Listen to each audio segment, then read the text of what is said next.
Alrighty, welcome back. We are trying to get things going again as we were having some lag issues earlier. We did a full clean reboot of the router trying to get things cleared up. But we are sitting here holding all right for right now anyway. But yeah, so we've got a couple of severe thunderstorm warnings on the map and a handful of considerable ones as well. Where in Nebraska, we've got a pair of considerable severe thunderstorm warnings for Hitchcock and Red Willow counties. And these are some pretty towering storms here, especially this one here near Stratton, as that one is definitely producing up to tennis ball sized hail is what they tagged it for. Chase a report of at least 2-inch hail. We can take a little bit of a scan on it. I mean, it doesn't look that impressive on radar in terms of the volumetric scan here. It doesn't look that impressive, but if it's dropping 2-inch hail, it's dropping 2-inch hail. Can't argue with that. Same thing with the storm out here north of Indianola here in Nebraska. And for reference, we're in southwestern Nebraska here. Down in southwestern Kansas, we also have a considerable severe thunderstorm warning for Grant, Morton, Stratton, and Stevens counties. And this one's for golf ball size hail and 60-mile-per-hour winds. There's also a flash flood warning on this storm that was just put in place about 10 minutes ago. Okay.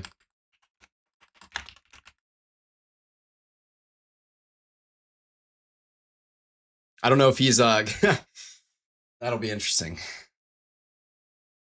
Anyway, south of Lubbock, we do have a considerable flash flood warning still in place for Borden, Dawson, and Scurry counties. And bear with me as I gather my bearings here, trying to get things live again. We did have that storm in Colorado near Woodrow that was producing some crazy looking hail via its hail core anyway. We did just get now upgraded to a destructive 3-inch hail tag on the storm down here in Hitchcock County, Nebraska. So this is near Stratton, Trenton, and south of Hayes Center, west of McCook.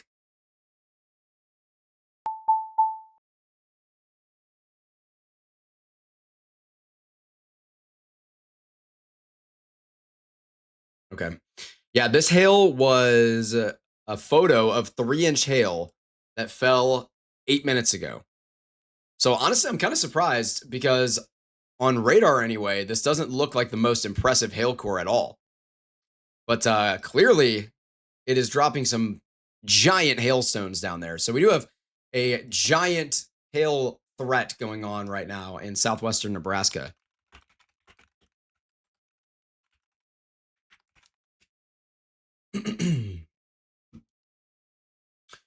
So that is definitely something to watch.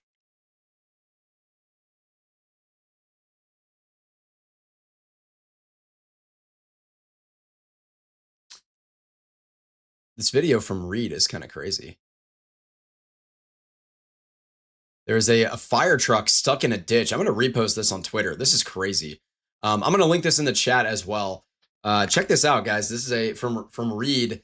There is a fire truck stuck in a ditch in South Dakota. So that's pretty insane. Again, this is a destructive severe thunderstorm warning, by the way, near Stratton, Nebraska. So this is for Hitchcock County.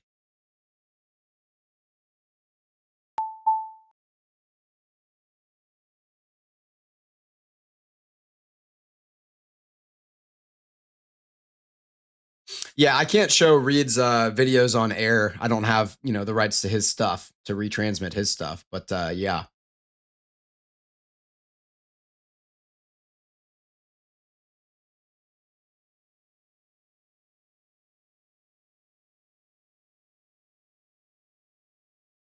Okay. And it looks like our severe thunderstorm warning or our severe cluster of thunderstorms that has put out some pretty crazy winds out here through South Dakota is now beginning to push on into Minnesota. So just a couple of the residual storms on the southern end of it still rolling through Sioux Falls and staying on the South Dakota side of the border. But these are all going to be continuing to blow on through into Minnesota and maybe just clipping the northwestern corner of Iowa here.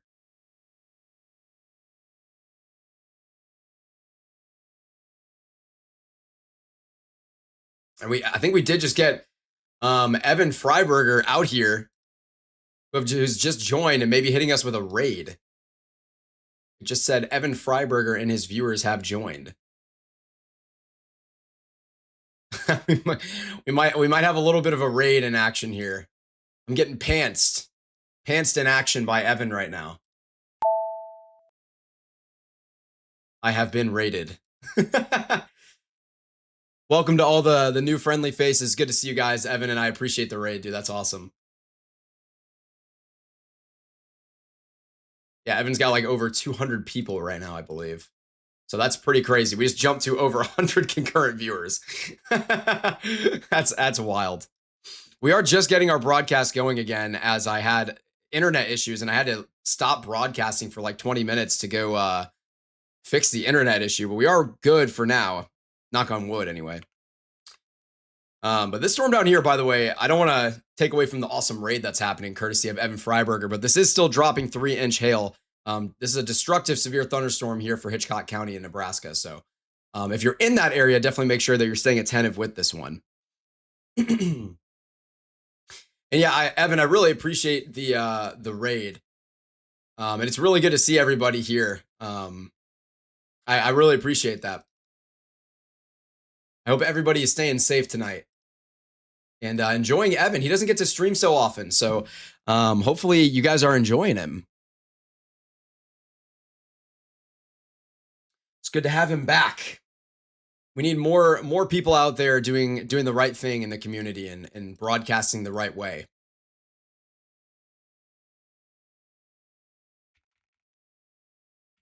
No, Evan's a fantastic creator.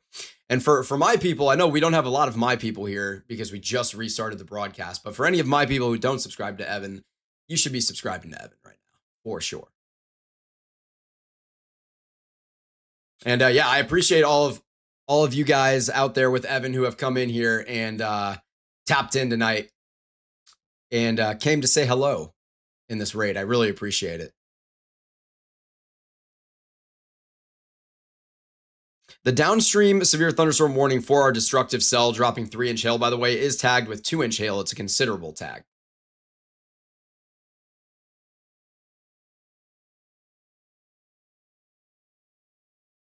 So definitely something to pay close attention to. It seems like our tornado risk for the evening is mostly mitigated here. Also down towards Tennessee, we still have some stronger storms pushing through. You can just see this outflow boundary looks absolutely insane on radar here visually. Rolling through Paducah. I mean, even areas that aren't getting precipitation like Union City, eventually towards Tiptonville and Caruthersville, as they cross into Missouri, into the boot heel, might get some strong gusty winds. Same thing out in Illinois. Golconda, for example. Sturgis right now, probably getting some strong winds. Elizabethtown. And the temperature is probably going to drop a little bit too as that boundary rolls through, just by a couple of degrees. Down in Alabama, we are still looking at another storm near Sylvania in Rainsville as well. That one is tagged for just 60-mile-per-hour winds. Nothing crazy going on there. Evan, are you ending your broadcast for the night, or you guys just come all in to say hello?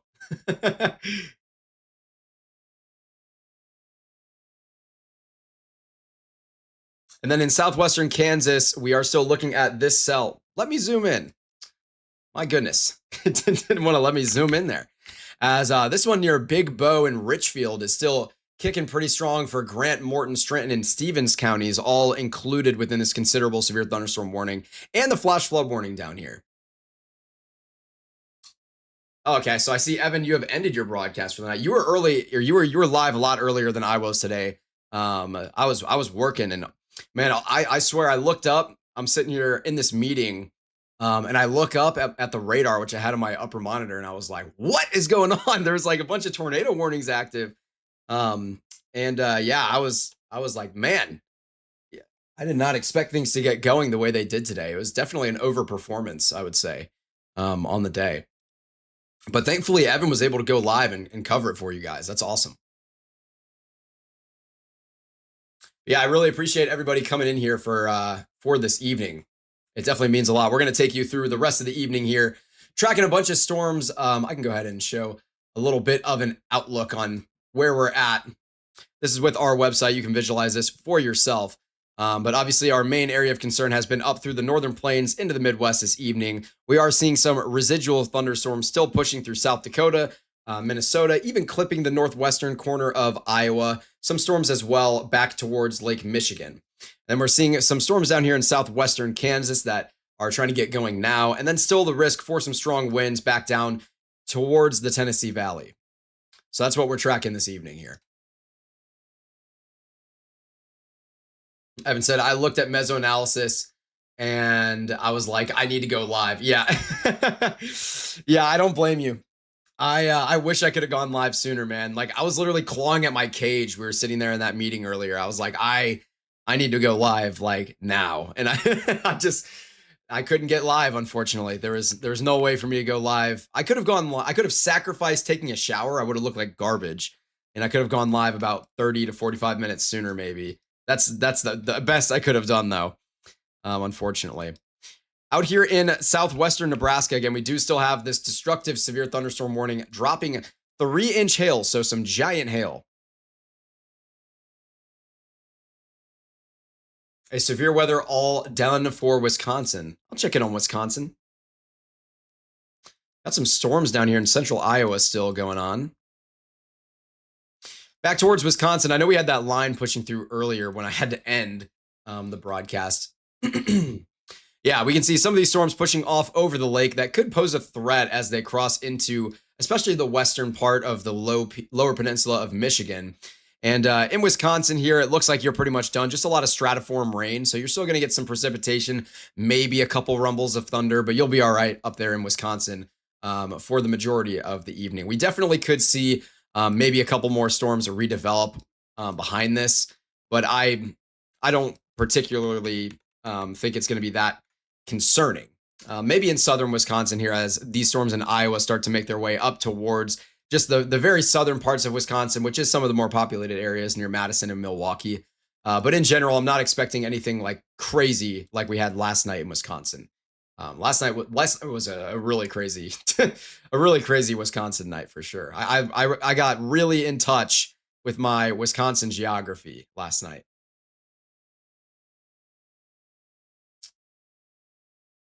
Logan saying there were like 6 tornado warnings. Yeah, we had 6 tornado warnings at one time earlier this evening, 2 in Wisconsin and 4 in South Dakota.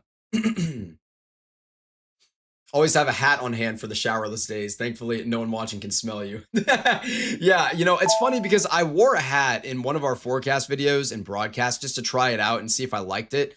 And if I could get away with that. And like, I can get away with it, but I feel like, especially when my branding is so new and a lot of people don't know me yet, being really easily recognizable every single time is probably going to be really helpful for me. So I'm like, I just don't want to wear a hat unless I absolutely have to. Moss Forest Faye saying, thanks so much, everyone from Evan's channel who subbed or is already subbed here, and everyone from here who subbed to Evan. So good to see YouTubers fighting against fear-mongering together. Yeah, Evan and I have chatted pretty extensively, and we've got pretty similar morals. He does a really fantastic job in his content creation. And so getting to kind of work alongside him to develop some of our practices here prior to launch and right around the start of launch was really helpful. Evan's fantastic. Again, the storm down here in southwestern, it looks like there is actually some sort of an outflow boundary that it is interacting with. So that could be part of the deal here, why we've gotten so much uplift with this and just being able to produce 3-inch hail, despite the fact that on our volumetric scan, it really isn't impressive.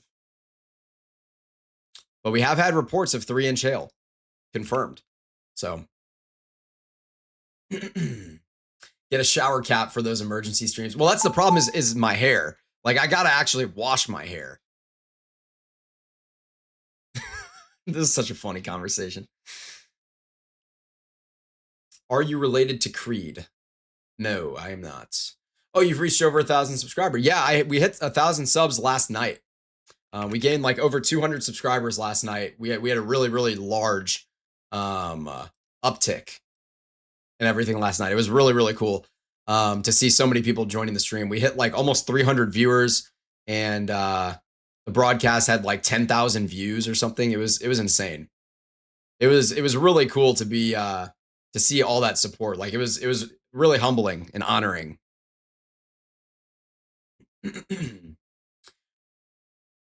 Let's see what else is getting said in the chat. We got Justin in the chat and Pez out there. Pezix Weather.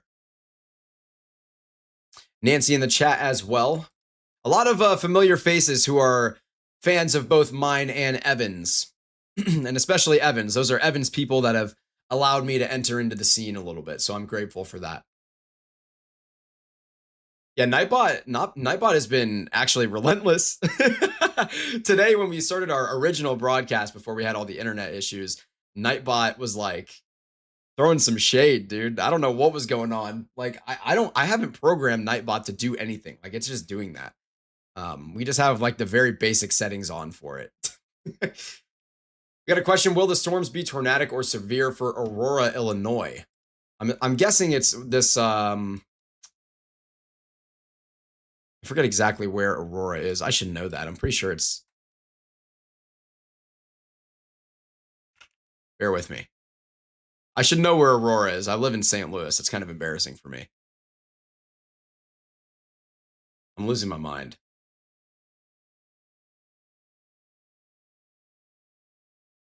I'm giving up. I'm going to find it.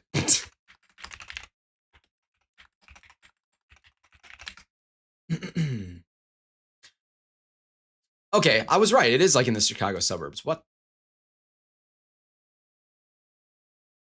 It's somewhere up here. There it is. Okay, I was looking up here and I was like, man, am I just completely lost? Anyway, tornadic, probably not.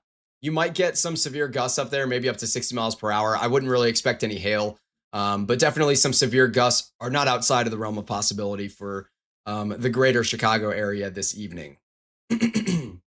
It's really just these residual thunderstorms that are just kind of continuing to push through the area.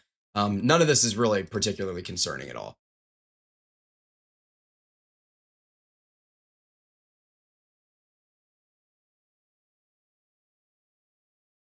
Yeah, go ahead.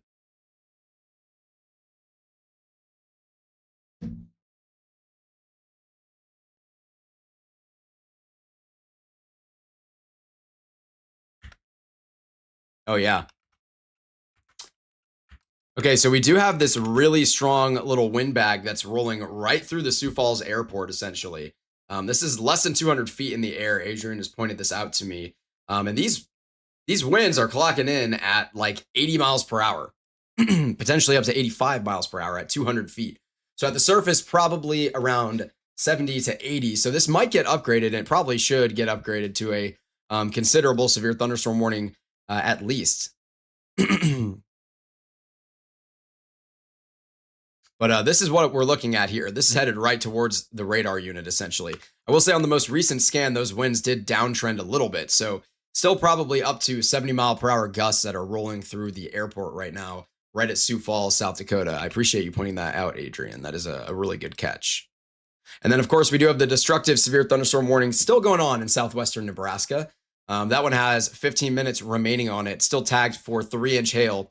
The downstream warning, though, has been downgraded from a considerable to just a standard severe thunderstorm warning with ping pong ball sized hail.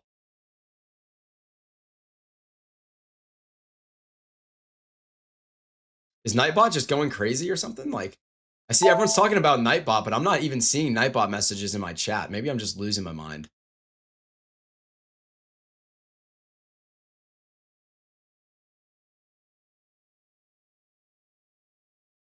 Nancy lurking, I appreciate you.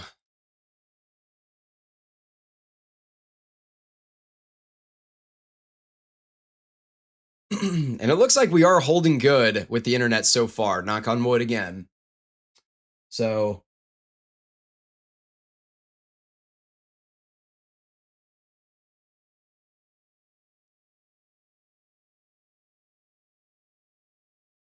okay. I'm going to talk about really quick these storms up here in South Dakota, because I am seeing possibly a little bit of rotation, although we are dealing with a little bit of radar interference here, and this isn't exactly co-located with where the storm is. So if you're seeing this on radar, it's probably a giant nothing burger, essentially, because we're not really co-located with where this storm actually is, and it looks like we're looking at right around the melting layer as well, as you're seeing some of these bright band values starting to come through along this level here. And that is at around 4,700 feet and up in South Dakota. Maybe that would make sense. Probably not. It's possible though. And then again, these storms near Sioux Falls are still pushing on through, bringing some powerful winds. This really could be a considerable severe thunderstorm warning for 70-mile-per-hour winds, but it is not.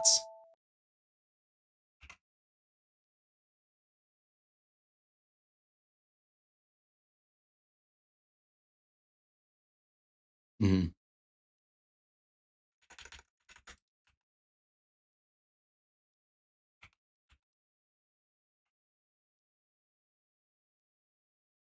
So we do have these mini supercell looking cells, at least morphology wise, down here in Alabama. This is southeast of Huntsville. We're down in Jackson County, Alabama.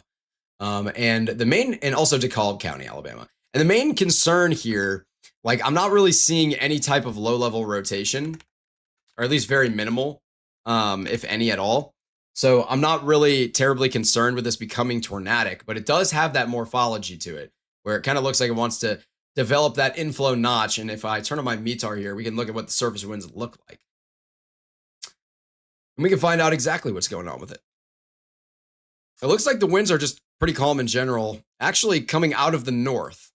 So perhaps, I mean, this thing does look morphology wise, it looks really good. I'm not really convinced that it's getting good clean inflow though, because near Fort Payne, the winds are going south, literally due south at 10 knots. So that's definitely something to watch. We will keep tapped into these storms in Alabama for sure. And that is an update coming from Lorian, one of our meteorologists with us tonight. Back into Minnesota, we do have a couple of storms out here. These are residual from that giant classic comma head shaped storm that we saw in South Dakota earlier that produced a couple of tornadoes and some stronger storms as well.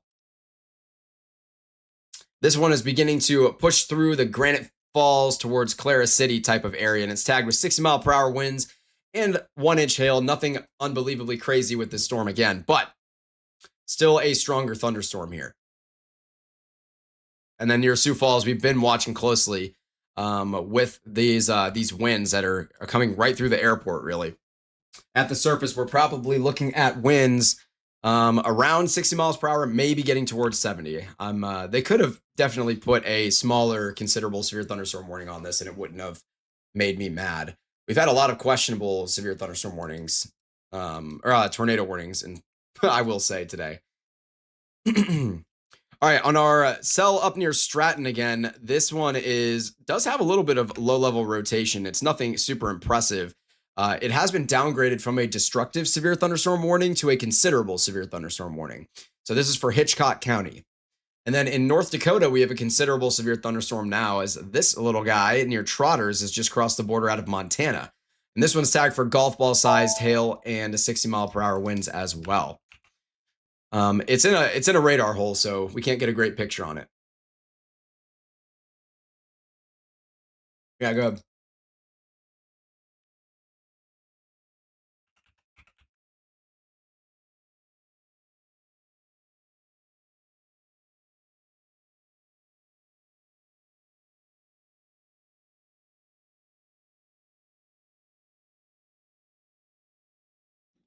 Yeah.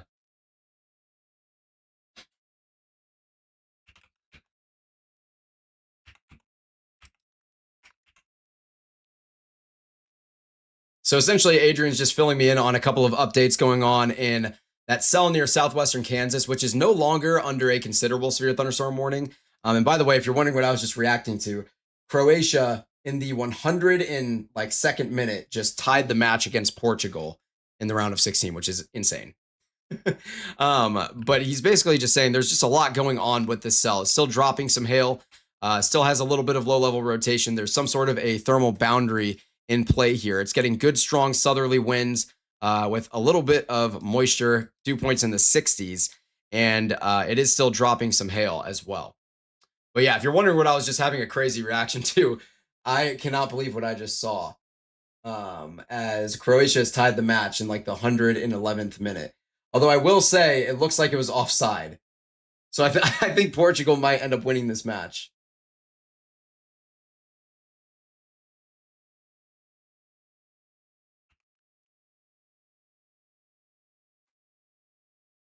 Yeah. hmm And we do have another severe thunderstorm warning also in New York. That one's going to be crossing into Massachusetts. This is just kind of south of the general Albany area. And I can go ahead and turn on composite reflectivity here. And you can see these are some pretty tall storms. We're a little close to the radar, so it's difficult to have the exact picture on just how tall they are. You can see here as if I go to the other radar that these are some pretty powerful storms up here rolling through just south of Albany. And then Lorian has just updated me on these cells up in Montana, where we do have a handful of severe thunderstorm warnings that have been put in place. All of these are tagged for 60-mile-per-hour winds and small hail. So just a lot of buoyancy in the atmosphere available for these storms to produce some severe threshold hail and 60-mile-per-hour winds. And yeah, it has been confirmed that Croatia have, in fact, not tied it up, and that'll be the end of the match. So Portugal will go through to the round of 16, whereas Croatia will be eliminated in Modric's final World Cup, which is pretty sad. It's also Ronaldo's final World Cup, though, but I'm a Messi guy through and through. The cell out here in Trotters in North Dakota is still considerable severe thunderstorm warning tagged for Golden Valley and McKenzie counties.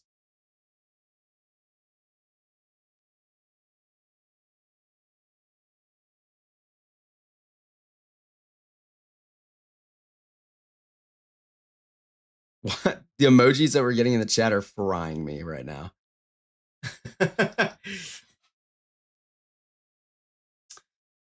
All right, we're going to go back down to Nebraska, where out here near Stratton, again, this storm it's taken on that supercellular type of shape. And the dew points are like not too low where we couldn't get a tornado out of this potentially. So this is definitely one to watch if it can interact with any type of a boundary, because I mean we are seeing some sort of a boundary in place here on the map that you can see even on radar. So a pretty potent boundary there that the storm was interacting with at least at some point. It is still tagged for up to tennis ball sized hail.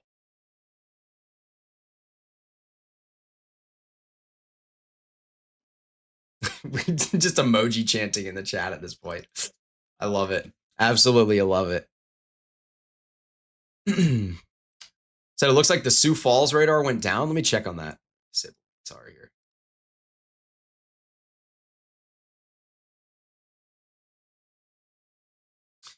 It wouldn't shock me. I mean, they were getting blasted with wind. What was this? No, I don't think it's gone down. I think it's just you. But they were getting blasted with winds here not long ago. So it wouldn't have shocked me if that radar did go down temporarily. But yeah, still strong storms are rolling through at Sioux Falls and some surrounding areas here. Areas like Hartford, Harrisburg, Garrettson, Baltic, Dell Rapids. Really, Baltic and Dell Rapids, you're mostly in the clear now. These are really out headed towards this direction here. To Adrian. We got Adrian. Adrian mentioned this is peak. No, I don't think. Sorry, I hate to break it to you, Lorian, but I don't think we're gonna find a Lorian on the map. Lorian, we need a Lorian, Missouri.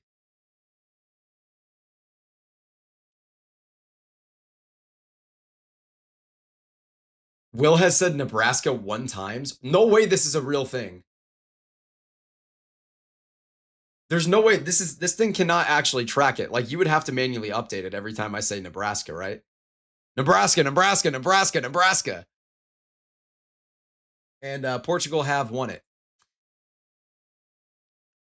Anyway, I'm gonna now that this storm is starting to take on a much nicer morphology here, I'm gonna take a little cross section, see if we've got a bounded weak echo region going on, and we most certainly do. So this is definitely a very strong updraft. I really have no idea just how surface based this is, though. I don't know if we have any spotters out there. I highly doubt it. Yeah, we have nobody anywhere near this storm. Actually, This is the southwestern Nebraska storm. So I don't know what our LCL is looking like here, but this storm is definitely somewhat concerning to potentially become tornadic. Will has said Nebraska 2 times.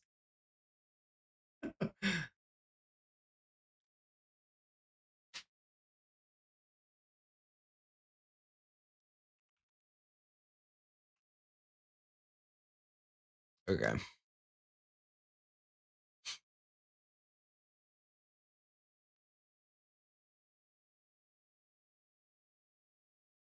So we have all sorts of helicity beginning to make its way into this region, according to Adrian. All of these, all the low level shear is just really starting to ramp up in this area. So for all of these storms, it is possible that we could see some of these potentially become tornadic here as time goes on. We do have the storm originally from Woodrow that had weakened significantly. It does look like it has kind of recycled itself and is going again.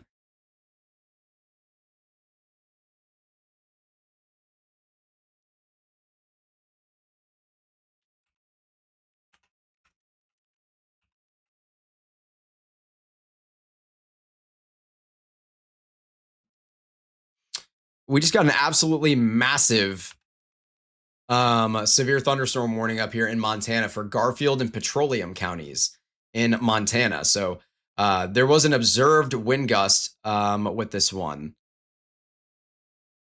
That was 61 miles per hour. Thank you. So this one is rolling through Mosby, eventually towards Sand Springs, Brusset, Jordan, Cohagen. Probably the reason this is such a massive warning is because there's not really much out here. So you want to give a good lead time. It's not the most populated area. And we did get another severe thunderstorm warning back into the northeast. This is the same one near Albany, actually, that we were looking at earlier. So again, still very strong storms. You can see these velocities here, only at like 400 feet in the air, above 60 miles per hour. So a pretty strong storm here. It wouldn't shock me to see at least like a localized area like this where they put a considerable severe thunderstorm warning for possible 70-mile-per-hour wind gusts, as this is definitely a pretty strong storm that is rolling on through New York towards Massachusetts and into maybe even just clipping the southernmost part of Vermont or the northernmost part of Connecticut.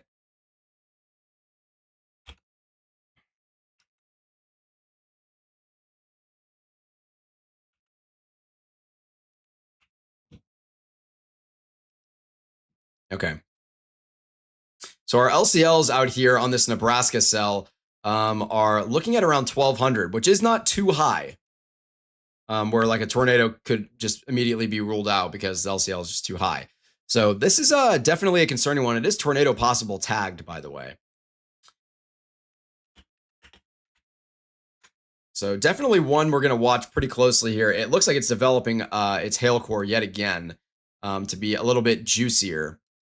And this is, I mean, really a towering thunderstorm, getting 50 dBz values. Those are your reds, getting almost to 50,000 feet, like 45,000 feet. So a very, very powerful storm here. Definitely dropping up to that tennis ball size hail it's marked with. Coffee Chaos Mama saying, I'm done for the night. I enjoyed rating your stream. I'll be sure to tune in again sometime. Well, thank you very much. I appreciate that. We are happy to have you. Make sure to like, comment, and subscribe. It's the #1 thing that you can do to support us. A new considerable severe thunderstorm warning has just been slapped onto this cell as the old one is just about to expire. And this one is going to last for another hour and 15 minutes as this storm isn't going anywhere quick. It's not really going anywhere at all. So if it did produce a tornado, it would pretty much just sit there, which would be really photogenic for anyone out there in Stratton. Hopefully it would not sit there and drill into anything, any type of a like structure or anything like that. Obviously we never want these storms to impact people. Help Weather saying, when your iPhone charger only works at a certain angle, it's such a nightmare. I completely agree.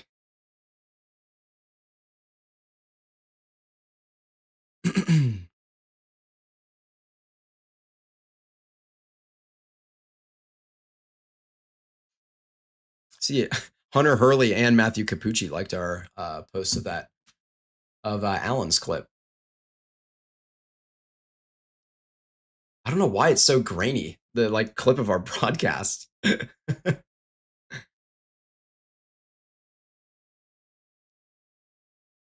It's just Adrian, bro. We're screen recording and on a Chevy backup camera from 1998. That's okay. I'm just messing with you. Hey bot, how many times has he said Nebraska?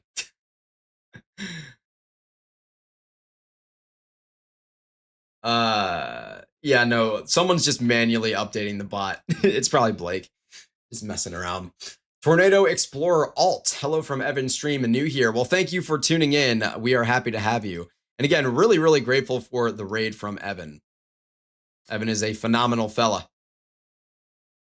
As we do have quite the bounded weak echo region going on here with this storm.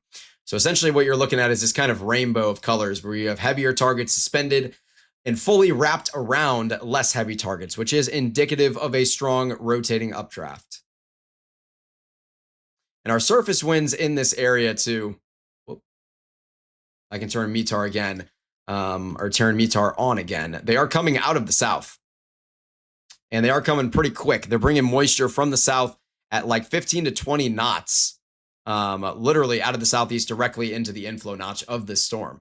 So this is definitely one that could potentially become tornadic. Legacy Adventure Official in the chat saying, hello, everyone. Hello. Good to see you.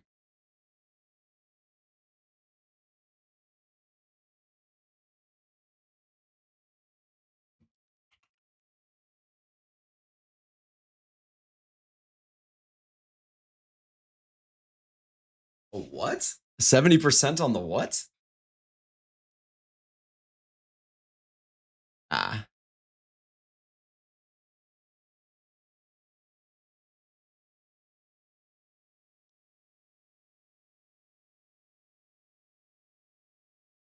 Oh, the thunderstorm outlook. I gotcha. This is funny. This is interesting from the Storm Prediction Center. They issued a 70% risk for thunderstorms in northeastern Nebraska, the eastern part of South Dakota, really just all of southern Minnesota, and the majority of Iowa. So that's interesting.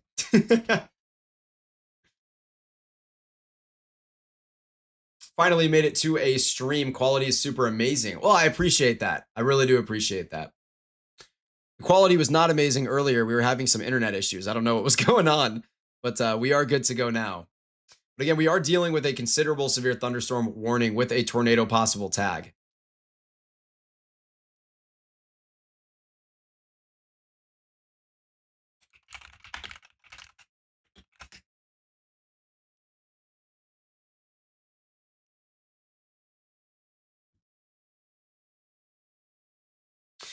And we are going to be staying with things tonight for probably another hour or two here as we write out the residual small amounts of a tornado risk that we may have embedded within a line, or maybe with some of these discrete storms where helicity values are beginning to increase throughout really this type of general vicinity, western Kansas, southwestern Nebraska, and into maybe the northeastern corner of Colorado. A very familiar area for tornado development, especially as the sun goes down.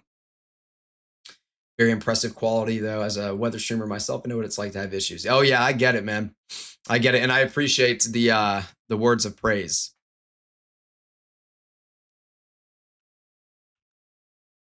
But yeah, we do still have some weak rotation around 5,000 feet, and where we had that hook really looking better on radar a little bit ago, it has weakened out, and it is going to need to cycle most likely if we're going to get a tornado out of it. Hopefully we do not. Wind surge happening near Cedar Rapids, Iowa. Could it turn severe? Let's find out. I'm just chilling in Cedar Rapids. That's all I think of. The storms back up here, by the way, near Sioux Falls, still intrigue me. Down near Cedar Rapids, it does look like we are getting a little bit of a Boeing segment surge here. as these storms are definitely producing some really powerful winds aloft. This is at like 6,500 feet or so, values up to about 70 miles per hour. Yeah, elite ball knowledge. I'm just chilling in Cedar Rapids. Is it H triple R or her or HRRRR?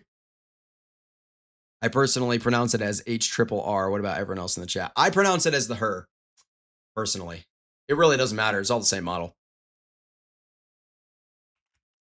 But yeah, this storm headed towards Cedar Rapids along a little bit of a rear inflow jet, kind of kicking this out here. This is beginning to bow out and could definitely reach severe thresholds as it hits Cedar Rapids. So if you're in the greater Cedar Rapids area, definitely make sure that you are prepared for that one. Possibly 60 mile per hour, maybe 70 mile per hour winds with this one.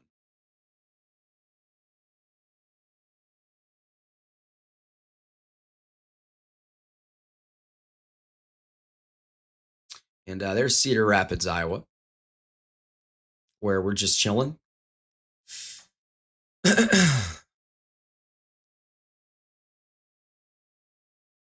Logan saying it's not the best model, is it?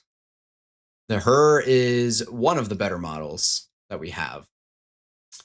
It does decently well. Our little mini supercell-esque type of thing going down here near DeKalb and Jackson counties in Alabama. Still not really posing any type of tornado threat, but definitely some gusty winds with this one for sure.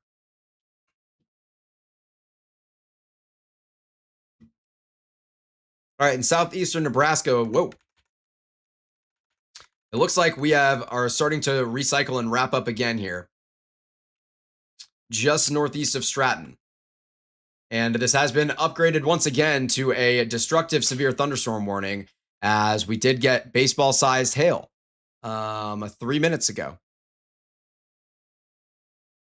So this is still a really powerful storm here, and it's not going anywhere quick. It's kind of just parked here. We can see those. I mean, wow. 60 dBz values at 50,000 feet is actually insane. That is nuts. Look at these echo tops too. I mean, we're getting an overshooting top up to like 57,000 feet up here. So this is a very, very towering storm.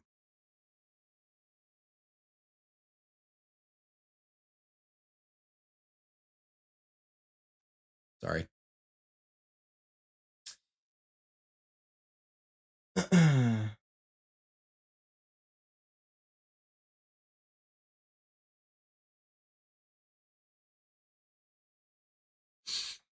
Yeah, this one is looking concerning for a tornado risk here as it continues to just repeatedly try to wrap itself up. This is the second time it's tried to wrap up. Let's go ahead and thumb through its life cycle here.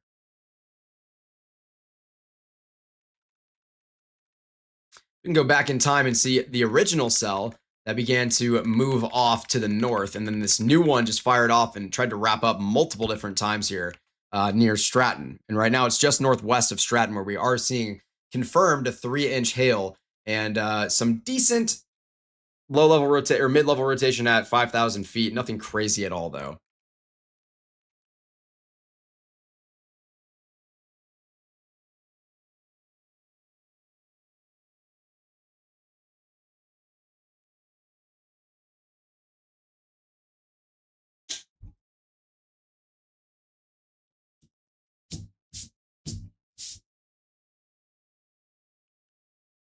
So essentially what's happening here with this storm is it's just kind of parked over a residual dry line that is left over in the region from the daytime here with that moisture.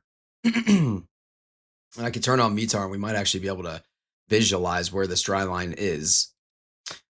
Okay, my METAR doesn't want to load. It loaded for like a second. That's fine. Oh, well, okay, that's fair. Okay, so that is the dry line we're seeing here, this boundary that's set up. I got you. So this is the dry line that we're seeing on reflectivity on radar here. So this is not an outflow boundary from earlier. This is, in fact, the dry line that we do have set up. So this storm is just literally riding along this dry line. And that's why it's not really moving anywhere, because it lacks upper level support entirely. So it's just sitting on that dry line, just riding along it, doing its thing. And yeah, it is still really trying. It really seems to want to try to put down a tornado here. It just continues to cycle over and over again, and try to wrap up. But yeah. Logan saying, I thought I saw rotation in Massachusetts. We'll check in on Massachusetts. These storms aren't in Massachusetts yet. Just west of. Yeah, maybe some very weak rotation going on here at like 1,500 feet. And at the mid-levels, there's definitely a little bit of rotation there. So that's definitely something interesting. This is near Hudson and Stottville. It's not anything that's particularly concerning to me. See if I can get Meteor to load up here. Come on. Work with me. And by the way, our considerable severe thunderstorm warning in North Dakota has been downgraded. And you're seeing that at the top of your screen now, as that is one of the new features with our overlay. It'll tell you if a warning is being upgraded, downgraded, or what's happening to it, instead of just saying a new warning has been issued every single time something happens. But yeah, nothing particularly concerning here in New York near Stottville, but a little bit of rotation. Something to keep an eye on. So our only baseline severe thunderstorm warning is here in Nebraska, where we have a destructive severe thunderstorm warning. And this one is tornado possible tagged as well.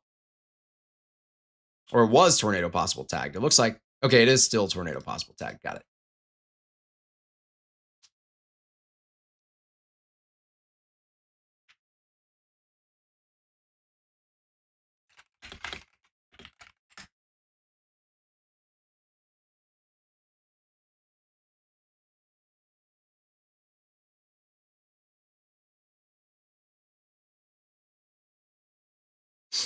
Okay.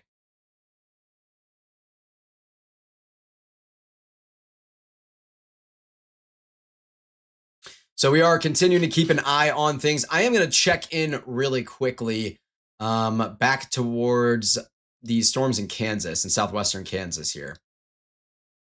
As we do have this cluster that is bowing out a little bit, headed towards Dodge City, and you can see the outflow boundary associated with these ones. That is, yeah, some pretty strong winds here with this storm. And man, we really do have some generally very strong winds at only 1,700 feet in the air, potentially upwards of 60 miles per hour being sustained. So definitely could see 60 mile per hour gusts at the surface, maybe inching towards 70 mile per hour gusts at the surface, but probably just about 60. As this little bowing segment of storms with a little bit of influence from a rear inflow jet into the back of this begins to plow down towards Dodge City. And then the one down here that has been parked near Big Bow, not really moving much, and just causing all sorts of flash flooding concerns down here. This is in Grant and Stanton counties in Kansas. That one is still going strong. It's just doing its thing, sitting there.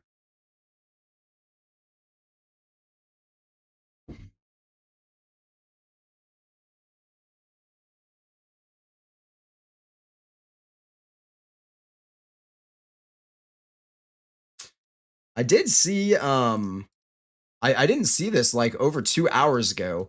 One of our viewers actually sent a photo in our Discord of flooding going on in La Crosse back towards Wisconsin.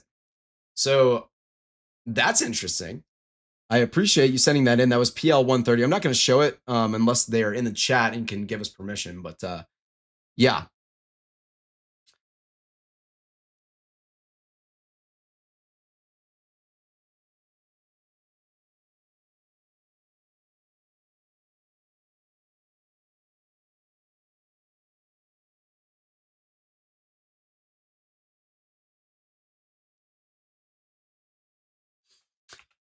All right, we're going to go back to our destructive severe thunderstorm warning in Nebraska.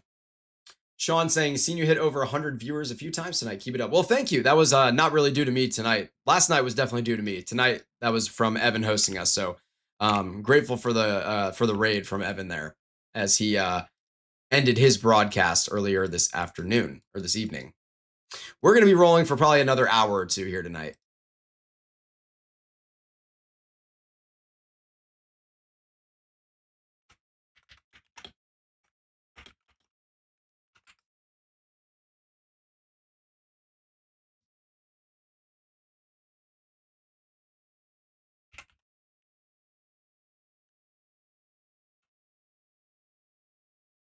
So again, this is a destructive severe thunderstorm warning down here in Nebraska for Dundee and Hitchcock counties. And it is tagged for 3-inch hail, which has been confirmed multiple times this evening. There was a severe thunderstorm warning in Lincoln and Frontier counties that was just canceled here in Nebraska also. Almost to 1.1K subscribers. Are we really? Yeah, we are. We're just like 30 away or something like that. That's awesome.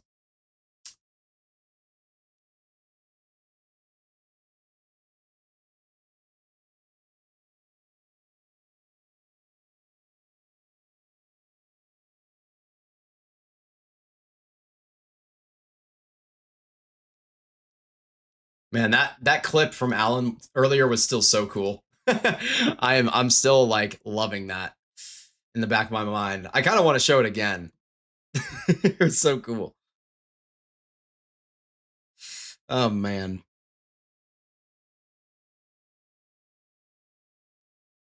All of Evan's fans must also be subscribing to us. Yeah, I mean, definitely a good, I would estimate like 200 maybe of our 1,000 subscribers came directly from Evan. So definitely really grateful for all the support that he's shown us. We did just get a new severe thunderstorm warning on the cell that's about to cross the river to the southeast of North Platte and get towards the Sand Hills. This one's just tagged with 60-mile-per-hour winds and some small hail. Nothing crazy with this one. And of course, our destructive severe thunderstorm warning is still in play here in Nebraska. It is still tornado possible tagged, I believe. Yeah. It looks like it is beginning to storm train a new cell off near Stratton again, which will kill off the inflow here for us and eliminate our tornado risk from the original cell. However, that one near Max or Stratton could definitely become tornadic.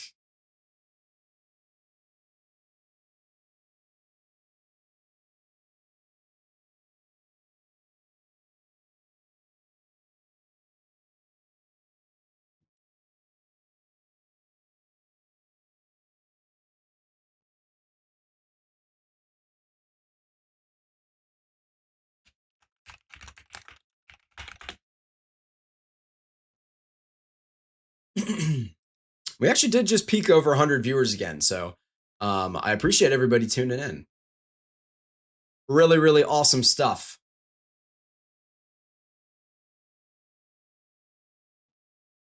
And more importantly, man, than anyone tuning into my broadcast, the most important thing, I want to give kudos to everyone who tunes into these types of broadcasts, whether it's me or Evan or any of your other favorite streamers out there, to just make sure that you're staying weather aware. So kudos to everybody. I mean, the one thing that impacts everybody every day, no matter what, is the weather. So it is important that you stay weather aware as much as possible. I will say up in Polk and Story counties, as well as Black Hawk, Grundy, Marshall, and Tama counties, we are still seeing these flash flood warnings in place here in Iowa. In Montana, we have a flash flood warning for Rosebud County. That's down here for Bernie and just west of Otter. And this is for excessive rainfall over the burn scar. And then in Texas, for Borden, Dawson, and Scurry counties, we still have a considerable flash flood warning in place. That's got 24 minutes remaining on it. And in Kansas, for Grant and Stratton counties, where this storm's just been parked near Big Bow for hours, there's still a flash flood warning for another 2 hours on that one as well.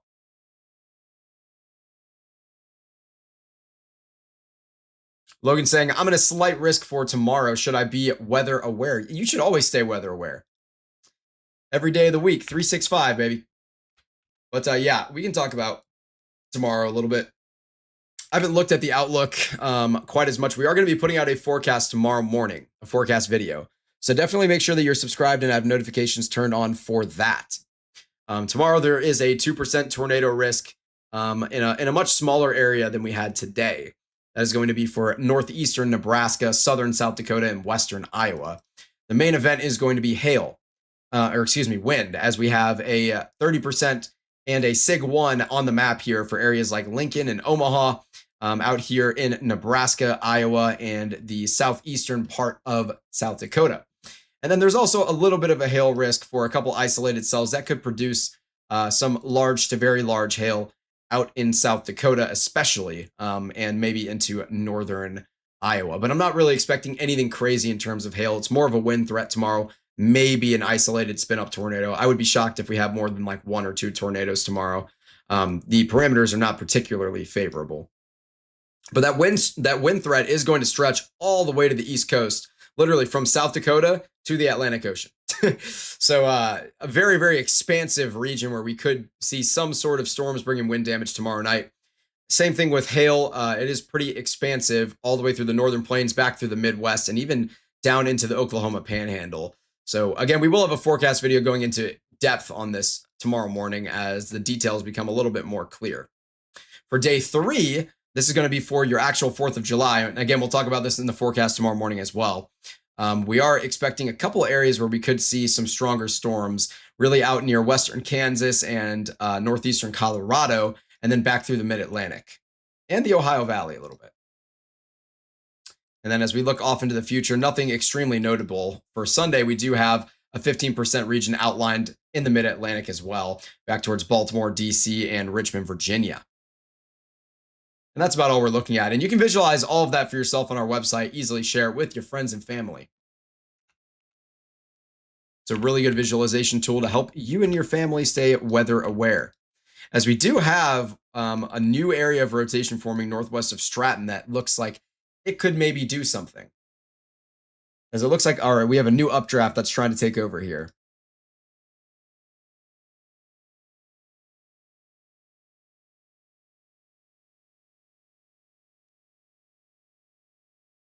I am seeing that we have a lot of fires going on in Colorado that have been going on for multiple days. And I wanted to show that because you can see it on radar.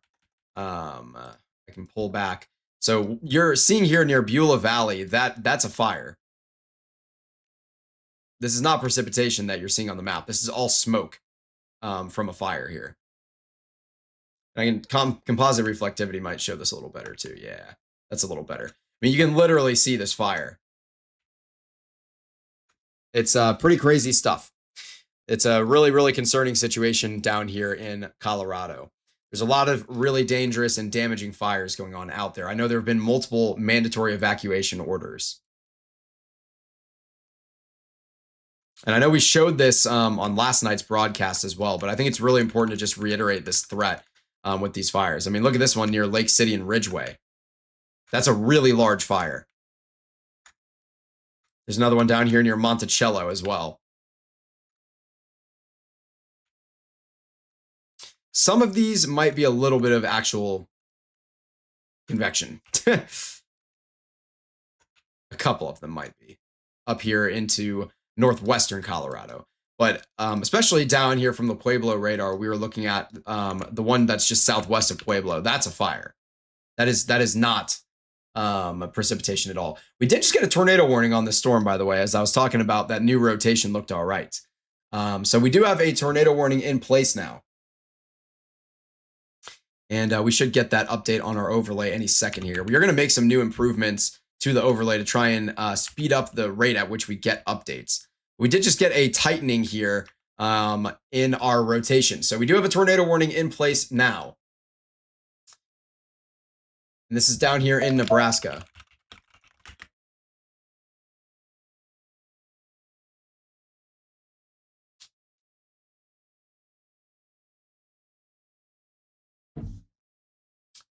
Yeah, those fires down there are actually terrible. It's really sad. A lot of evacuation orders.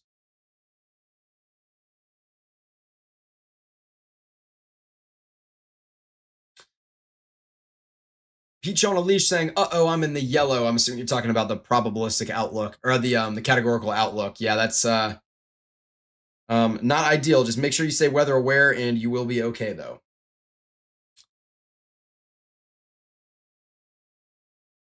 But yeah, really, really scary stuff with those fires. And of course, now obviously we have a tornado warning here that we're staring at.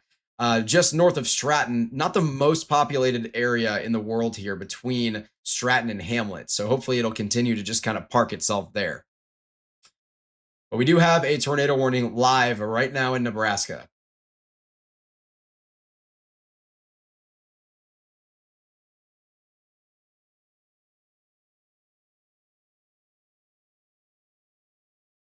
Nancy saying we're still under a burn ban and water shortage in Tampa. Yeah. There's a lot of areas like South Carolina has been going through a really bad drought lately too. All sorts of areas in some big time drought conditions.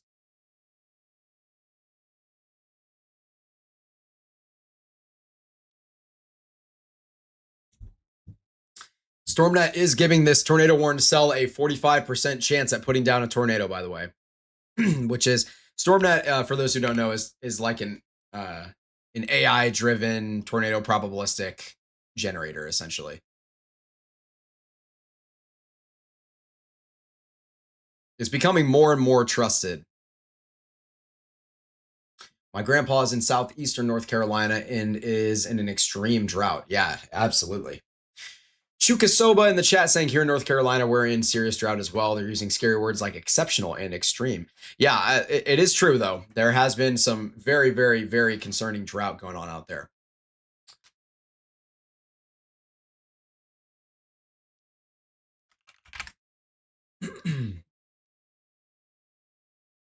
I'm going to take another picture of our hail core here, as we do have a couple of updrafts emerging, this is pretty cool. You can actually see distinctly where these two updrafts are. So on the right side of your screen here, these pinks and these pinks are two different updrafts.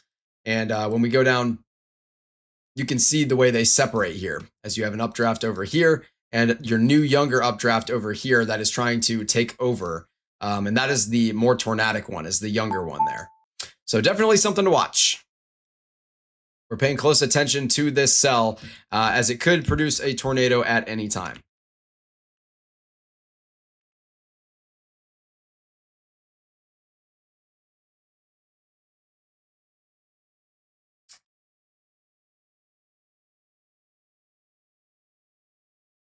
We did actually just get a flash flood warning put in place here as well, and a new severe thunderstorm warning.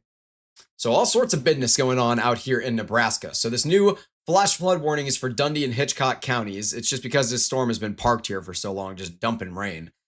And then the new severe thunderstorm warning is also for Dundee and Hitchcock counties, and that's for some smaller hail up to ping pong ball size, which could be damaging, and then 60-mile-per-hour winds.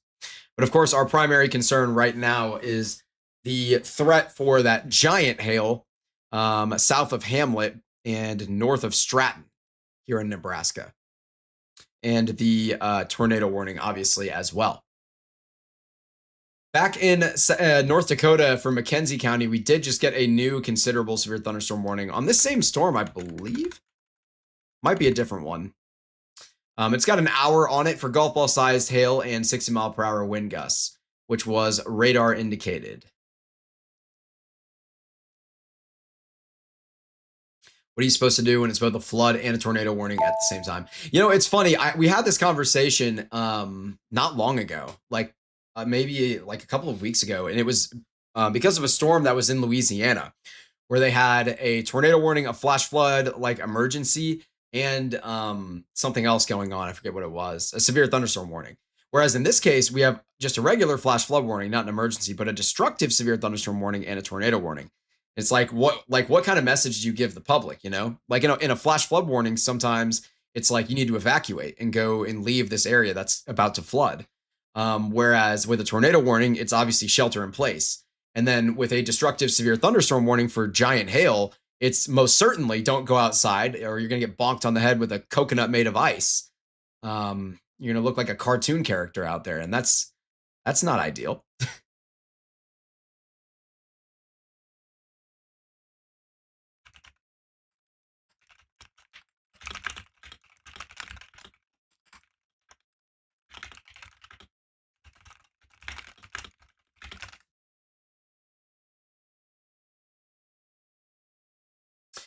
The last time that we had two tornado emergencies on the map at the same time was actually not long ago. It was May 6th, and I was on that storm. It was in Brookhaven or Bogachita down in southern Mississippi. Now, I will say it was two tornado emergencies that were for the same cell, but we did have two tornado emergencies on the map at that time. And that tornado was eventually rated an EF3.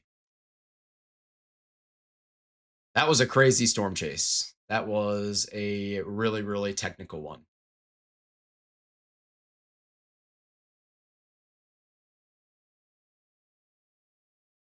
We do have still some rotation going on here in our supercell. They did chop down the edge of that tornado warning a little bit to include a little bit less of this farmland to the west. There's an example of what it looked like before and now.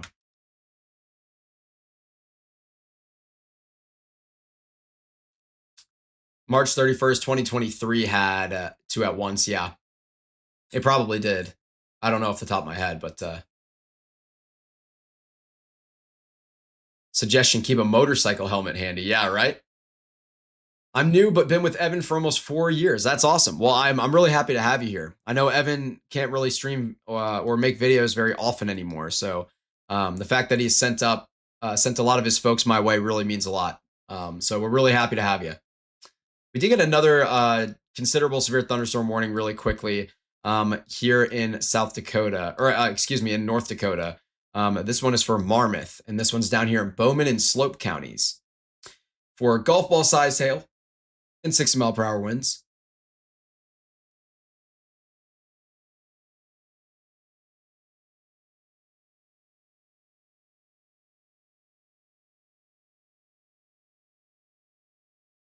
Justin and Jared in the chat. That's a cool like duo name, Justin and Jared, you know.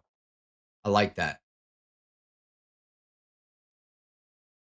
I'm just spouting about nonsense here. And of course, we do have this tornado warning still in place for good reason. Just to the northwest of Stratton.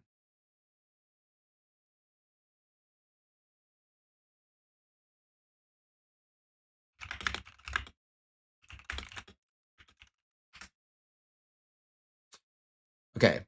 We are working at the moment on an update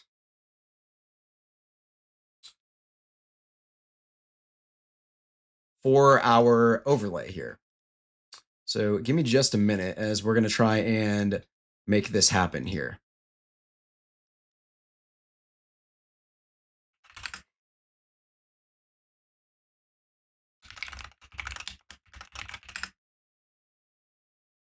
Okay. So I'm going to go ahead and refresh our overlay here. So I'm going to have to re-enter some of these numbers and everything's going to flash blue. There it goes. And now, hopefully, it will no longer show canceled warnings anymore in the county list at the bottom. So that'll help things be a little bit more accurate and also update slightly quicker. And then we are going to have some changes to our API coming here in a couple of days that'll help our warnings be even more timely. Like they'll happen even quicker. All right. I am going to need to hit the old classic transition button in just a second here. Give me 1 minute.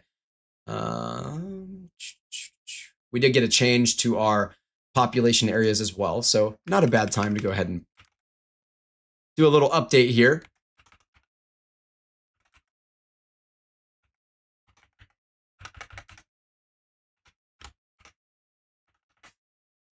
All right, there's that. That should work for us. Smack the transition button. Bada bing, bada boom, and hopefully we'll be good. Again, this is a pretty monstrous hail core, regardless of the tornado risk. A very, very powerful storm here. Very, very strong updraft. And we can take another volumetric look at this and see that we now have one established merged updraft essentially here, with that older one off pushing off to the north as well. That is going to be on the right hand side of your screen here. This one over here is the older updraft. This is your new updraft that was like the merger of the other two. And yeah, so quite the powerful storm here.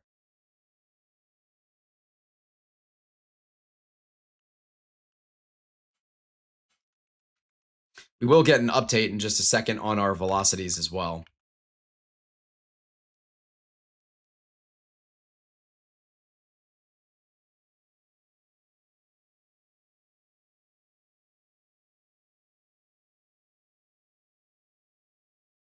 Downburst continues over Wayne, Illinois. I'm seeing Evan is out of money. Otherwise, he would.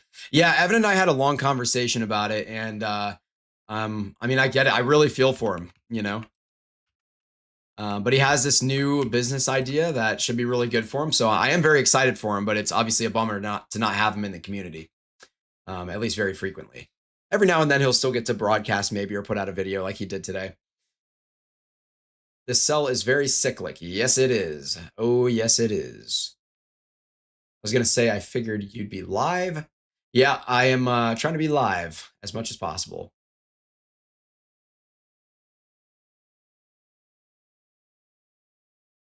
Jared saying just subbed. I really appreciate that. And then Tough saying National Weather Service, I assume is what you meant. I guess you're talking about when I was mentioning my API. So yeah, we do pull directly from the National Weather Service and their API, but there are better. You can create a better API. So that's what we're gonna do, or perhaps use a better API that was created by some friends of ours who have already worked through this exact same issue and resolved it. In a couple minutes here, I'll take another volumetric scan of that hail core.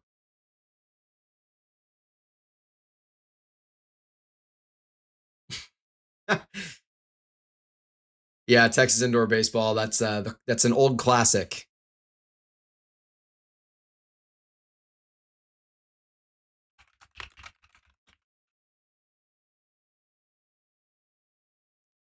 Old classic. I think they serve those at the Big Texan or something, if I remember. Oh, you meant the NWWS API. I gotcha. I gotcha. I got you.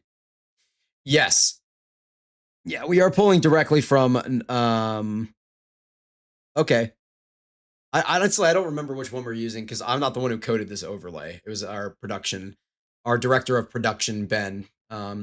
So I don't remember exactly which API we're using, but we're gonna have a solution for it pretty soon. Yeah, no, those are not actually oysters.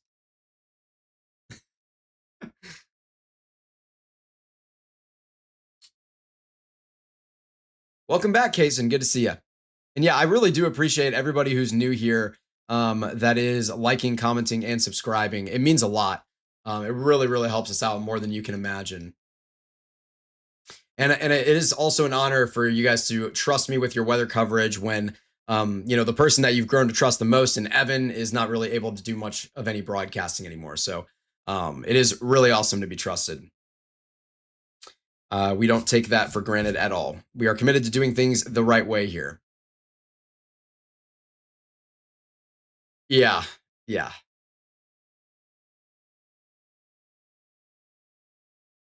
They are not oysters. It's not seafood.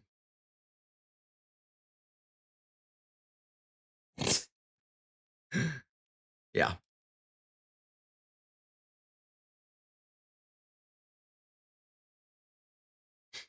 Oh, I didn't even realize we lost Lorian. What happened to Lorian? Oh, she said she wasn't feeling well. Okay. Well, everyone wish Lorian. She might still be watching. Everyone wish Lorian to feel better. I don't know if she's still watching or not, but she did have to dip out as she wasn't feeling very well. All right. So yeah, volumetric scanner here. We can take a look at this storm, and it is still a beefy one. And it does have strong rotation. You can just see these 60 dBz values. That's your magentas here, getting up to definitely around close to 35,000 feet.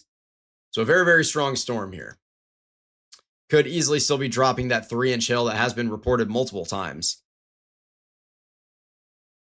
The last time it was reported was baseball-sized hail 20 minutes ago, 24 minutes ago. So,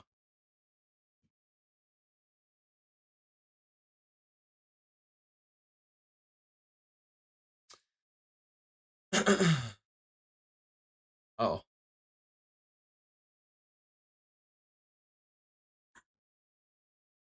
Jared saying, glad to find a new weatherman. I watch Evan only, and now you. Thank you, sir. Well, thank you. I'm really happy to have you. Where are you from? I am from St. Louis, and I go to college at Mississippi State University. I'm doing my master's there, doing a thesis.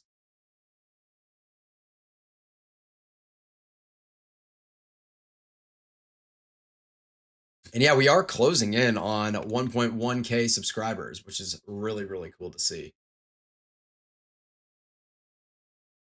The amount of growth we've had in the last like couple of days is pretty insane. We're only 18 away from 1.1K. Welcome back, Cruz. I can't even eat regular oysters, let alone those. I couldn't be me. That's all I'm going to say. Could not be me. We do still have some strong rotation here just north of Stratton.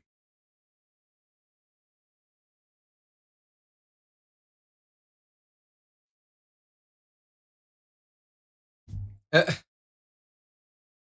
see revision is here in the chat. Thank you so much for being here from Evan's stream. I really appreciate that.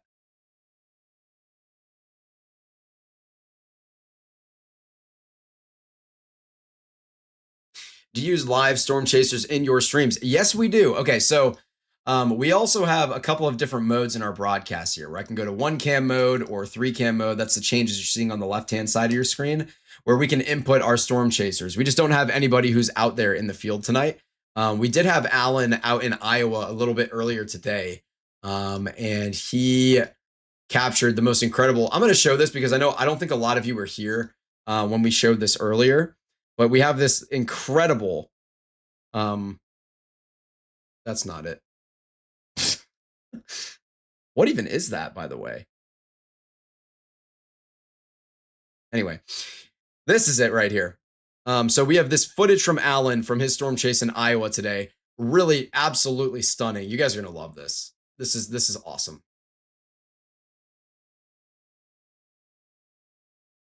You can just see that shelf cloud rolling through. There's Alan on the left-hand side of your screen, but that shelf and the striations are just gorgeous here. They just continue to roll through. You can see a little bit of a meso lowering in there as well.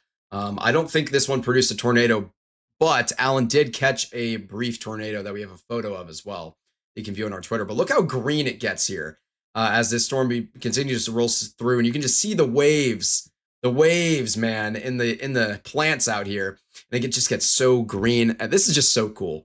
It's such a cool time lapse, and you can watch these winds coming in, all this inflow getting sucked into the storm, where we had a little bit of rotation there that didn't end up producing a tornado. It wasn't particularly tornadic, but we did have a little bit of front edge rotation with this. And in just a second, you're going to see, as we get in the bear's cage, all of these aquamarine colors start to crawl on through, where you're just staring up the gut of this storm at all of that hail, which is reflecting the light and bending the light to show those beautiful blue colors here. And then Alan goes ahead and drives away. Now watch as he drives away. You can still see all of this inflow coming into this storm, all of this scud in the air that is just being yanked into the storm. Just so cool to watch. And I did want to also point out, we did have an inflow stinger here too, which is a pretty cool and unique weather phenomena. That is this like line of clouds that you're seeing just getting sucked into the storm here. It's an inflow stinger. So basically the air is moving so quickly into the storm that the pressure drops because those winds are going so quick. And as the pressure drops, it's able to condense and you get those like scuddy clouds that form. Really, really cool stuff. Just an incredible video there from Alan. And again, we do still have this tornado warning going on with the most concerning rotation just north of Stratton, but there is a secondary area of rotation within our hail core, really, just south of Hamlet. But definitely a strong thunderstorm here that could definitely produce a tornado. We have 14 minutes remaining on this tornado warning and another basically 30 minutes remaining on the destructive severe thunderstorm warning, as this storm has consistently been dropping baseball-sized hail for like an hour now. I mean, look at this updraft. That's pretty ridiculous. That is one heck of a hail core here.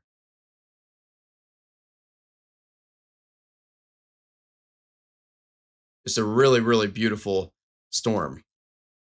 And one of the best things about this storm is it's staying right between all the populated areas and it's just not moving.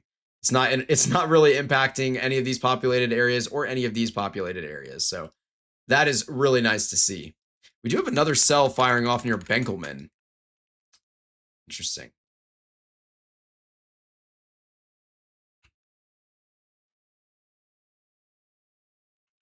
Where's our radar? We're looking at the Goodland radar.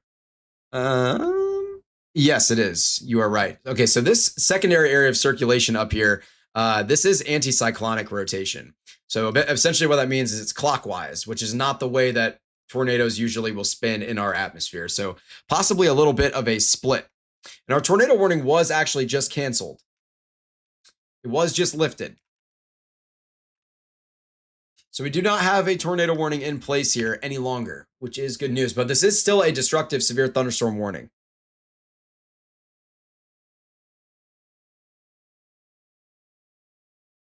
What do you think about the cell northwest of Phillips, South Dakota? All right, let's check it out.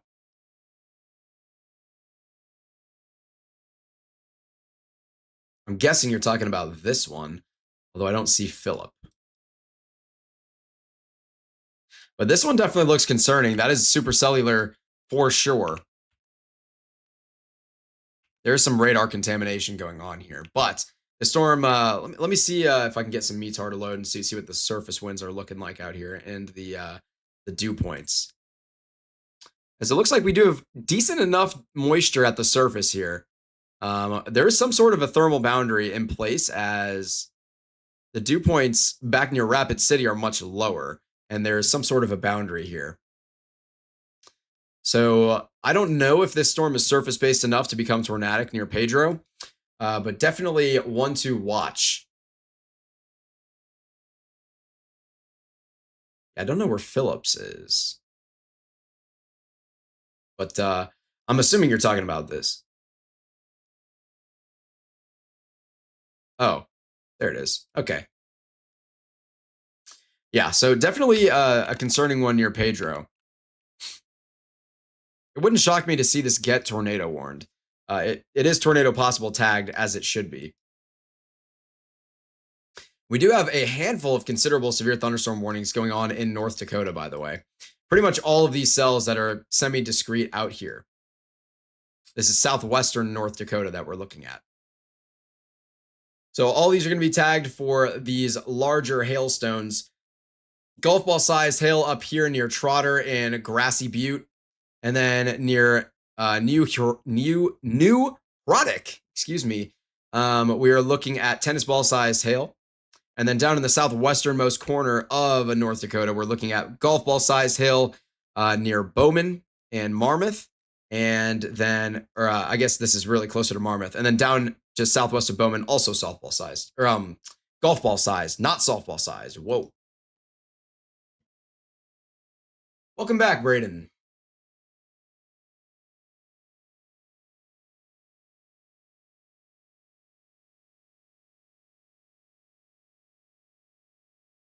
Allergy meds got me slow. I feel that.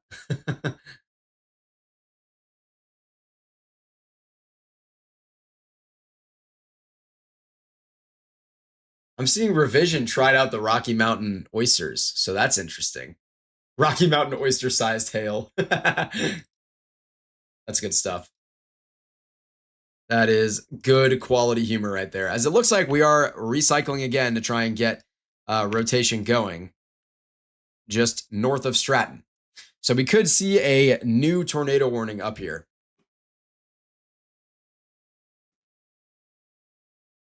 And again, regardless, tornado or not, this is still a very dangerous storm that's just parked here, dropping 3-inch hail. That is upwards of baseball-sized hail. So very, very powerful storm here. We can take another look at its hail core, and it is just a monster. Absolute monster here.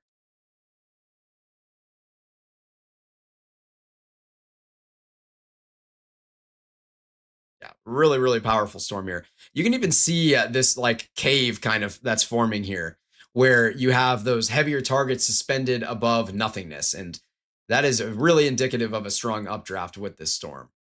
Just a really, really powerful storm here.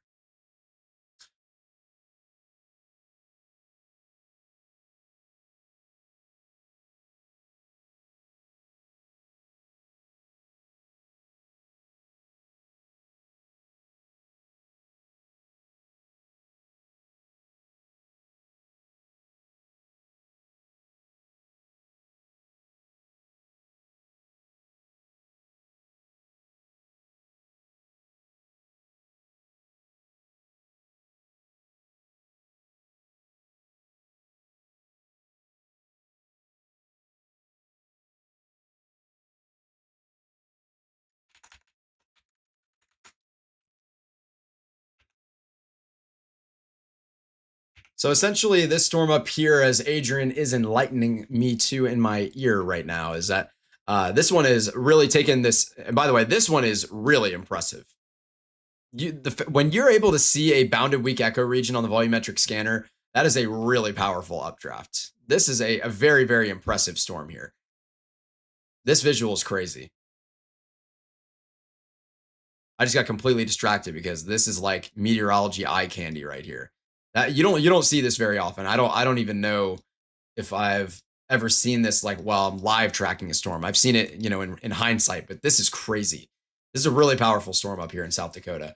But Adrian's just kind of telling me about how this storm has taken a deviant southward motion, having to do with a dry line in the area, essentially. And then we also have this boundary to the south that looks to be possibly some sort of a outflow boundary from this earlier convection, but there is a western surging dry line out here that this thing is latching onto, diving south. And so it's just not really feeling the exact same flow as would be suggested by your average winds, essentially at each level, just your general shear.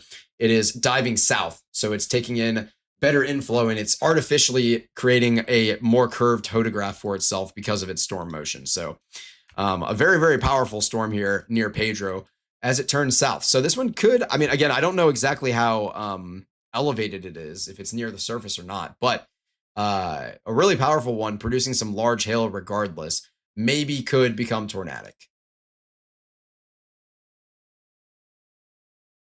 And our cell in Nebraska still going plenty strong here. It needs a little time to recycle north of Stratton. I love your 3D alpha table. Me frickin' too. it's my proudest work.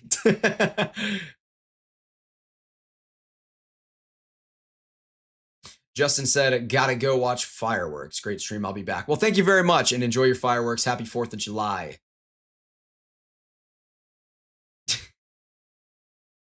Revision. I don't know, man. I don't know, bro.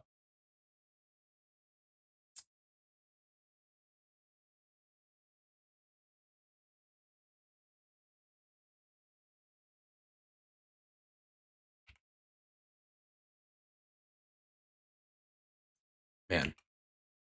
Still a very strong storm down here, north of Stratton. And you can see some of those silvers and grays starting to get into there. Just really, really large amounts of energy being returned to the radar unit. And this is a relatively surface-based storm here. As our LCL was looking at around 1,200 feet earlier, and as things cool off, it might even be able to become a little more surface-based.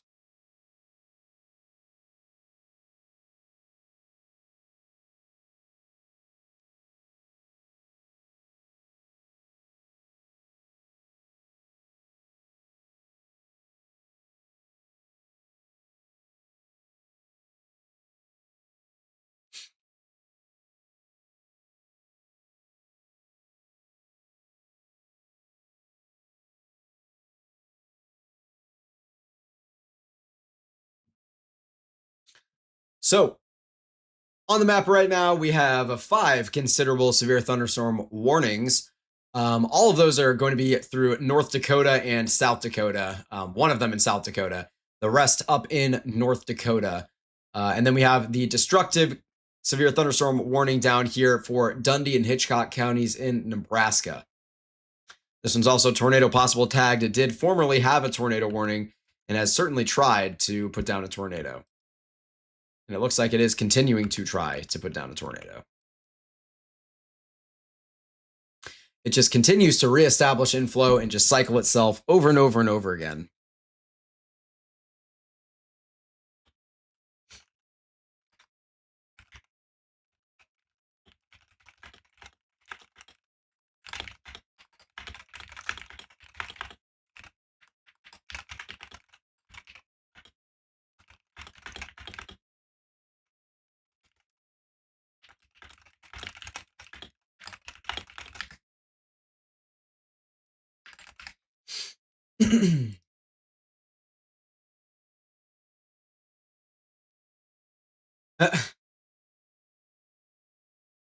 This is just a diabolical conversation going on in the chat. Mountain people don't waste nothing. True. True. This conversation is actually federal.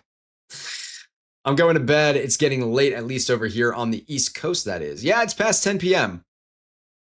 Get yourself some sleep, Kaysen. Thank you for tuning in tonight. Revision saying is getting crazy, Peach. Rail Artist saying first time viewing and muchly enjoying your presentation. Keep up the good work. I will be back frequently. Thanks a million. Well, thank you. I'm really happy to hear that. Really, really happy to hear that. And the number one, we are 1 like away from 100 likes on this broadcast, which I'm sure we'll hit in a second. The number one thing that you can do to support us is by just simply liking and subscribing and being here. That's all we need. That is all we need. I'm a simple man.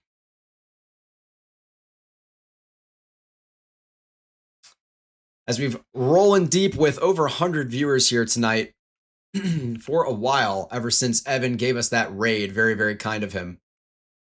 Turn on the bell too. Well, I appreciate that. There's tons of other ways to follow what we do as well.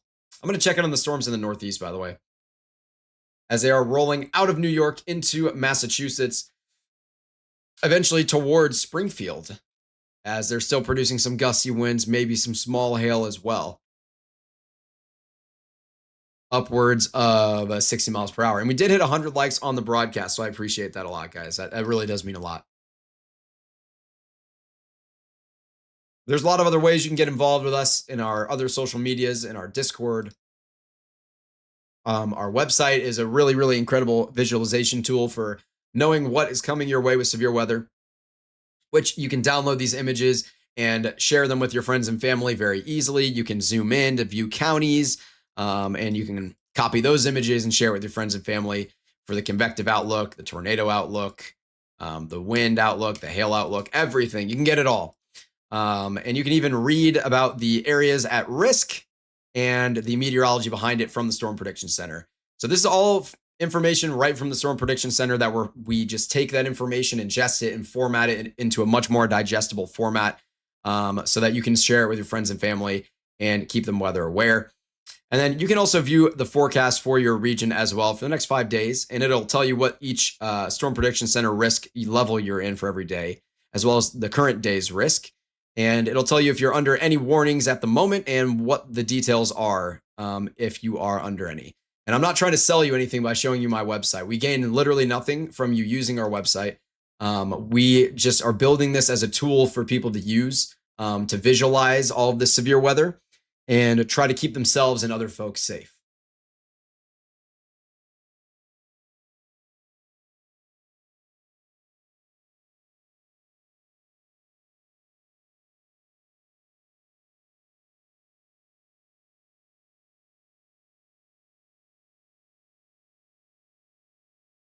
Rail Artist saying, Southeast Ohio here. No severe weather, just hot. That's what God has given us. We accept it and progress forward. True that, man. True friggin' that.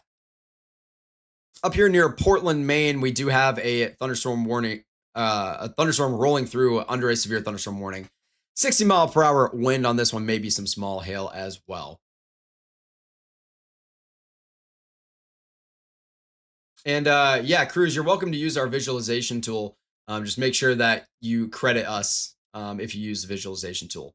We did get an upgrade over here to a destructive severe thunderstorm warning for Haken, Meade, and Pennington counties in South Dakota, or North Dakota, excuse me. No, South Dakota. My goodness. Why am I getting my Dakotas backwards? South Dakota, this is the Pedro storm, of course, that we were looking at earlier that had that really beautiful looking concavity in there. Now you can see this updraft is continuing to tower upwards of 30,000 feet in the air. We're getting these 70 plus DBZ values. Those are going to be your grays that you're seeing at the top of the screen here. So this is a really, really powerful updraft. And if we take a look inside these magentas at the bottom of your screen, you can see all of these grays and silvers getting into the mix. Just a very, very powerful thunderstorm here. So this one is now tagged for that 3-inch hail. Actually, it's tagged for baseball sized hail here. So a very, very powerful thunderstorm here.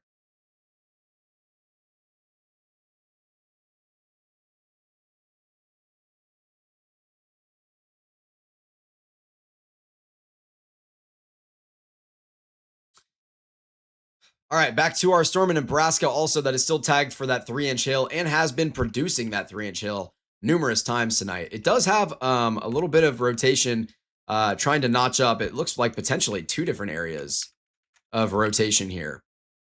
One north of Max and one north of Stratton. So possibly 2 different areas of concern in terms of rotation on this storm. And that's going to be over here and over here. It looks like the one near Max is not particularly concerning. It might have been a little bit of radar interference we were seeing there, maybe some brief rotation, but definitely rotation still present north of Stratton up here, 100%.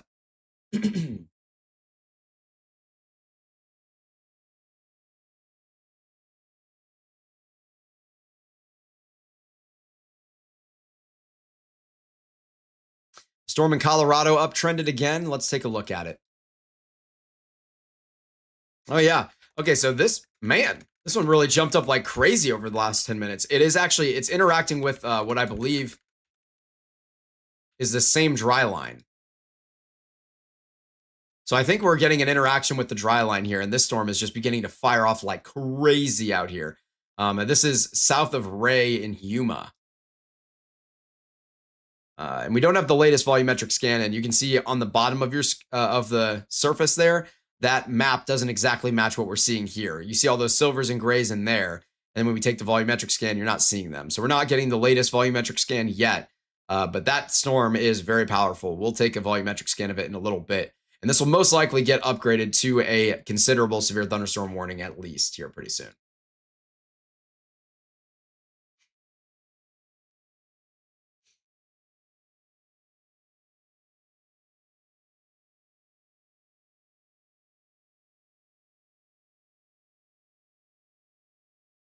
All sorts of folks are joining our Discord as well, so that's really cool. I appreciate that.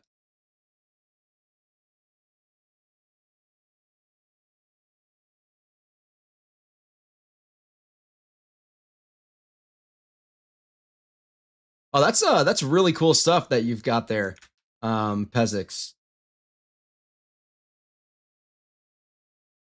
Yeah, I'm definitely interested in that. We'll go ahead and download it. Yeah, sorry, I just realized that I was accidentally deafened. Yeah, that's really, really cool stuff there. I haven't played around with the velocities in the volumetric scanner too much. I really love my color alpha on the reflectivity though. I played around with the NROT a little bit. Sometimes it can help you identify where those updrafts are and how high that rotation extends. In this case is a decent example actually of that, as a rotation really looks like it has uptrended a bit. Or maybe we're just seeing some little localized areas of colliding winds in different directions, perhaps not anything indicative of tornadic development or tornado genesis over here near Max, potentially at least.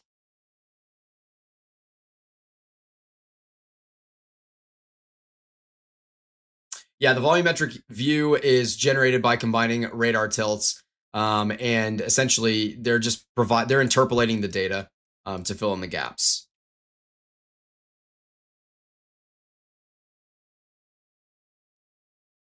So many folks joining our Discord over the last couple of days. So I really appreciate that. It's the best way to interact with our community.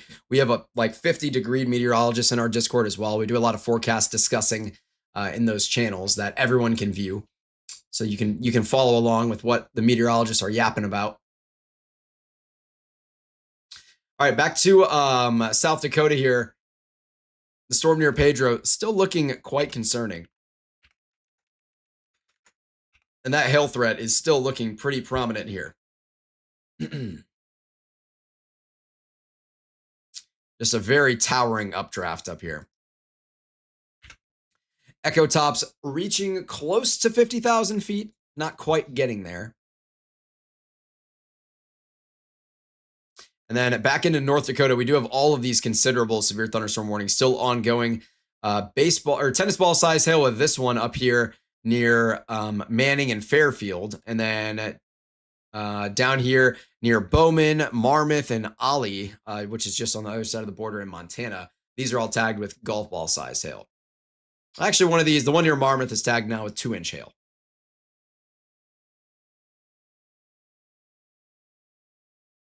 Yeah, we are approaching 200 members in the Discord. We very much are. We're also approaching 1,100 subscribers on YouTube here, which is really cool. We are 9 away.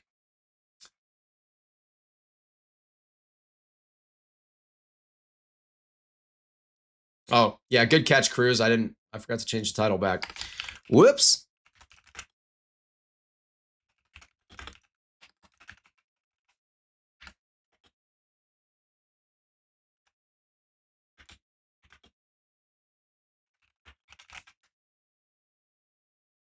Thank you for pointing the title out to me there. We do not have a tornado warning in place. Seems like you know your velocity and radar good. I'm a few years in, but can you show when there's a tighter couplet if we get one? Yeah, I mean, absolutely. There's a little bit of radar interference going on down here, it appears, just northwest of Max. So where your NROT values are jumping up like crazy, that's not actually true. It's all a lie. It's a facade. Kason saying, Will, is it fine if I send an invite link to Cruz's Discord in your Discord somewhere? I'd prefer not to have any extra erroneous like Discord invite links.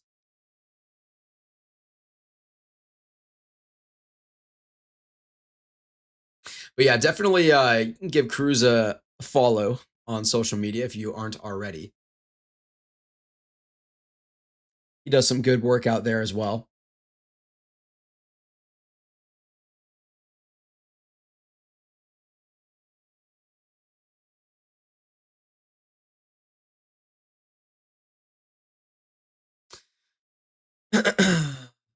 Jared saying, we got a question about how are the Twin Cities in Minnesota looking for tonight? That's funny. I'll jump up there.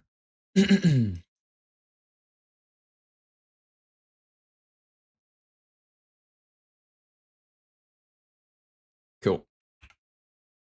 So in the Twin Cities, we are going to have some general stratiform precipitation with these residual thunderstorms that were formerly very strong out in eastern South Dakota, excuse me.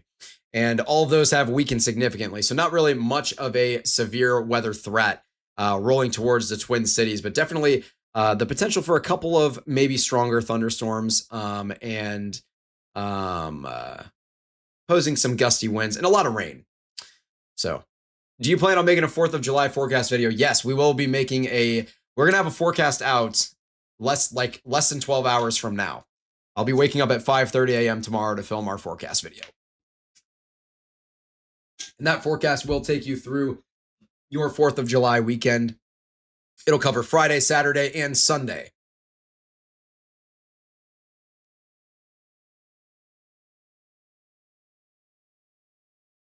Color changes when the yellows start showing with the reds confuse me a bit. I'm used to red and green, but what causes that different side? Okay, so what you're seeing, those yellows there, that is just contaminated data. So yellow is just indicative of really, really fast winds. And you can see, or I guess you can't see the color scale. I can change on the left side of your screen now. You should be able to see that color scale here. So those are getting upwards of like 75 knots. So just really fast wind speeds there, but it's just contamination with the radar unit. And that's why these are showing up. So you're not actually getting winds here that are this fast. There's just contamination. Like these values are coming in at 97 knots, which is obviously not true. So it's just radar contamination is what we're looking at there.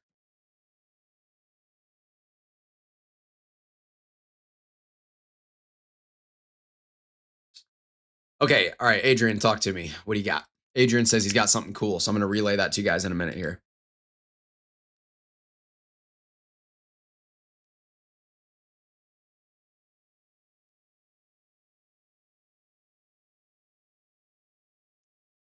Mm-hmm.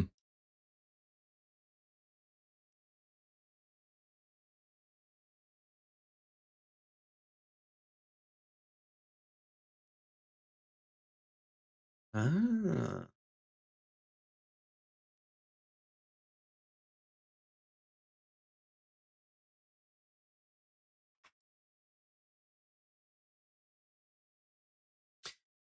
that is pretty cool. Okay, so Adrian is telling me about. Okay, so basically what we're seeing happen here is this supercell that came out of Colorado is now moving towards this dry line here. And this dry line is what's been causing our destructive severe thunderstorm in southwestern Nebraska. But what's happening now is that this supercell is creating its own outflow boundary, of course, as most storms do. And it's creating a bulge in the dry line here. This is what you're seeing here. This bulge in the dry line that you can see on radar. That right there is seeing some of those higher DBZ values get kicked up, where this is just kind of a secondary attempt at convection here. As a lot of these values are getting launched into the air. And what we're seeing with these outflow boundaries is you're basically having a wall right here where you have winds, or you have the boundary set up there, and then you have winds in a new boundary that are pushing right into this existing wall.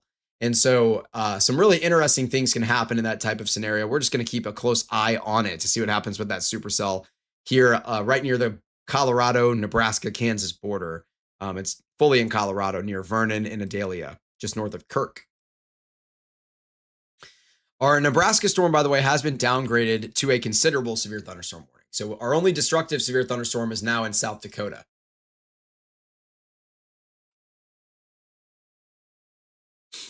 And that is this one near Pedro, which is tagged with a baseball-sized hail. And probably for good reason, because that is a heck of an updraft. That is one heck of an updraft. Just a really powerful storm out here in South Dakota. Chris Stapleton has a phenomenal song about South Dakota.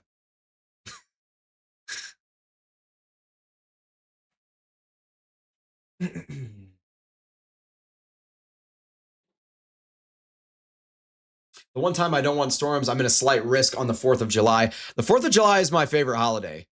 And it's not even close. I absolutely love Independence Day. So I feel you. I do not want storms anywhere in the country because I don't want to broadcast. I want to be out in the pool. I want to be doing fireworks and the whole nine. The whole nine. Yeah, that boundary interaction down there with the dry line and the outflow boundary from their supercell in Colorado will definitely be interesting to watch. But when it's just reds and yellows, we're looking for bright reds and bright yellows for velocities next to each other. Never been explained the contamination for a yellow. That's new to me. Thanks. Yeah, absolutely. I mean, like I said, the reds and yellows are indicating winds that are moving away from the radar. So greens, and then green goes eventually to blue as you get faster. Those are winds going towards the radar unit. So the radar beam shoots in a straight line. So in this case, here's the radar in Underwood, for example. The beam comes out in a straight line. So what it's detecting to determine velocity is how far did a target move between two scans, essentially. And so or between pulses, I guess, is a better way to put it. And it's looking at the phase change of the angle of the wave, because the radar shoots a wave out. It doesn't shoot a straight line. It shoots a wave. So essentially, so like, for example, if you have winds that are moving straight south to north, and your radar beam is going straight east to west like this, these winds right here could be moving at 100 miles per hour to the north, but the radar would display them as not moving at all because the radar can only detect movement that is parallel to the radar beam, if that makes sense.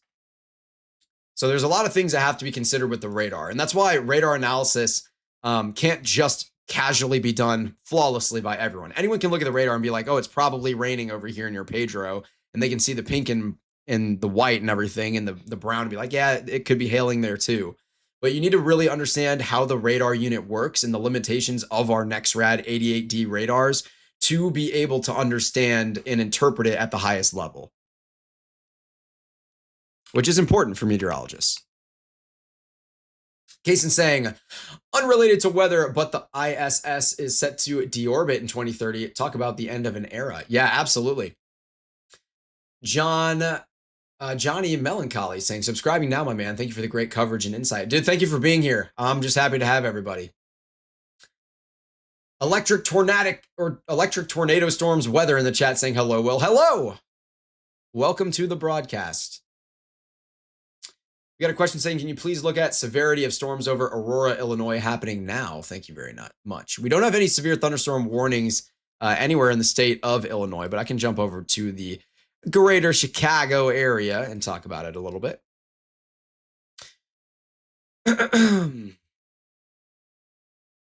As it looks like none of these storms are really that concerning. Just some general thunderstorm development here, rolling through the greater Chicago area and off over Lake Michigan as well, as these storms are just going to continue to propagate down towards the southeast. Nothing crazy with these. Some lightning. It's after sunset here, so whoops, that's not what I wanted. So you might get a little bit of a lightning show. Look at all this lightning showing up on the map here. Very, very lightning dense storm here. So you'll probably get a nice light show for you this evening. Some rumbles of thunder, but nothing particularly severe, I guess, is the word I'm looking for. I don't think anything's going to reach severe thresholds here in the greater Chicago area. But yeah, hopefully that'll help you out. We're going to go back to the destructive severe thunderstorm warning in South Dakota, though, for the time being. Thank you for checking, new subscriber. Great coverage. Oh, thank you for being here, and I appreciate the kind words. Any chance you could check out how the storm's heading to Michigan? Oh, I wish I'd seen that a second ago. Womp. That's okay. We'll get right on over there. So I'm not sure exactly which part of Michigan you're in. I don't think there's anything going on in the UP. Yeah, nothing going on in the UP. Out here in central Michigan of the LP, we do have possibly a couple of stronger storms rolling through Big Rapids and Reed City. These are just going to be producing maybe some gusty winds, nothing super crazy, maybe some very small hail as well. You said near Cadillac. Okay, I don't know where Cadillac is. You may have to help me out here. I can only assume you're on the western side of the LP, just because that's where the storms are headed.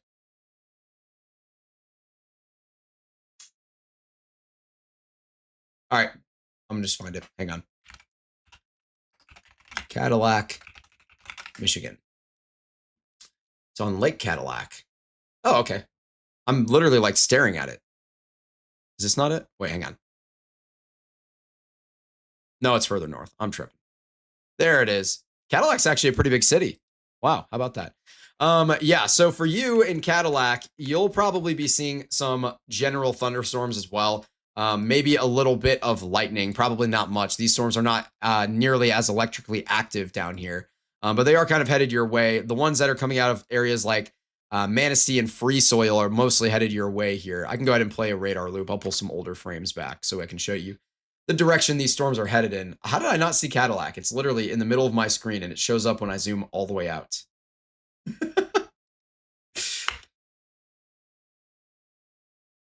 So yeah, you can see these storms are rolling off your direction, coming from the southwest to the northeast here.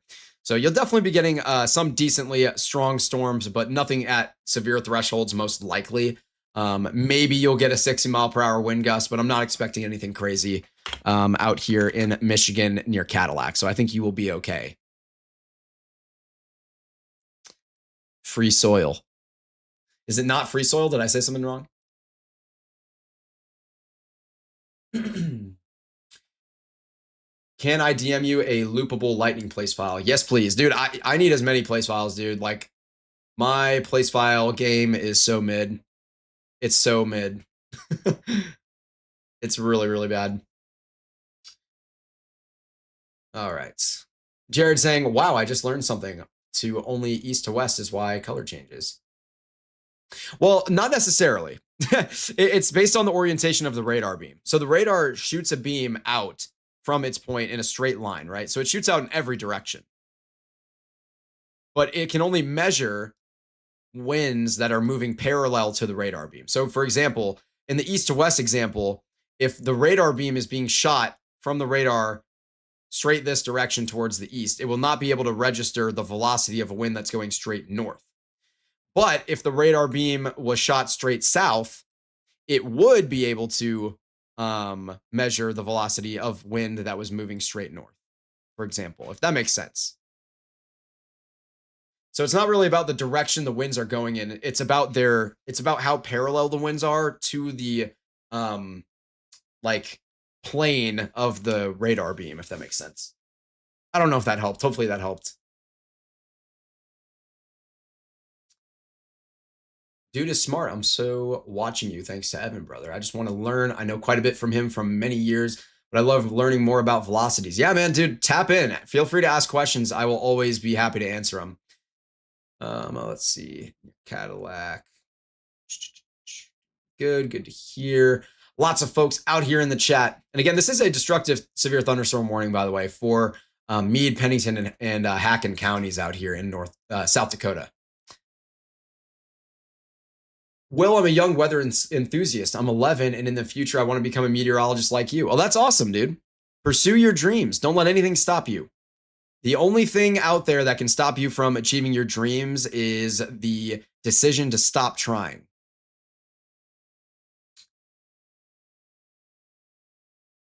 Jared saying, so either go east or west or north south. I just get confused about that when it changes. Yeah, so it's entirely related to what direction the radar beam is coming in. So if your radar beam, or if your winds are moving parallel, so essentially like this, where they would never touch, right?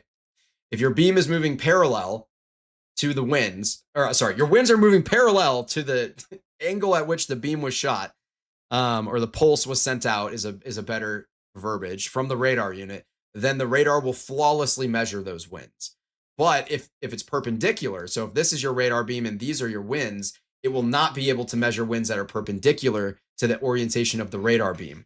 And then it gets a little bit in a mucky middle where you are like partially parallel, something like this, for example. It'll only be able to measure the component of the wind that is parallel to the radar beam. So for example, this wind vector here in white has two components to it. It has a component that looks like this and a component that looks like this. And those have different magnitudes that result in the final wind vector, which is this thing. And so it'll only be able to measure, the radar unit will only be able to measure the vector component that is parallel to the radar beam angle. I know this is really confusing stuff. It's really, really complicated.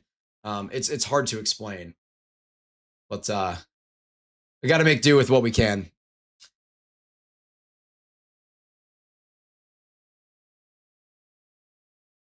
Depends where the storm is, what the best way to go.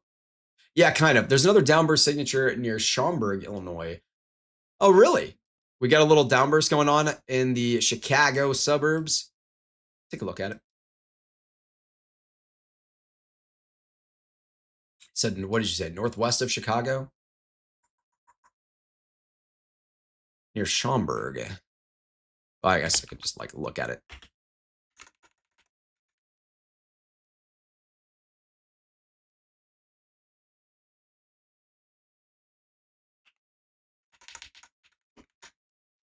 Oh.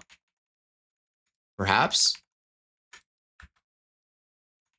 I'm not really seeing anything getting kicked up in all directions on radar. I also might not be looking in the right place because I'm not seeing Schaumburg. Unless I'm losing my mind. Oh, there it is. Okay, so this is kind of what you're talking about. These targets just be, oh my gosh, I'm using yellow. These targets just being launched to the surface here and then spreading out in all directions. I'm assuming that's what you're talking about with this storm, potentially downbursting a little bit here. And these velocities, yeah, it looks like they're definitely spreading out. Yeah, you can see that mass spreading out here. So from here, you're looking a little bit tighter, and then in a couple scans, it looks a little something more like this. You can see that mass spreading out there. So yeah, you're definitely right. A little bit of a weaker downburst going on out there. Mr. Scott Caseman in the chat saying, I'm for real enjoying the technical radar capabilities talk. Yeah, I love it.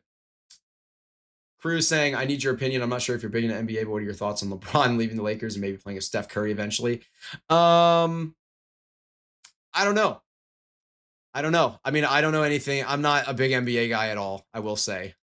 So I don't know if I can give you a good answer here. I will say our severe thunderstorm that was destructive rated near Pedro has been downgraded all the way to just a general severe thunderstorm warning with up to ping pong ball sized hail. Down in Nebraska, we still have a considerable severe thunderstorm warning from our formerly tornado warned storm.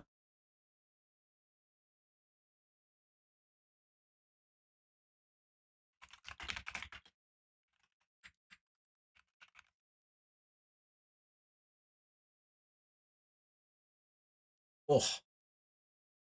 LeBron needs to join the Cavs.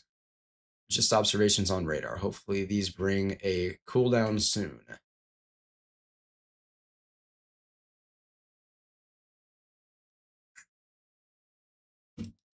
Looks like we're starting to storm drain like rapidly here, by the way, along this dry line.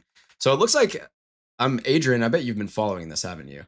It looks like we've, over literally like the last 5 minutes, we've had dramatic storm training firing off with the outflow boundary of our supercell here colliding with this dry line and the other outflow boundary from the other. This is really cool. So you have 3 different pieces of dynamics going on here. You have a residual dry line that's set up here where our original supercell near Stratton has been existing for hours.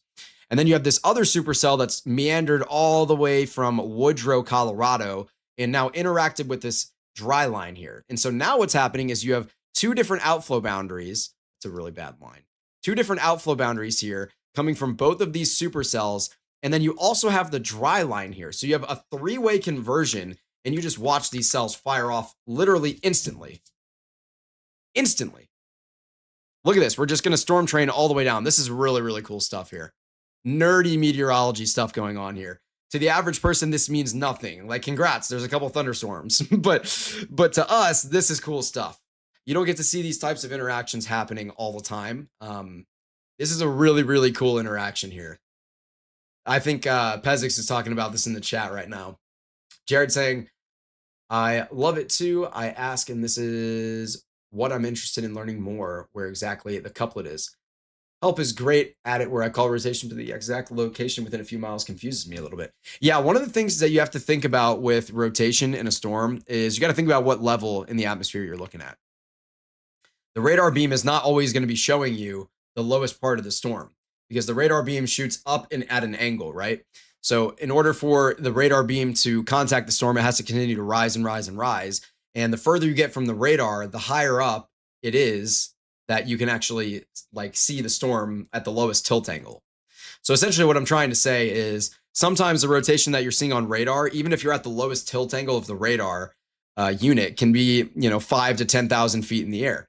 Like in this case here in Nebraska, this is around 4,600 to 700 feet in the air. So with that rotation, most supercells are, okay, I'm gonna draw this out. Hang on. Most supercells are oriented kind of like this, where you have your surface and here's your supercell and you have an anvil, right? So in this case, you have what is a tilted updraft in this storm, right? And so where you're seeing rotation at the mid levels on radar, for example, does not directly translate down with where the tornado would be, right? In this case, where the tornado would actually be is at the bottom of the mesocyclone over here. So your radar imagery is not always going to exactly match up with where your tornado would be or where your lowest level velocity couple would be, for example. So hopefully this helps visualize it a little better. And then in these storms also, you get your RFD that is pulled around the backside of the storm, and you get that downdraft there that's established through a variety of ways. The Lemon and Doswell model has, talks about a little bit of kinematic forcing at the upper levels here, just barely, and then evaporative cooling here that is able to bring the RFD the rest of the way down, and then wrap around your storm. And when that RFD occludes and comes around the backside of your storm, that is when you can get a tornado a lot of time, because it's like putting your thumb over a garden hose and you're just pinching off that inflow and forcing that mass to move faster. And so your updraft is enhanced. All that mass comes up faster. It comes into the storm faster. The pressure drops as a result. You can get a tornado that forms really quickly with that RFD occlusion process. That was a meteorology, a really, really in-depth meteorological concept that I just tried to explain in 2 minutes. So I, I apologize for that.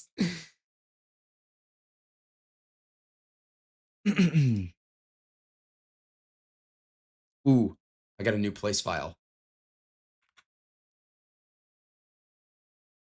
Bang! We got a better lightning place file. Let's go.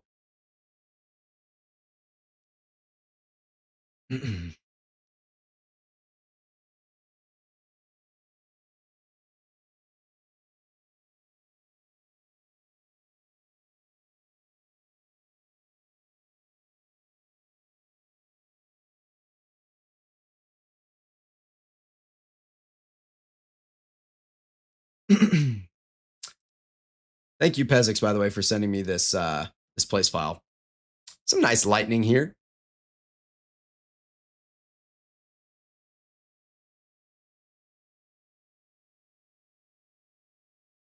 How long have you been a meteorologist for? A degreed meteorologist?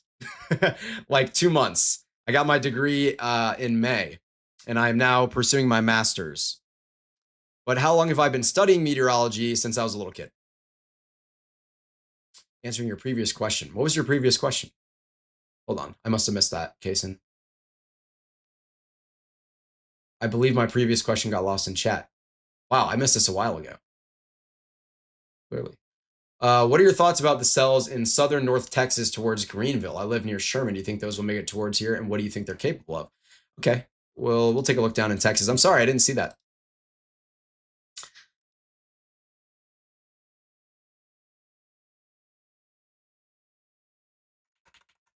Are you talking about these down here? I'm not really expecting much of anything going on in Texas tonight. In general. If you're talking about these cells down here, these are just some general pop-up storms that won't be capable of very much besides some rain and thunder.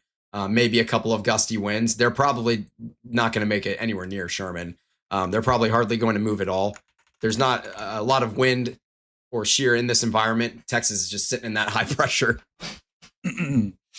Just a lot of sinking motion out there, but it seems like a couple of parcels were able to escape and try to create a little bit of precipitation out there. But yeah, and these aren't even looking very concerning wind-wise either. Like basically no wind going on with these. So just some rain, maybe a couple rumbles of thunder. That's all you have to worry about. And I don't think it's going to make it anywhere near Sherman. Okay, our Nebraska severe thunderstorm warning actually was downgraded all the way. So we no longer have a severe or a considerable severe thunderstorm in Nebraska anymore. This has been downgraded all the way to a regular severe thunderstorm. Was formerly a destructive severe thunderstorm and then considerable. So that hail risk has really diminished here, but we are absolutely seeing the risk for some small hail in there, maybe up to ping pong ball sized hail, really throughout this entire area. And also flash flooding is going to become a significant risk in this area, as well as these storms are just going to kind of sit here along this boundary. I want to take a look at this hail core near Adelia, as this thing looks ridiculous. This looks actually insane. You see some of these white values and these silver values coming in on the middle of your screen. This is really, really an impressive updraft here. I'm gonna sit here and stare at this like a kid in a candy shop here, as this is just a really, really impressive updraft. And you can see what I was talking about before, how these updrafts are always tilted, right?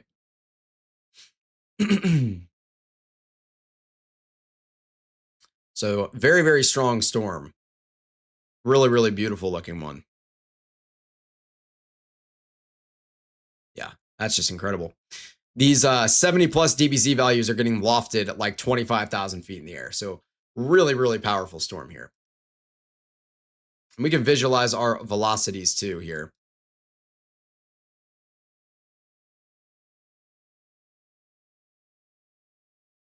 It doesn't do us a ton of good. I need to have some actual, some useful, some useful color alphas for my velocities, and NROT's cool to look at, but in this case, it doesn't really do anything for you.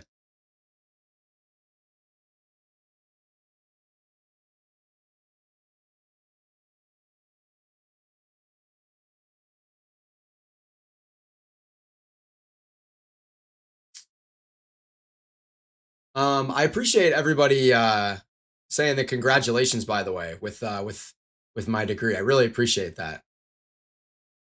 I love the way you show and explain it. Reflectivity and velocity are two totally different spots. Love the way you explain it. Yeah, absolutely. I feel like I'm missing a lot of messages in the chat here recently because I've been yapping too much about the meteorology.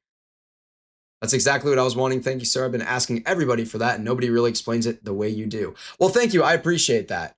Great teacher, says Peach on a Leash. You know, it's funny because I'll be working as a TA for Mississippi State University while I'm doing my thesis. So I'll be helping the next generation of meteorologists learn all of this stuff as well. Michelle's saying, much appreciated. You explained everything so well. I feel like I've already learned so much. That's awesome. I really appreciate that. Sorry to blow you up, man. No, you're good, dude. I love everybody talking in the chat. How long have you been a meteorologist for? I saw that one. Okay. Excellent explanation. This is a really quality channel. Thank you very much. I really appreciate that.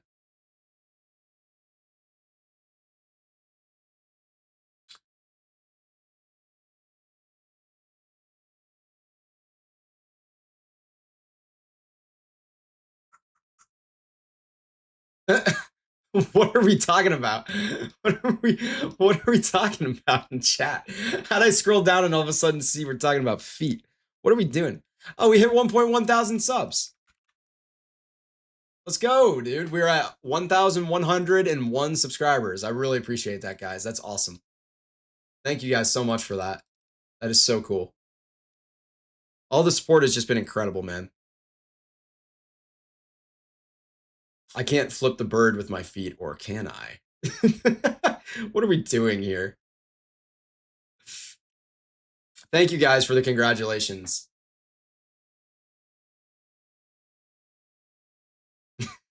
Jared, I feel you. Case and Saudi, you should make a video series just teaching multiple weather concepts. I would watch every episode. It's funny because we're actually planning on doing that. So the Will's Weather Academy will be in full force at some point. We'll try to get around to that. And maybe it won't get done until like the winter time. I don't know. Depends what my schedule is going to be like here. But hopefully we can get it done before I go back to college and start working on my thesis. Still a really strong storm here. It looks like some of those higher or some of those larger hailstones are starting to fall towards the surface now. So definitely northeast of Adelia, we could be seeing some larger hailstones there. Ping pong ball sized, maybe slightly larger.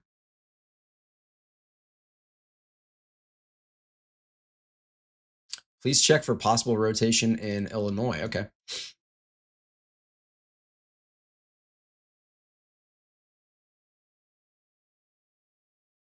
Southwest of Aurora.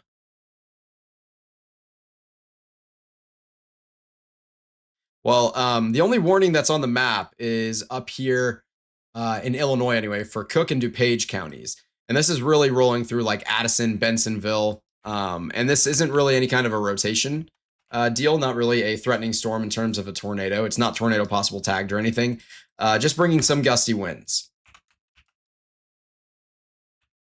Southwest of Aurora, though, just some general storms as well. Nothing crazy here.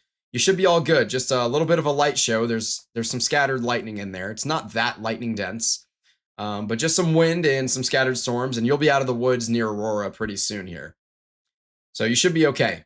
There are more storms in general behind it, so you might get a couple more showers and storms this evening, but nothing expected to be severe. Do you have a thesis topic yet? Actually, yes. Okay, so my thesis topic is actually really interesting, in my opinion. So there's a lot of weather research that exists out there on what makes a severe weather event happen. So, for example, like what ingredients in the atmosphere do you need to get a tornado outbreak or to get a giant hail outbreak? But there isn't a lot of research into bust events. So, essentially, events where it seems like everything is there, but then nothing really happens. And there isn't a lot of research into things that can stop an outbreak from happening. And so, one of my big things that I'm against is all the fear mongering and the desensitization of the public.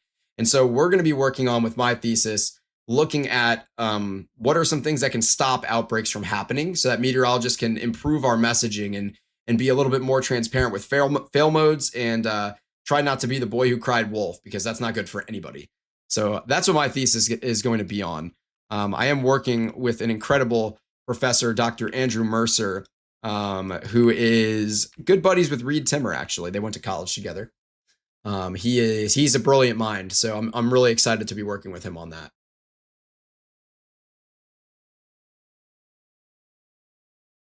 It's Evan's channel slash Will's. We talk about food and everything on his. Today was a different topic, clickbait, not from you. Yeah, fair enough. Fair enough. Yeah, Evan and I have talked really extensively about all of the clickbait and the fear mongering and everything, and yeah, it's just not good stuff. It's really bad for the space. It's bad for the public. I will say northeast of Rapid City, near areas like Viewfield, eventually just north of New Underwood, north of Box Elder, we are seeing up to a tennis ball sized hail. So some very large hailstones up there in South Dakota. The rest of our severe thunderstorm warnings that are considerable tagged are all in North Dakota here, and that's all of these guys. They're all tagged with tennis ball or golf ball sized hail, it appears. Yeah. Tennis ball or golf ball sized hail, depending on where you are at here in North Dakota. So if you're in southwestern North Dakota in any of these polygons, you definitely need to be taking it very seriously. If you got a vehicle, put it in the garage. Um, you know, you don't want to be sitting under those giant hailstones like that.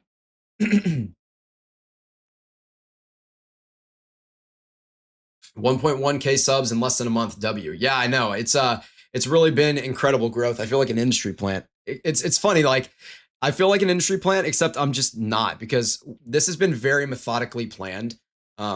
We didn't know, we didn't have any connections in the community to like give us, an initial following or anything like that. Like Evan found us on his own and was nice enough to help us out.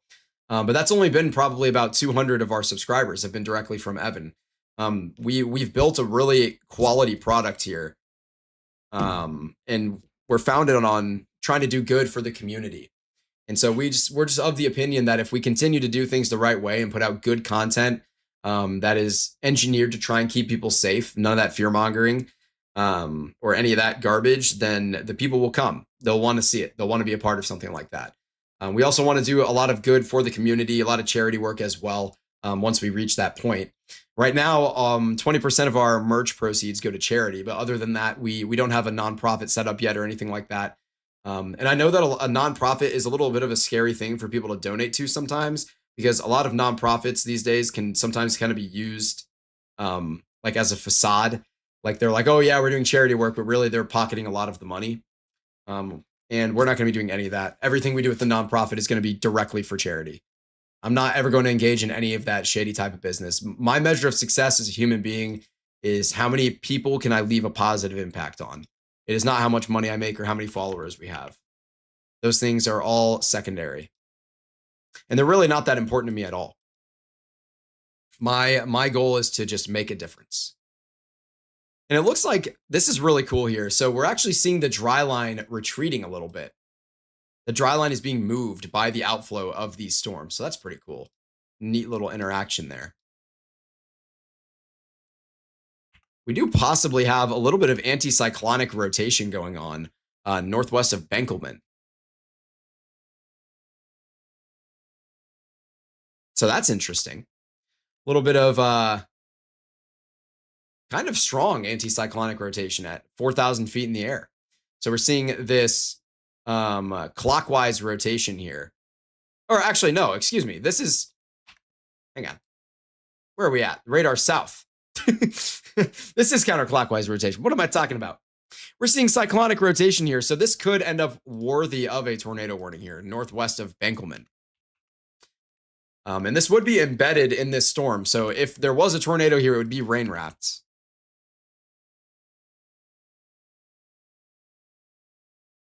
You know what helps? Hit the like button on the stream, Nate says. And yeah, I completely agree.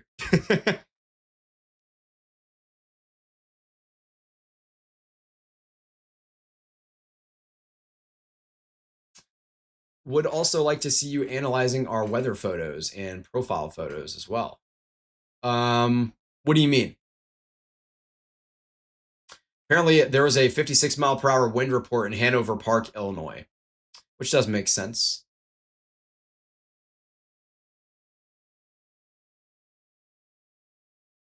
Yeah, we could definitely see a tornado warning put on this for sure. We'll see if it uptrends on the next scan after this. But it has just continued to tighten. It has weakened a little bit on the latest scan, but it is still staying very, very tight. If it uptrends on the next scan, it wouldn't shock me at all to see a tornado warning issued on this one.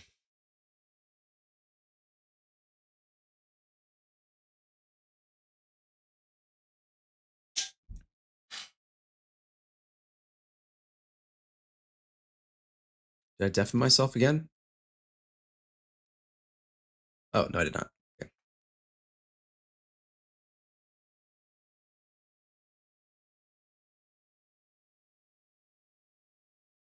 Perfect, perfect.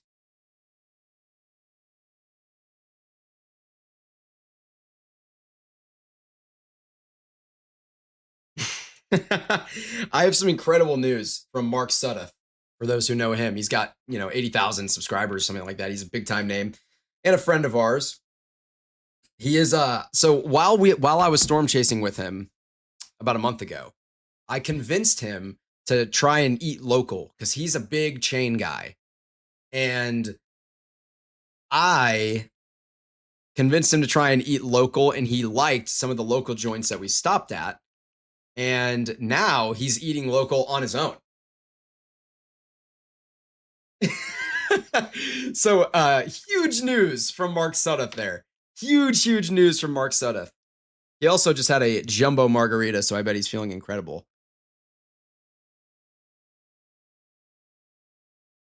I got to text him back really quick. That's pretty funny stuff.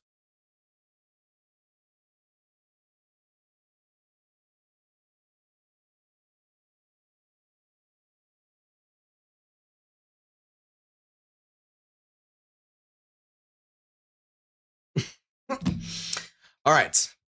Mark is a chaser for my channel too. Great guy. Oh, really? I did not know that. That's awesome.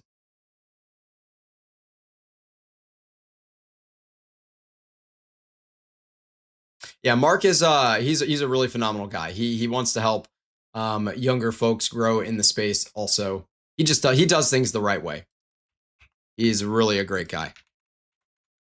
I mean, this genuinely could have gotten a tornado warning like a couple of scans ago. On this scan, I'm not gonna lie, on this scan, if I was sitting in the chair, I am low-key warning this. If I was sitting in the chair. Now here, I wouldn't warn it necessarily. If it uptrends again, then I would warn it. But I mean, definitely some rotation in there.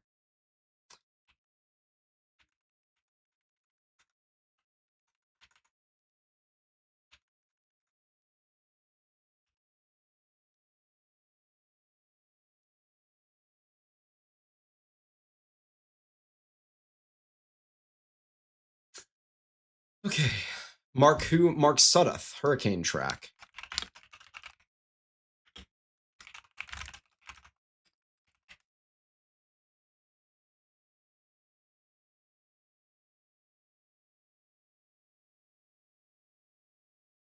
Just subscribed from Live Oak, Florida. Evan referred you. Oh, well, thank you very much. I appreciate that. Very happy to be here and happy to have everybody here tuning in from Evan Freiberger's incredible weather empire.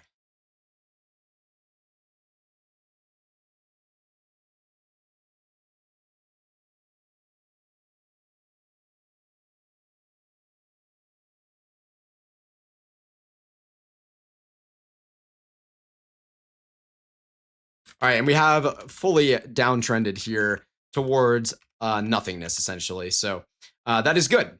North of Benkelman, looks like we will not have any kind of a tornado risk there.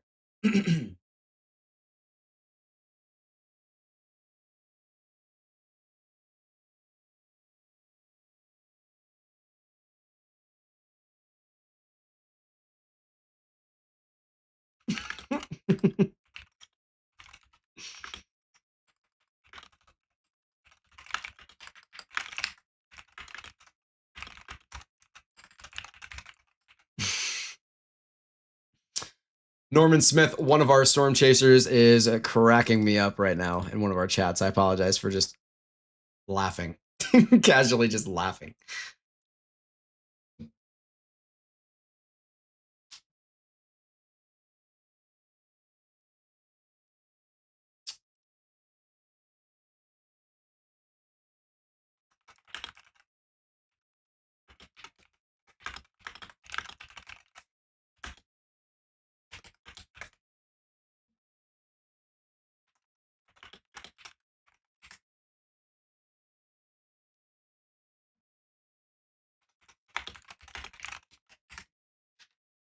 Man, Evan giving us the raid tonight was really helpful.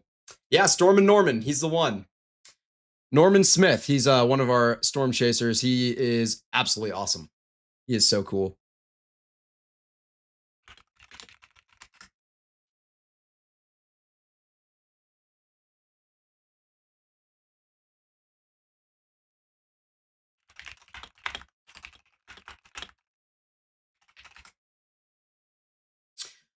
The one and only. There he is in the chat. There's Norman himself. We got all the storms, but the atmosphere doesn't form any hurricanes yet. Oh yeah, the hurricane season, we're still pretty young, and it is an El Nino, so it's one of those situations where a lot of the time, yeah, you got to subscribe to Norman, by the way. If you're not subscribed to him, he's there in the chat. Let me just at him in the chat. If you guys aren't subscribed to Norman, I don't know what you're doing because he puts out phenomenal content. He's an incredible storm chaser. But with hurricane season, we are in a super El Nino per se. So essentially, our temperatures off the coast, the western coast of South America in the ocean, those sea surface temperatures are like 4 degrees almost warmer than average. So a very intense El Nino. And in those El Nino situations, a lot of the time, you will have less hurricanes in the Atlantic basin, but when you do get a hurricane, sometimes it can be a strong, like a higher end hurricane when you actually do get one. So it'll probably be a quieter hurricane season, but we could see like one big hurricane, you know, really roll through and cause problems, which would be obviously catastrophic. We don't want that to happen, but that's definitely something to worry about. But everyone's like trying to clickbait you and be like, Super El Nino, we're all going to die, hurricanes everywhere. And that's just not the case at all.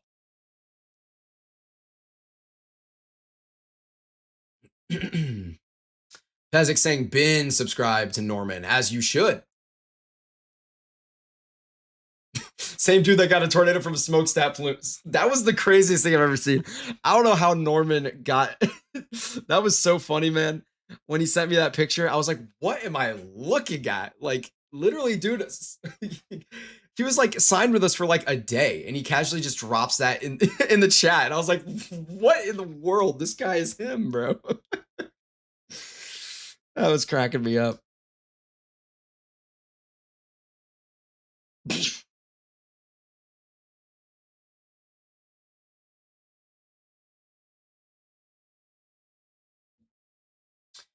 Oh man, I'm actually cracking. That actually cracked me up.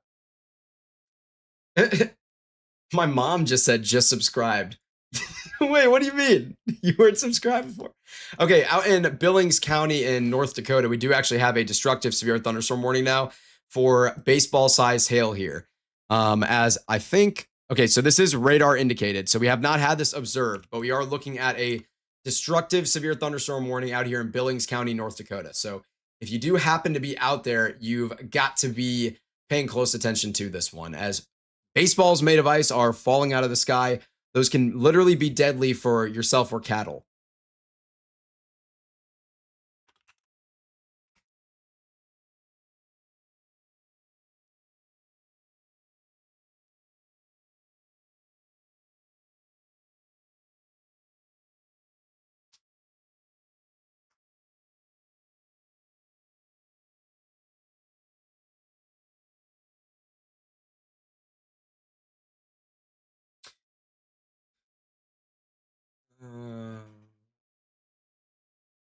Oh, I see what's happening. My mom just now subscribed to Norman. I got you.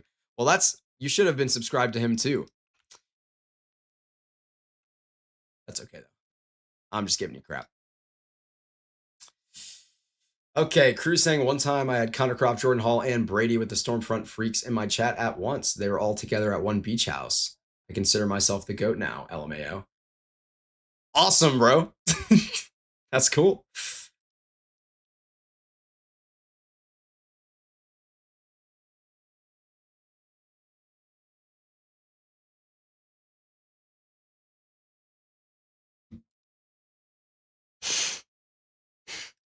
Stop laughing to my ear.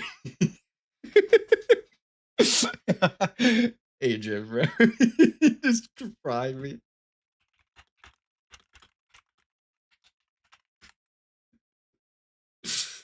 Oh, man. All right, west of Pedro, it looks like this hail core is still a little bit potent. We could still, I don't know what this is tagged for. Ping pong ball? Is that what this is? It's tagged for $half size hail. I think this could still be ping pong, maybe even golf ball size hail west of Pedro. It's all similar. It's still a severe thunderstorm warning that could produce some damaging hail. And then, of course, our destructive severe thunderstorm warning for Billings, North Dakota. We did just get a considerable severe thunderstorm warning for Custer and Rosebud counties here in Montana. This is an interesting one, as we do have a hail spike. So this is pretty cool. Another radar feature. Let me just disable these polygons so I can show you this. So what we're looking at here is you have a storm like this, and at the same time, you have a hail spike that looks like this. So what that is, it's called a 3-body scatter spike. And it indicates that the radar beam has come in contact with a hailstone.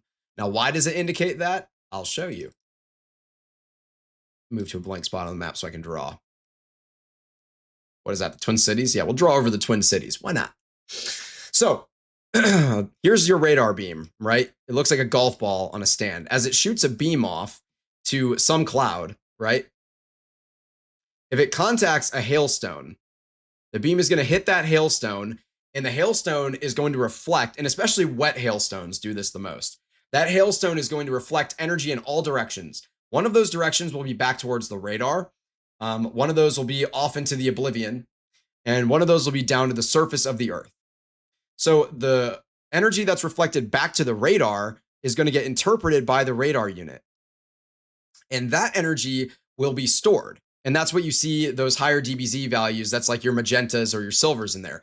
But what happens after that is it takes more time for the radiation that came back to the surface of the earth, which would be down here, for example, down to the surface of the earth. It comes back up, hits the same hailstone, and then gets reflected back to the radar unit again. And that smaller amount of energy, as it hits the hailstone, is also sent in all directions, some of which will be back down to the earth, some of it will be up into the oblivion, and the rest, and some of it will be back towards the radar unit. And that energy that comes back to the radar unit is a much smaller amount, and it gets registered by the radar on a delay. So essentially, the radar thinks that radiation is coming from the previous radar scan, so the previous pulse of energy sent by the radar, when in reality, this pink energy is coming back and hitting the radar after the next radar pulse has already been sent out. So the radar thinks that it's seeing another target over here. That this yellow dot over here would be that pink energy. And so what you get on the backside of a hail core is that 3-body scatter spike that looks like this. And I can go ahead and go back to where we're seeing that in Montana here. So that's exactly what we're seeing. Here's that hail core right here in Montana. And the radar beam is coming this way, hits the hail. And then as that second wave of radiation comes back towards the radar, you're seeing these lower DBZ values over here that form a spike coming out of the hail core away from the radar unit. So pretty cool stuff there.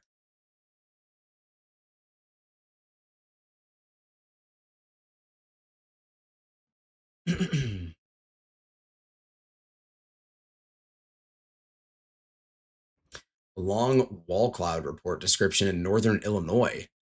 Intriguing. We do have a wall cloud report. During brief flashes of lightning, there were moments showing a rotating wall cloud 2 miles northeast of me. It was rotating due to the amount of lightning flashes and video proof of it rotating. It is very weak, but it is noticeable. Damage from wind gusts to trees. Interesting. I'm gonna be honest with you. I highly doubt that there is like a genuine rotating wall cloud here. It's possible in theory, but I highly doubt it. Most likely they were seeing some scud and reported that, but that's okay. It happens.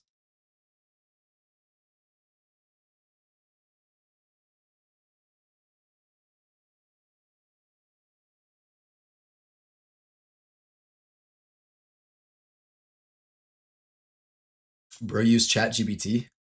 What? What'd I do? I live in Dallas, Texas. Will I be okay? Hello, Ben.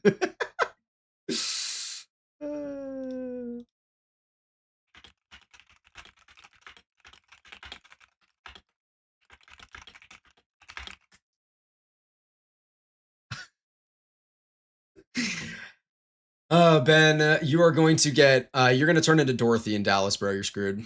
Sorry. Hate to break it to you. What is life? I'm just a hailstone in a cloud. Tough saying for real. Love the explanations. Pezik saying I love the explanations. Make these education clips, put them on you. I agree, by the way.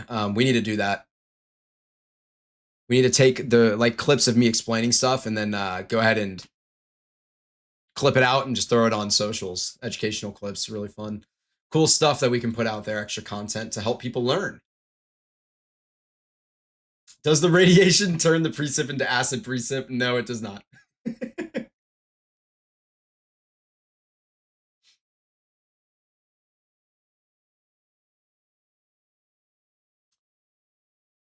Is Scud, is that a new command? Did we just add a Scud command?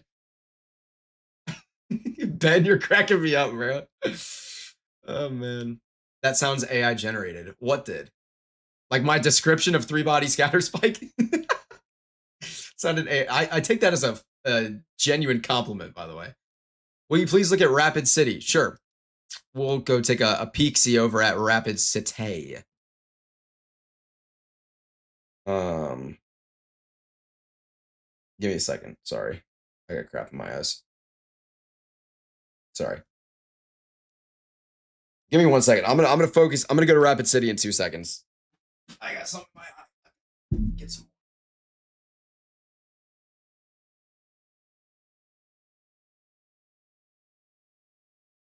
Oh. Okay. Good Lord. Man. Sorry. We'll go to Rapid City. So down in Rapid City, we do have a considerable severe thunderstorm warning here still in place. Rapid City is a cool town, by the way. And these storms could be producing some very strong winds, actually. At like 700 feet here, we are seeing almost 70-mile-per-hour winds being sustained. So this probably should be a larger, considerable severe thunderstorm warning here with how fast some of these winds are looking.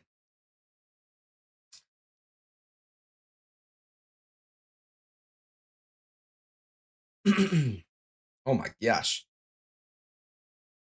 I don't know what was in my eye there. Why don't they make women forecasters the norm? What? What kind of question is that?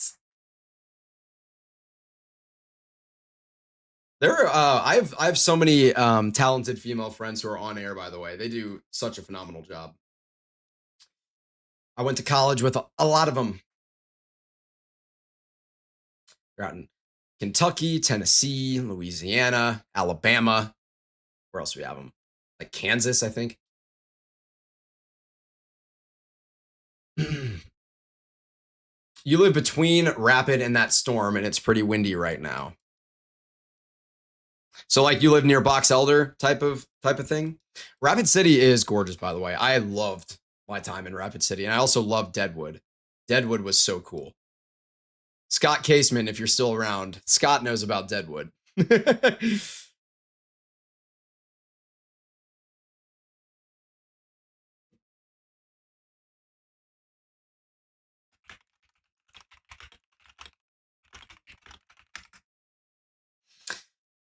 Okay.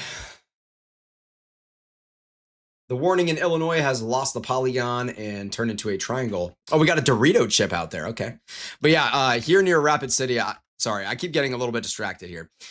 We are looking at some relatively strong storms here all around Rapid City and the general Underwood area, just to the northeast of Rapid City. These could easily be producing some smaller hail to medium-sized hail, maybe up to golf ball size hail north of Viewfield and west of Elm Springs. And then west of Pedro as well, could also be seeing maybe golf ball sized or ping pong ball sized hail. And in general, these could easily be producing 60-mile-per-hour wind gusts. I honestly think they could produce up to 70-mile-per-hour wind gusts, but it's not tagged for that on this severe thunderstorm warning at the moment.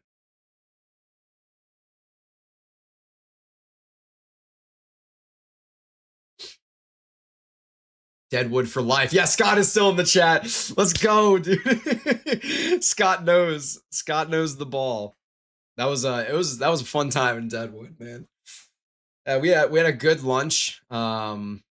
Scott, Maddie, Davis, and I had a nice lunch in Deadwood at this like local cafe. That was really cool. Really nice place. Justin says my wife is from Rapid City. That's awesome. Disney Fama 4. To get a meteorology degree, what classes do I have to lock in for high school or do good at? You need to pay attention in your maths. If you want to get a meteorology degree, you really got to pay attention to your maths. A lot of people think meteorology is just looking at the radar. To really understand meteorology, you got to have a really good foundation in all of the governing equations. There's 6 governing equations in meteorology and tons of other really long, important equations. You'll be doing calculus 1, 2, 3, and you'll be doing maybe a tiny bit of differential equations, but a lot of partial derivatives. And when you get to college, you kind of don't really work, or when you get to your upper level meteorology courses anyway, you don't really work with numbers. You work with letters. It's all theoretical stuff, working with equations, and definitely it's difficult, but it's worth it. We did just see that considerable severe thunderstorm warning near Viewfield did get lifted. That was the one that was tagged with that golf ball sized hail, by the way. So again, this is just northeast of Rapid City. You can see the radar beam, the maximum tilt angle here is giving this storm a haircut. As unfortunately, we're a little too close to the radar to see the entire storm. But in the lowest levels, we can still see about the lowest 25,000 feet. And this is still a very monstrous storm that could easily be producing some hail. You can see some of those silvers getting into there. So a pretty strong storm here.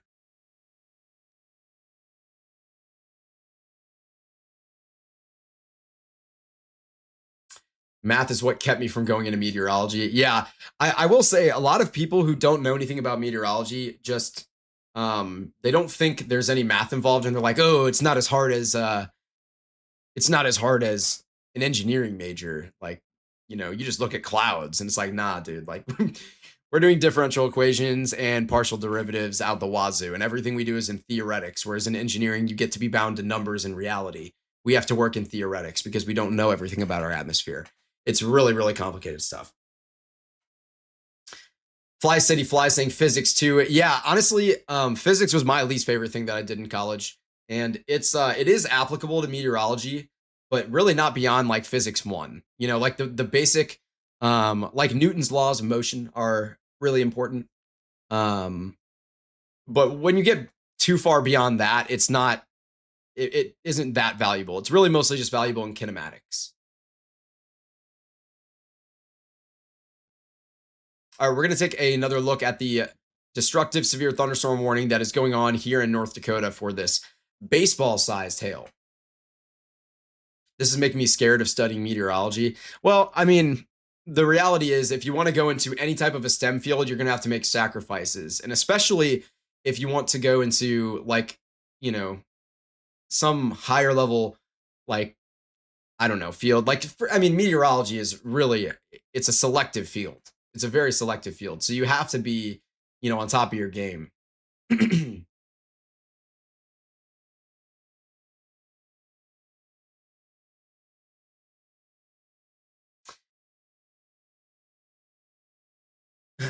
And yeah, like Blake said in the chat, it's really not that bad. Like, you can get through it.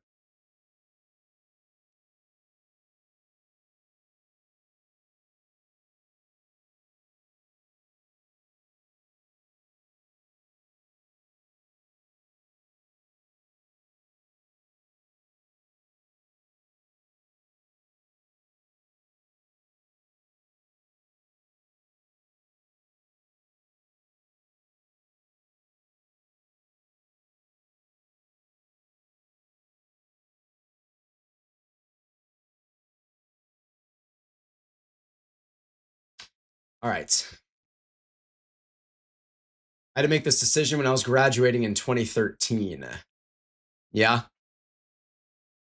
that's not that much older than me. You graduated just 9 years before I did from high school. I assume you're talking about. Chukasoba saying the other thing about math classes is that it's one thing at a time. He's listing all the math classes at once, but each one you get a whole semester or year. You'll get there with yeah, this is true. Calculus 1, 2, 3, and 4. Those are all semester long classes, so you have time to roll through it. Yeah, computer science takes a lot of those classes too. Computer science is a really difficult major. I could not have gotten through that. Computer science is like not my favorite world to be in. I commend people who do that stuff though.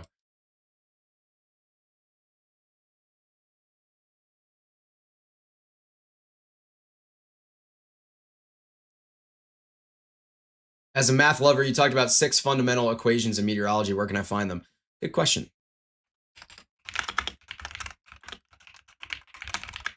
One of them is just the ideal gas law, which you'll probably already know about if you're someone who loves all that kind of stuff.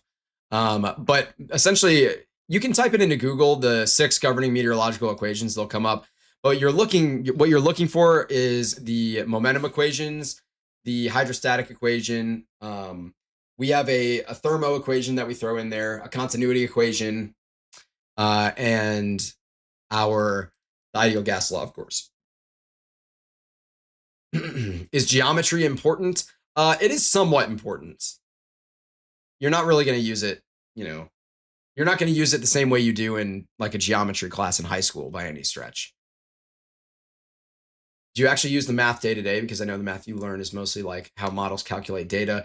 Yeah, that's correct. So in the day to day, you're never really crunching numbers, but if you don't spend the time to work through all those equations and understand them, you will make a ton of mistakes in meteorology, and you'll never be able to truly forecast as good as your ceiling could be, because you have to understand the governing equations. You have to understand what variables impact the weather, and like where our models are deriving their data from, what their limitations are, all that kind of stuff. If you don't have an understanding of those things, you're not going to be able to be that successful in meteorology. Genuinely anybody without a meteorology background can like point, and I'm not flaming broadcast meteorologists, by the way, because the majority of them are real meteorologists who do a phenomenal job. But like, for example, someone who is a sports broadcaster could easily hop in front of a green screen and do a weather forecast if it was written for them, right? If a chief meteorologist made their show for them. Because meteorological data, we break it down into really small digestible pieces that can be presented to the public. And so that part is, anyone can present that digestible part, but it's doing that behind the scenes stuff that people don't really see most of the time. That's the stuff that you'll never really genuinely be good at, without, if doing those math classes and breaking those equations down. Now you can self-teach yourself and end up really good at it, but it's way more difficult. Like, you don't have to have a degree. You don't have to work through the equations to be a good meteorologist. but it's really helpful. It's very, very, very difficult. Like, for example, one of our storm chasers, Adrian, is a very, very, very smart meteorologist. And he didn't do a meteorology degree. You can get there and you can do that. You can be like Adrian and you can still be brilliant in meteorology, but it's way, way more difficult and it comes with its limitations if you don't do the degree and spend the time in the governing equations in the background, and not even just the governing equations, but everything else going on in the background in meteorology. Um, Hopefully that helps answer the question. We did get an upgrade, by the way, for a considerable severe thunderstorm warning down here for ping pong ball sized hail and 70-mile-per-hour winds, which is what I was talking about earlier. And those winds are mostly towards Elm Springs now. There's also other areas where we could see those localized 70-mile-per-hour wind gusts really anywhere in this polygon. So this one is going to be for Meade and Pennington counties in South Dakota.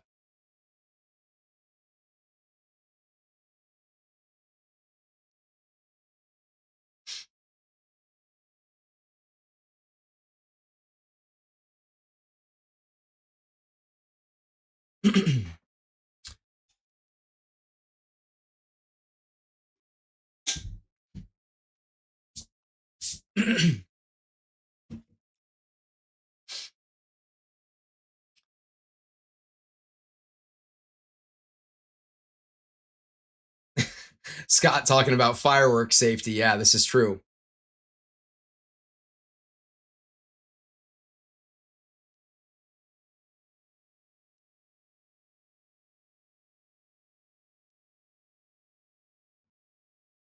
What PC specs do you have? I built my own PC. I've got a 4090 Ti Super.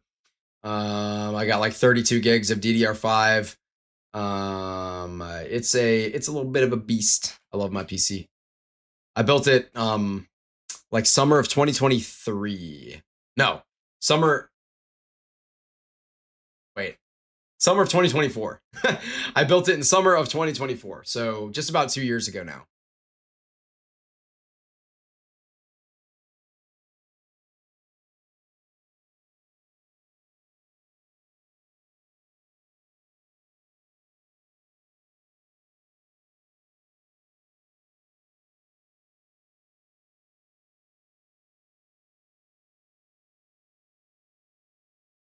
So I do want to update on what's going on in North Dakota and Montana, as we do still have a destructive severe thunderstorm warning in place for baseball-sized hail, 60-mile-per-hour winds just west of Fairfield and southwest of Grassy Butte in North Dakota. We also have a considerable severe thunderstorm warning near Killdeer. That one is for golf ball-sized hail. And then in Montana, west of Terry, we have golf ball-sized hail and 60-mile-per-hour winds in Custer County. And of course, near Rapid City, just northeast of, in Meade and Pennington counties, that is where we're seeing this larger cluster of thunderstorms producing some large hail and strong winds up to 70 miles per hour and ping pong ball sized hail. Oh yeah, RAM is really, really expensive. Really, really, really expensive.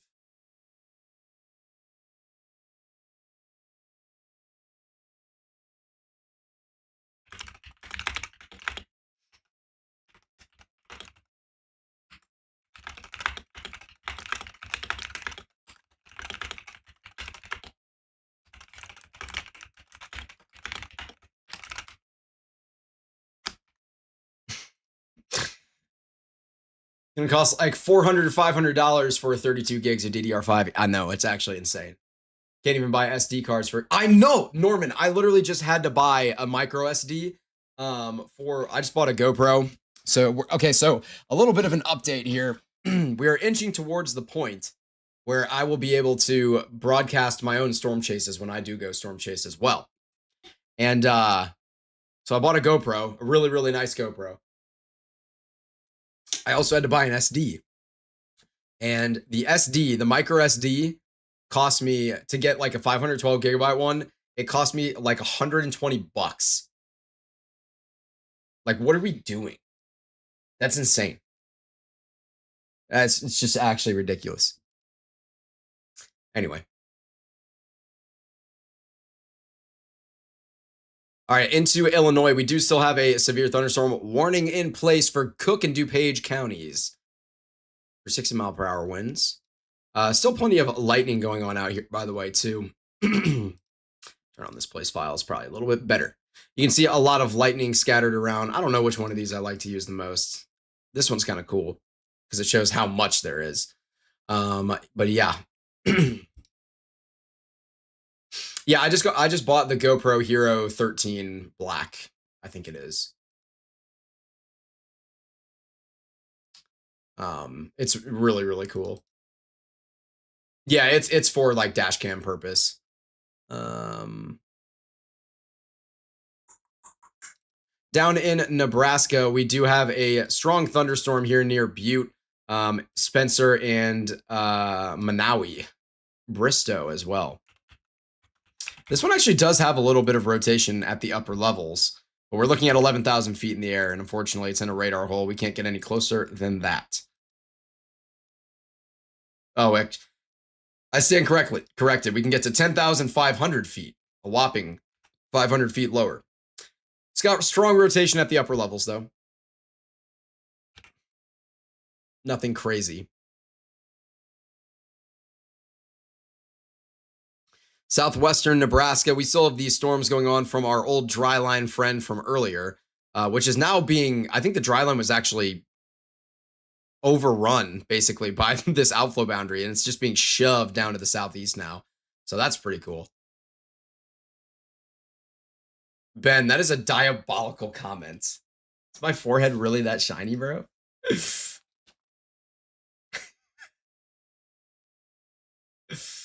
That's crazy.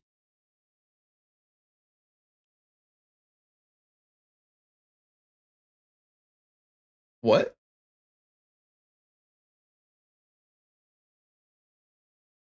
Oh, where did I miss that? I live in Aurora, Illinois. Do I need to take shelter? No, you should be good in Illinois. There's not. Whoops, that's not Illinois. Try that again. Here we go. In Illinois, you are good to go up here in the Chicago suburbs. You have a strong thunderstorm. I don't recommend going out and driving around in it. But you're not like in a, I need to take shelter immediately. And if you're in Aurora, you're really almost out of the woods here, at least for a little while before some more scattered storms make it your way. But you will be okay.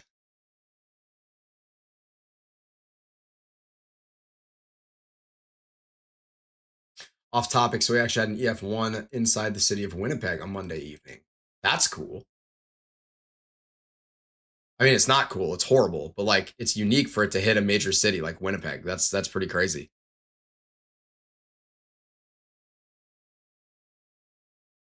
I'm in hurricane country, not tornado country, but whenever a hurricane comes through, it's so surreal in the days after. Yeah.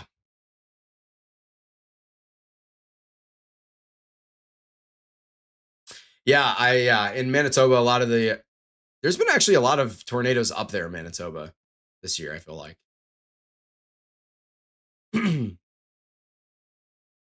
Seen a few in Saskatchewan as well.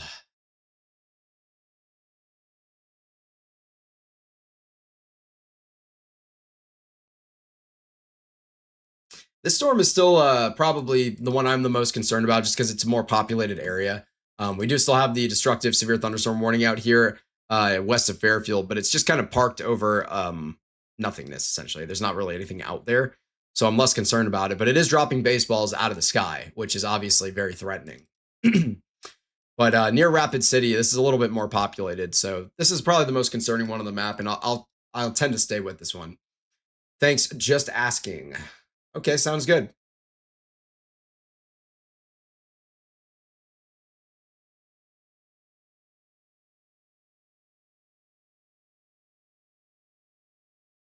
It's 83 degrees here and it's almost midnight. Yeah, I know, right? I hate to break it to you, but the whole US is hot. Or at least the eastern half.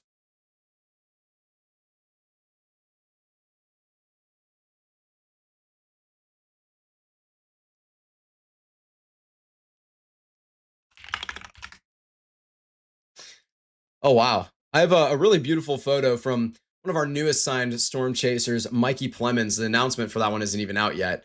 This is a gorgeous photo here. This is from Hillsdale County, Michigan, looking west at the storms that were over Lake Michigan about 2 hours ago. So you can see those anvils from so far away about 2 hours ago. Really beautiful photo here.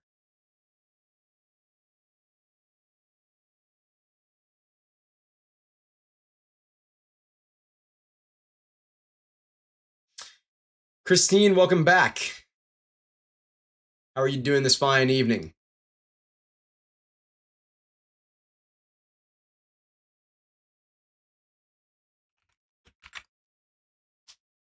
We are probably going to be getting a video from Mikey out in Michigan from these storms that are over Lake Michigan. He's going to send us a lightning video if he can get one out there. So we might have a cool lightning video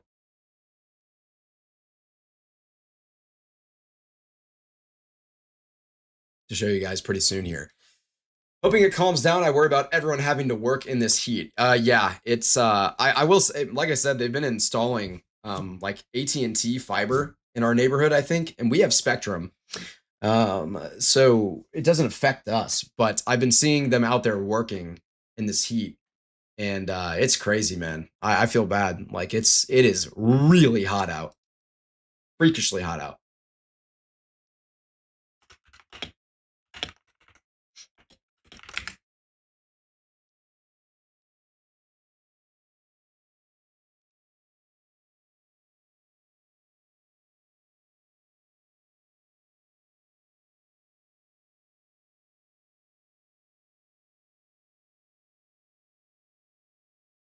What's up, Adrian?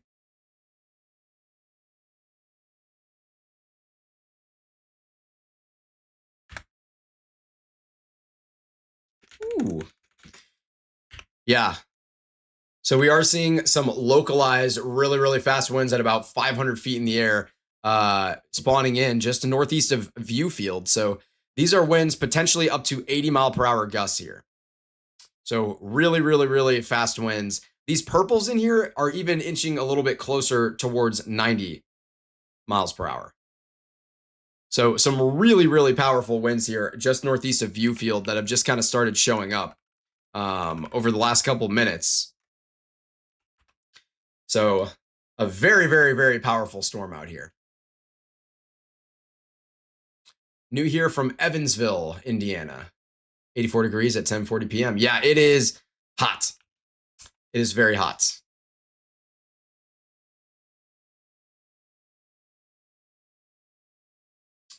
Mason, nice to meet you.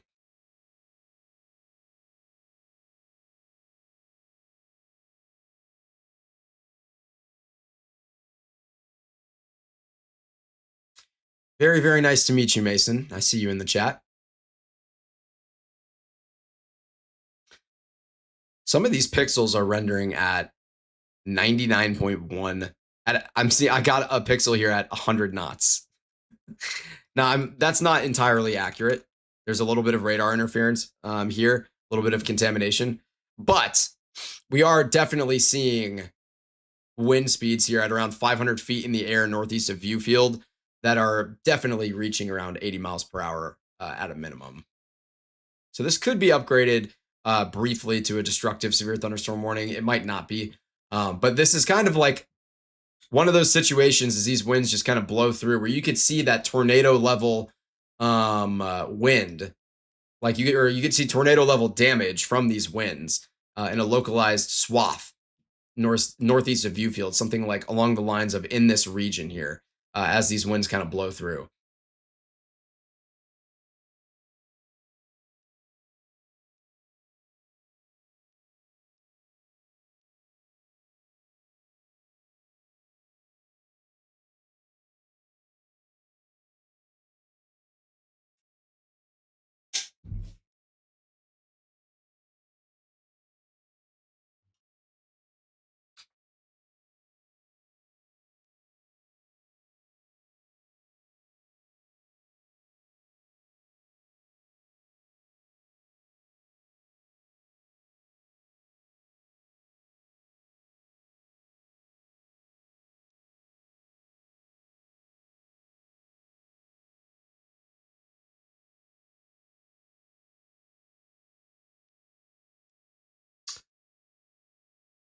All right. We do have a lot more people joining the Discord server as well.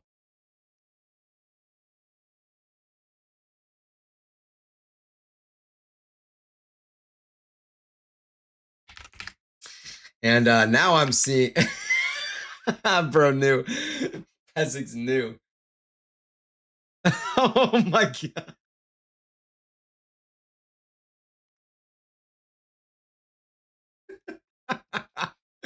What is this? What is this, bro? What are we doing here? What are we doing? Why is this being sent to me right now?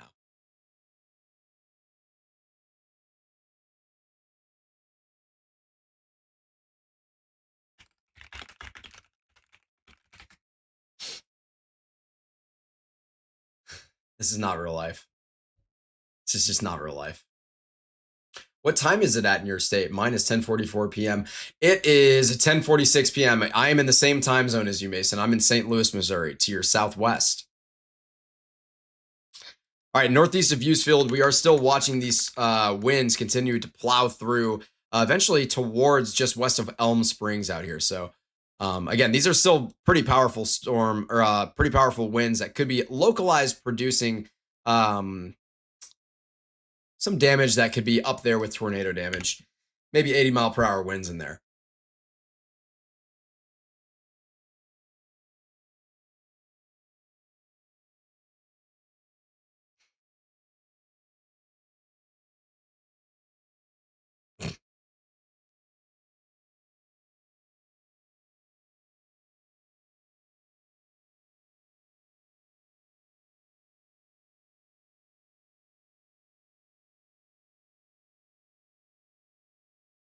Our Discord server is cracking me up right now.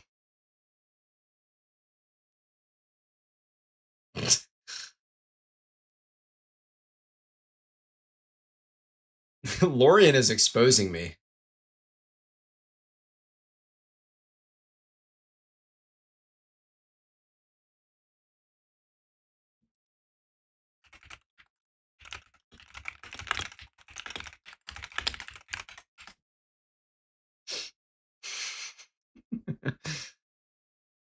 Oh man. If you're not in our Discord, by the way, I'll make that link pop up really quick in the chat. There it is.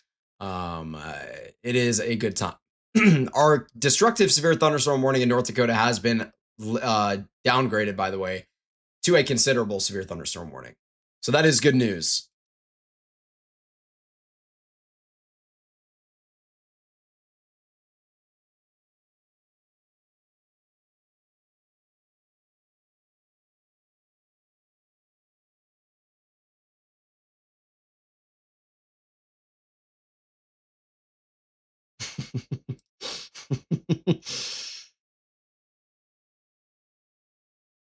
Man.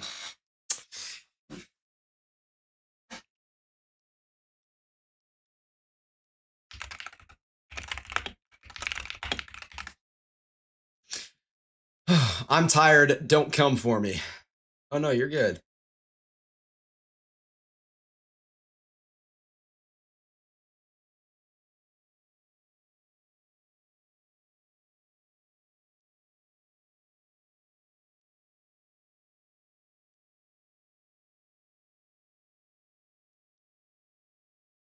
I appreciate everyone joining our Discord server, by the way. I see a lot of folks joining up.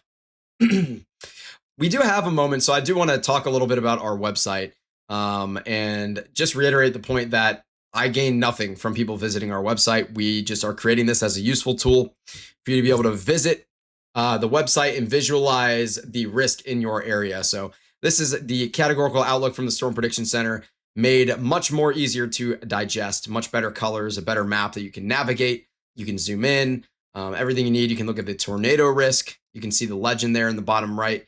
You can look at the wind risk and see like that SIG-1 hatching, and exactly where you are in it and everything like that. You can see the hail risk. Same deal. It looks like something is screwed up, and the the entire country is in a SIG-2 hail risk apparently tonight. What am I looking at? I wonder if it's like that on the SPC too, if it was just on our end. Okay, that's just on our end. I don't know what happened there. The entire, let me refresh. Okay. I'll try to fix whatever just caused that to happen. That is really funny.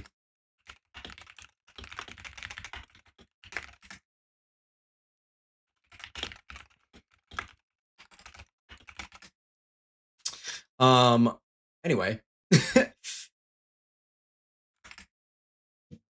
Yeah, I don't know what caused that. Anyway, the website just allows you to visualize everything that's going on around the country over the next 8 days as issued by the Storm Prediction Center. And we're not issuing our own watches and warnings or our own like areas of concern on the map because I think it's you get into dangerous territory when you're putting out like if I put out a will watch, that would be the dumbest thing ever because it would be directly potentially contradicting what the Storm Prediction Center and the National Weather Service are saying. And when you give different information and contradictory information to the public, one, you burn the bridge of trust, but two, you just create confusion. And so we're not doing that. We're not doing any stuff like that. This is all the Storm Prediction Center and their stuff, but we just made it easier to digest and we put it all in one place for you. So you can visualize all of that here and you can read about why the Storm Prediction Center said what they said. You can even see who forecasted it. In this case, it was Jewel from the Storm Prediction Center. And you can see the areas at risk, the population, square mileage at risk. You can see what time the next updates are and when these were issued. You can see everything that you need. And then you can go to a forecast page here and you can look at your own region. You can see I'm in St. Louis, Missouri, and we have an extreme heat warning here, which I can now click to drop down this box and I can read all about that extreme heat warning. For me, it's through 8 p.m. on the 4th of July with potentially heat indexes up to 108.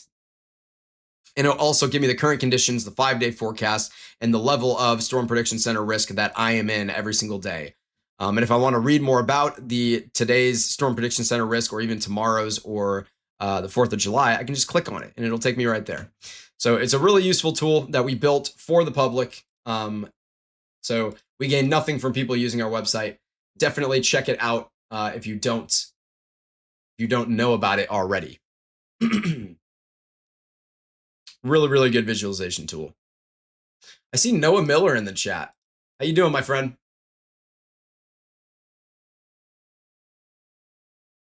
Thank you for the kind words, Noah.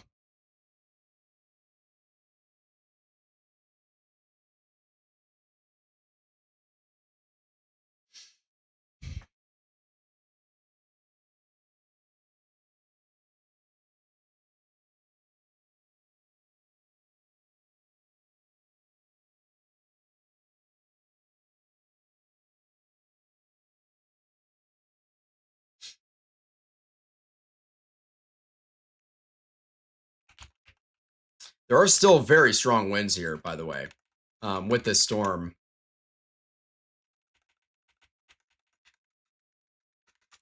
Out here in northwest of northeast, of Rapid City, southwest of Elm Springs, as we're still seeing, I'm surprised this was upgraded to a considerable severe thunderstorm warning for 70-mile-per-hour winds, but I'm kind of surprised that this wasn't upgraded to a destructive severe thunderstorm warning.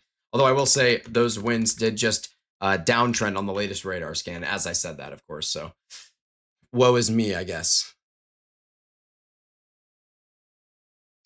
What model does the forecast on your site use? It actually uses the forecast from all of the local National Weather Service offices around the country.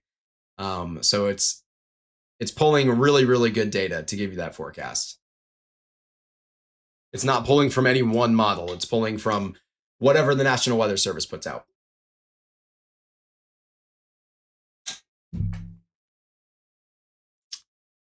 Rand, thank you for the congratulations on 1.1K subscribers. We are up to 1,116 subscribers, which is so cool. I really appreciate all the support. If you haven't already liked and subscribed, it would be the #1 way that you could support us. So I would really greatly appreciate it.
Ooh, we might have a lightning video.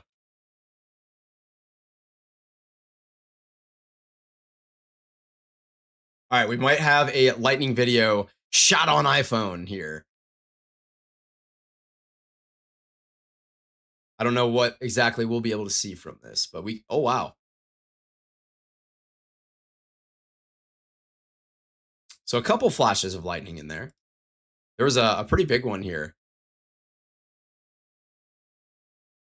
Right around here. Yeah, you could see some of those clouds peeking through these storms coming off of Lake Michigan here. So some pretty cool cloud, some pretty cool lightning in the nighttime over Lake Michigan sent in from Mikey. It's cool stuff right there.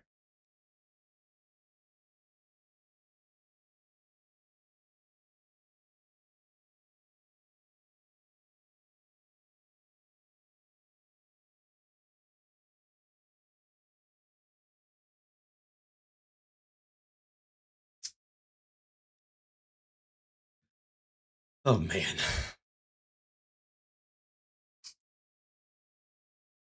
I see guys talking about something going on in Pennsylvania on the 11th. That sounds pretty cool, whatever it is. Not to be nosy. I'm just all right. We're gonna check in on the storm in Custer County, Montana. As that okay, so that considerable severe thunderstorm warning will be allowed to expire in 2 minutes. The considerable severe thunderstorm warning near Fairfield is still in effect, and this storm hasn't really moved. It's just been parked here just west of Fairfield. And it's been dumping. It had some large hail earlier. Right now, it's just dumping golf ball size hail. Gibson Ridge, I think it can work globally, but in my case, I only have access to radars in the US. I think there's a way to get access to other radars, but GR does not pull MRMS data.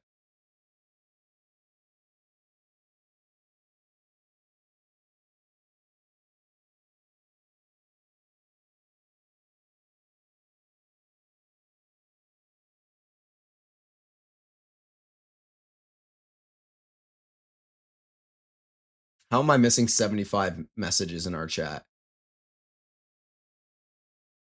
In our Discord server. There is so much going on in our Discord server right now. It's actually kind of insane.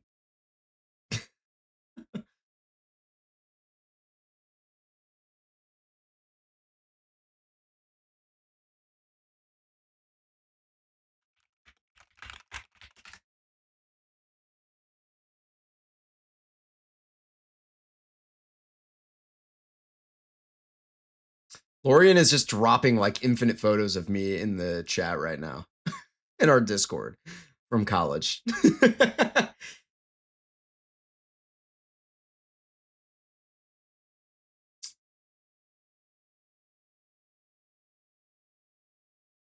All right, so we are still watching these winds rolling through Viewfield towards Elm Springs here as they are beginning to finally die down just a little bit. So we are inching towards closing things out for the evening. We'll probably stay live for at least a couple more minutes here.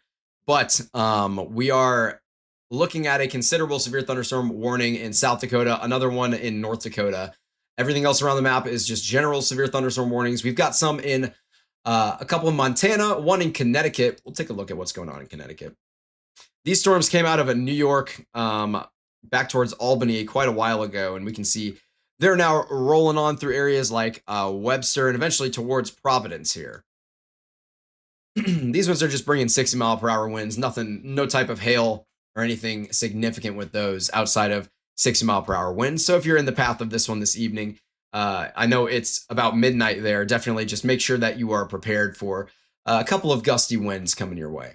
Back through Illinois, we do have all sorts of thunderstorms going on in a giant line, really all the way from south of Davenport towards Burlington and then through the Chicago metro and even into Michigan a little bit.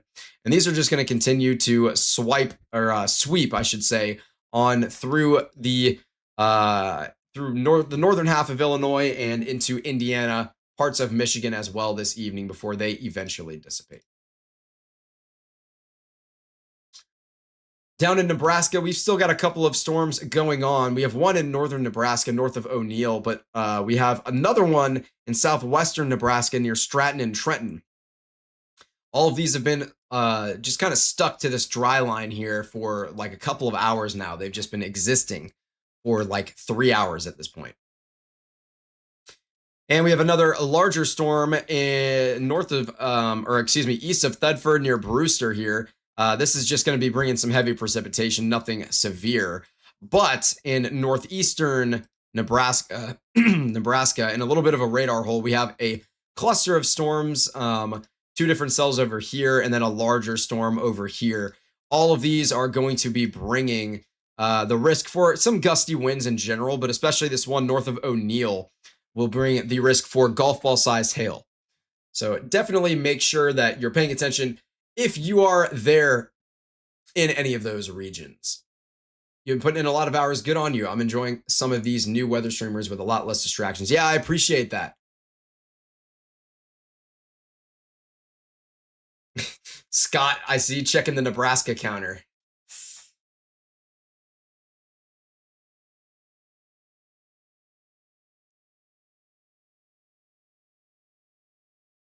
We do have a Nebraska counter. We also have a Nebraska t-shirt because the whole Nebraska thing has become kind of an inside joke from like the first week of us broadcasting. So shout out Nebraska. Jacob saying, yeah, here in Newton, Iowa, central Iowa, it just keeps storming like nothing's moving. Yeah, I forgot about to look at some of those storms near Des Moines. It really has been storming like crazy over here for quite a while. I think we may have possibly like some sort of a stalled front out here. I don't know exactly, as I haven't looked at any observation maps.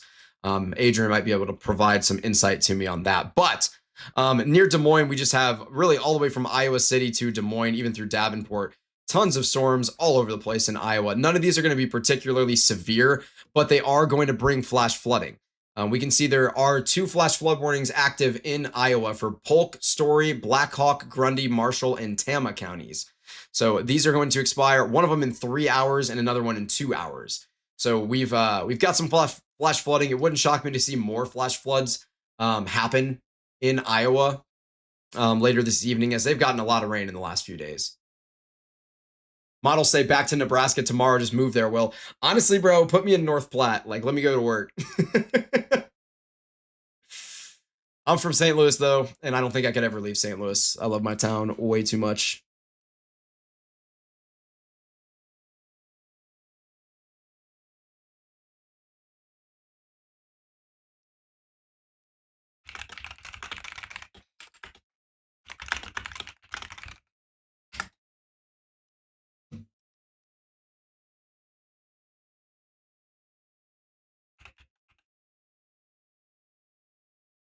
Okay. So Adrian's just let me know that essentially our storm motion and the direction most of our forcing and outflow is in they're just in opposing directions here. So we're just getting storm training in the same area. So out through Iowa here, we're just seeing a lot of storms just repeatedly firing off in the same exact places. all that to say, we're just going to continue to see for at least a little bit longer tonight. Some of these storms just continuing to just stall out here throughout central Iowa, and then back even into northern Colorado, though northern Illinois, excuse me, not Colorado, as these storms are probably going to swing down a little bit and, make this sweeping motion with their orientation. But yeah, lots of a flooding risk going on out there. We also do have 2 flash flood warnings in Nebraska, in Dundee, Hitchcock, Chase, and Hayes counties. And again, this flash flood warning is definitely particularly concerning to me. This is for Dundee and Hitchcock counties. And we've seen like multiple supercells just fire off and latch onto a dry line over here, which has kind of fallen apart. And they just latched on and sat there and dumped rain for hours. I mean, this storm like was tornado warned like right here, just north of Stratton, like 2 or 3 hours ago, and it's still here. Because these storms aren't really moving. They're just sitting on this dry line here, on this boundary. Yeah, I know. Apparently, Colorado is home to the great, terrible city of Chicago.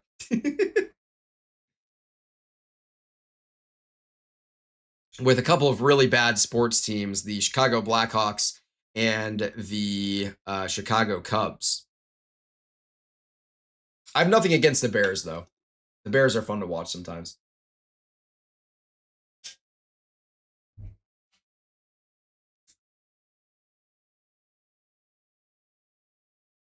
All right, we'll go back to our rapid city storms as these look the most concerning to me on the map of anything. Where we still have a considerable severe thunderstorm warning in place for 70-mile-per-hour winds and half-dollar sized hail out here. Yeah, the White Sox are also in Chicago, except no one really mentions them because they are always terrible.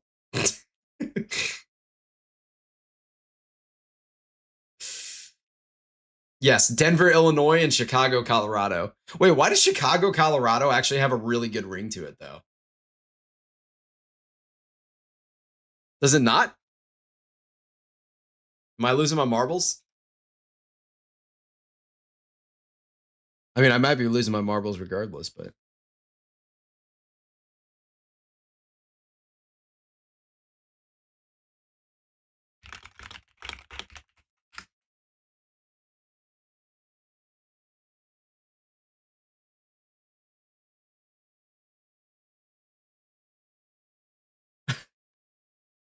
radar privilege is removed.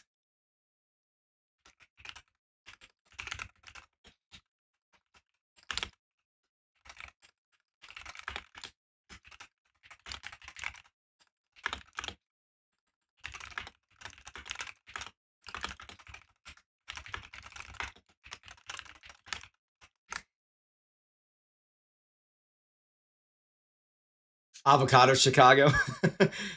Tomato, tomato. Nah, look, I'm from St. Louis, so I was kind of born to hate Chicago. But I really, some of that hate is forced, and it's just my blood. It's not like I don't have any personal issue with Chicago. Chicago sports teams, obviously, that's a different story. I hate the Blackhawks and I hate the Cubs, but the city of Chicago itself, that hate is kind of just um, genetic. Live stream tomorrow. We probably will not stream tomorrow. So, okay, so here's the plan. We're putting out a forecast tomorrow morning, and that'll take you through Friday, Saturday, and Sunday. And then on Sunday, we might have a new forecast to be determined. If not on Sunday, then we'll have a new forecast video on Monday. And then as we go into tomorrow night, I have family plans in the evening hours. So I won't be broadcasting late, but we may do like an afternoon broadcast for a couple hours, depending on what the weather is looking like. It's just to be determined. And then Saturday will be off. We'll be fully off on Saturday for the 4th of July. And then Sunday, we'll be right back at it, and we'll be literally hitting the ground running for like 3 weeks straight. We did just get a new considerable severe thunderstorm warning, which was extended to include the storms near Wasta and Wall. Headed down towards the Badlands. For those who don't know about the Badlands in South Dakota, they are absolutely gorgeous. It is such a cool area. So, so cool. Rain saying, I love St. Louis, even though I've never been there. Yeah, I love St. Louis too. Can you tell?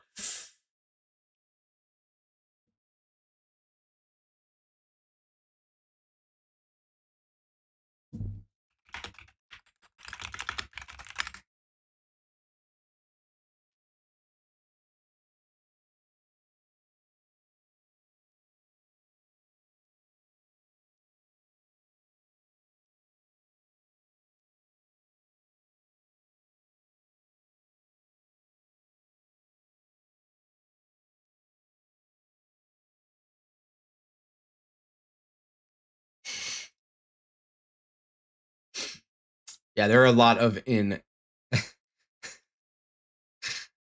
are a lot of incredible memes being dropped in our general chat right now.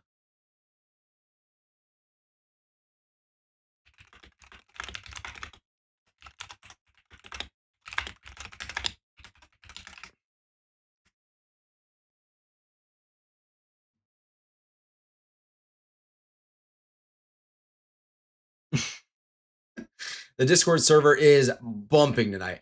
Have you ever visited Chicago? Yes, I have. I've been in and around Chicago. I've not really explored downtown like crazy, or really at all. I haven't really explored downtown at all, but I have been in and around the Chicago area when I was younger for soccer tournaments. Hi, I'm in Beersford, South Dakota. Is there a chance for flooding in southeast South Dakota with the storms hitting us late tonight? Absolutely. There is absolutely a risk for flooding in South Dakota here. I'm assuming that you're somewhere being impacted by these storms. I don't know exactly where Beersford is.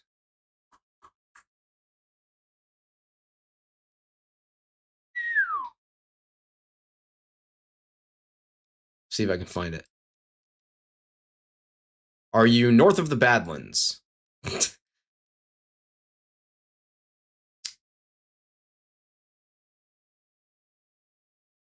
I'm not finding it, but I'm sure it is somewhere in all this precipitation. If you are really anywhere in this general vicinity here, there's definitely a risk for flash flooding tonight, for sure.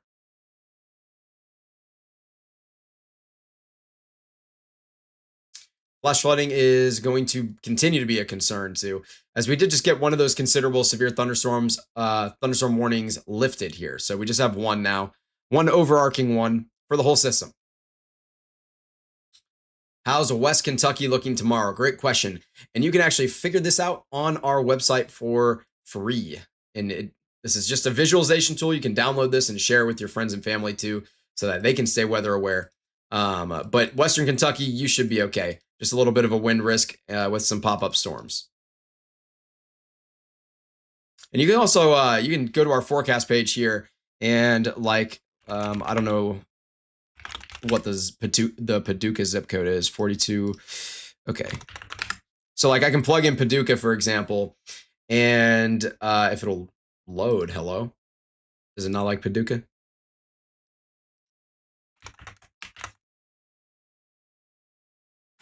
Okay. Did my internet go out? That would not be good. It might just be because our designer is fixing an issue on the website right now. But you can plug in your zip code on there and it'll pull up the forecast for your location. Surely tomorrow afternoon it is a possibility, but then it has to be nice for Saturday. I hope it's nice on Saturday. The Badlands and Black Hills are awesome. Yes, they are. They are absolutely gorgeous. And Mount Rushmore is incredible too. Rapid City is a cool town. Deadwood is a beautiful, cool little town. I loved Deadwood. And the terrain as you get up into like northwestern South Dakota is really beautiful. Like this whole stretch of like road up here is absolutely gorgeous. It's genuinely so beautiful.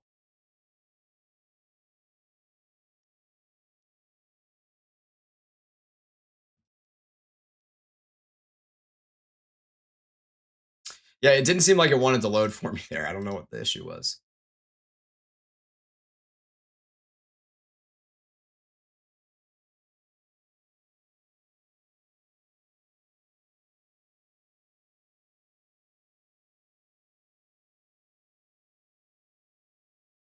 It's by Sioux Falls.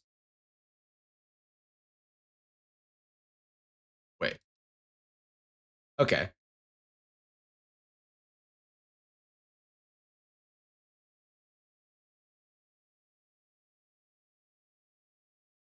Well, okay, I see you. Yeah, there's definitely a risk for some flash flooding. It can't be ruled out because you got a lot of precipitation here earlier on this evening. So there were some really strong storms that blew through this area, and especially north of you, back towards like Huron, for example. There was like a 96-mile-per-hour wind gust that was recorded, if I remember correctly earlier. So there have been some really, really strong storms in your area that have dumped tons of precipitation here in your general area. Here's where you're at, by the way, south of Sioux Falls, which is up here, of course. So flash flooding is definitely possible, especially as some of that water begins to run off. But it's not like as enormous of a concern over there for me as it is right now over by Rapid City, where we've just had these storms stalled out, just dumping rain for like an hour or two now. So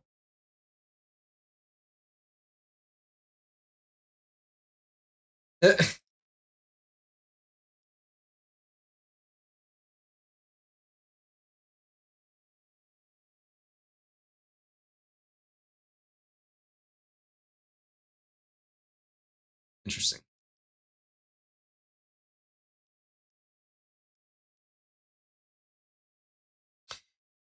With our lightning here, you can see this storm is still decently electrically active, but it's nothing crazy. It's not putting on like a crazy light show.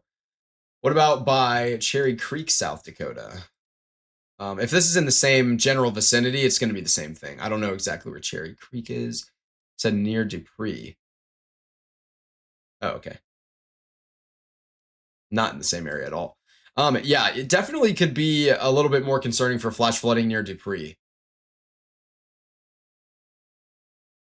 There's Cherry Creek. There it is.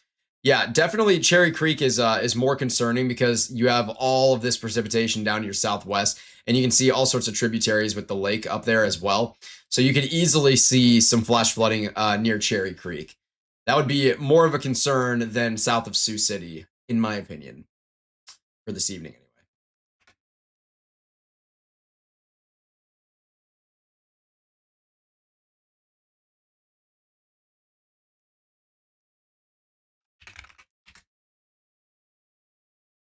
What up, Adrian? Talk to me. Hmm.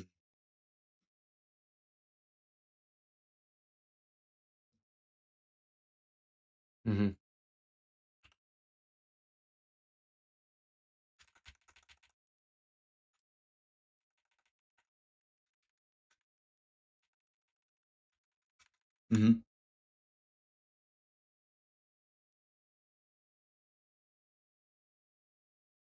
All right, so we are looking at a relatively moist air mass here in central Nebraska, where we have a western retreating dry line that is visible even on radar here. You're going to see this dry line beginning to push back to the west a little bit as we go forward in time here, and it's fired off a couple of storms north of Brewster and surrounding it.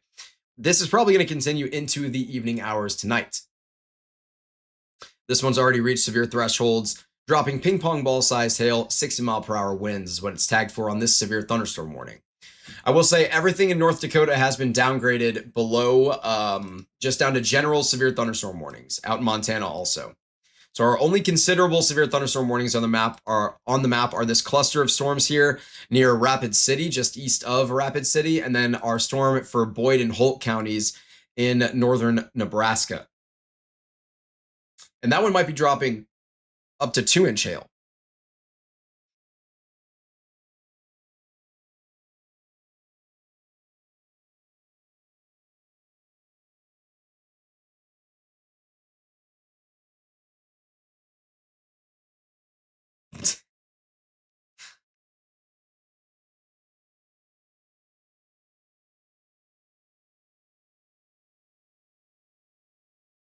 Yeah, out here, not far from the Underwood radar, we are still seeing quite the powerful hail core here.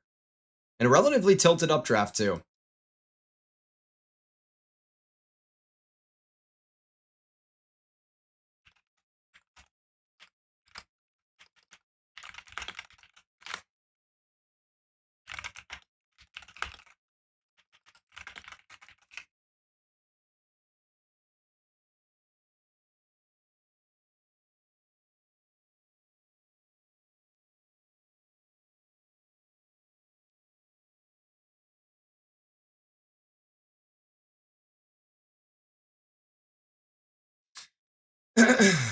What way is that coming north? These storms are kind of just floating around here. I mean, they're sort of like their storm motion is moving to the northeast, but they're kind of dying off as they move to the northeast, and they're just refiring in the same places. So you'll notice, while the storm motion is going this way, the storms are really kind of coming down to the southeast. Like they're making their way down towards the Badlands now near Wall. So, yeah, there's that. It's kind of a strange setup down here.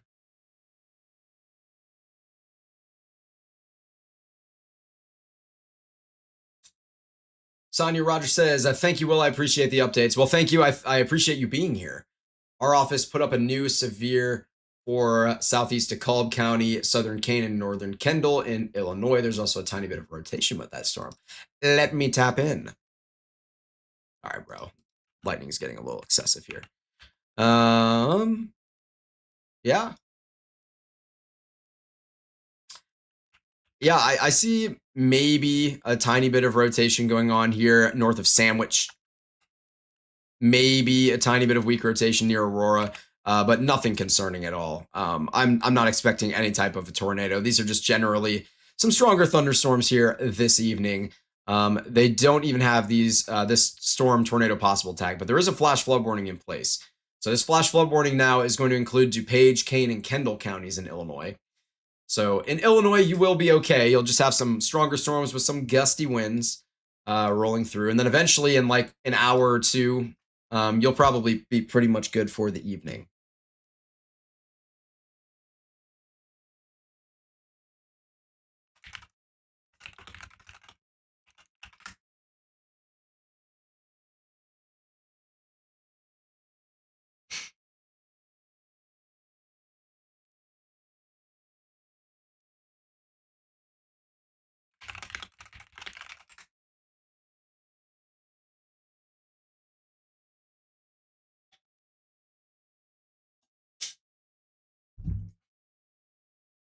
So yeah, all of this is out here in Illinois, northern Illinois, really all the way from Davenport, Iowa, down through Illinois. And these are just going to continue to sweep on through this direction.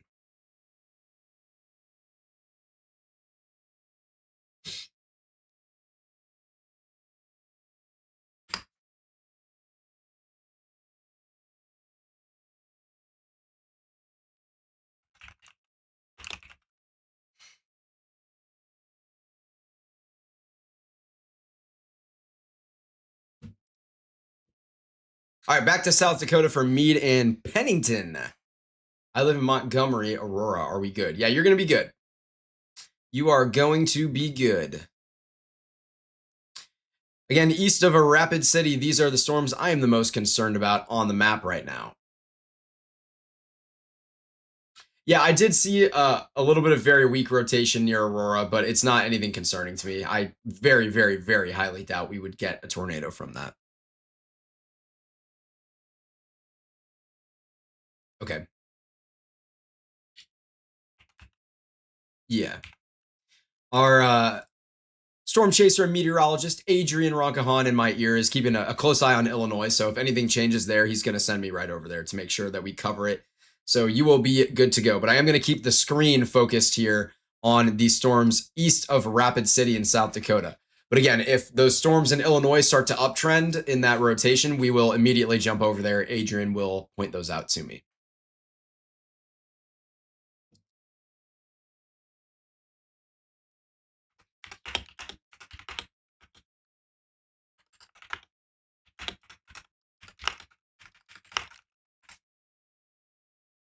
Wow.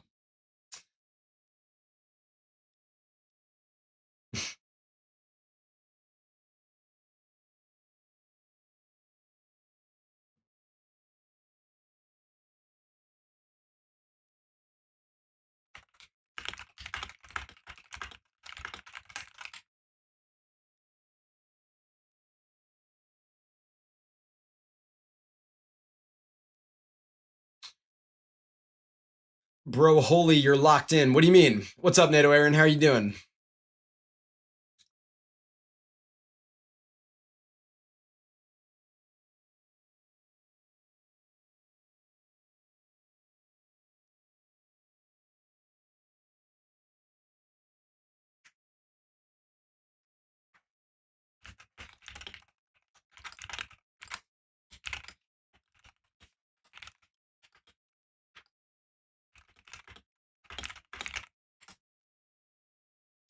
What's up? You're streaming at 11 at night. You're locked in. Oh, well, there's storms going on at 11 p.m. at night. So we got to be making sure that everyone is okay in these evening hours sometimes.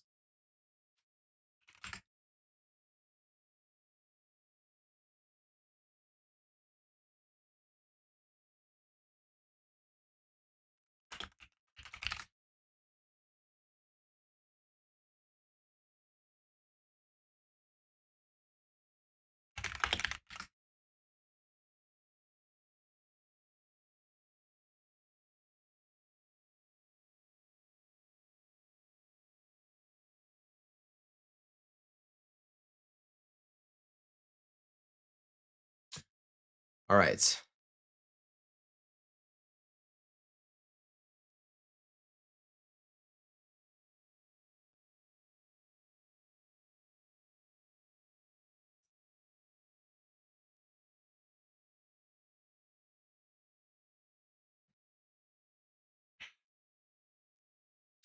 So again, we are going to stay with this considerable severe thunderstorm warning out here east of Rapid City in South Dakota here. And you can see Adrian in the chat saying, keeping an eye on Illinois. Nothing overly concerning as of now besides general severe thunderstorms. Will keep my focus here as it's heavily populated. Which is true. And if it uptrends, he will alert me instantly and we will head over there to make sure we cover it in detail.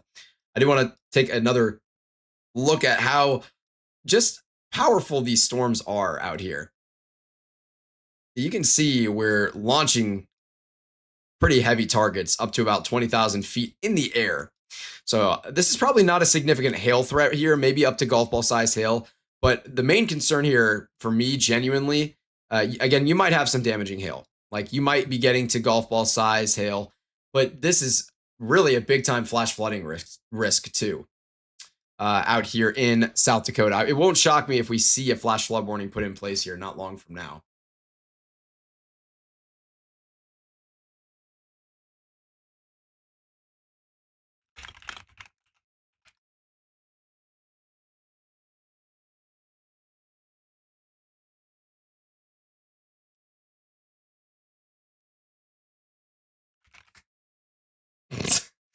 What is going on in our Discord server tonight, man?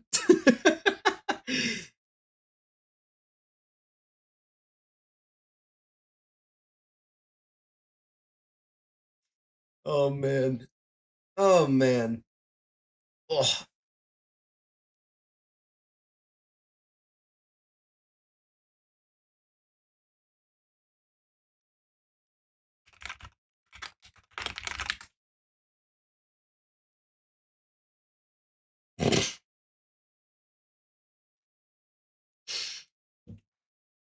My goodness.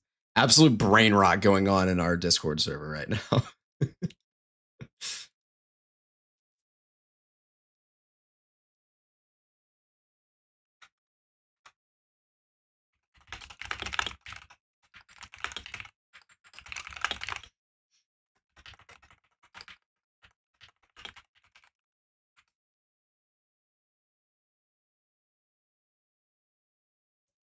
Is that cell west of Aurora, Illinois latched onto the boundary or is it gusting it out? We can look. We'll look at what's going on near Aurora. I got to pull some frames back here.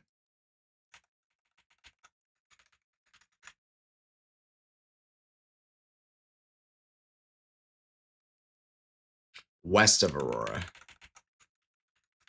It looks like everything here is latched onto the boundary.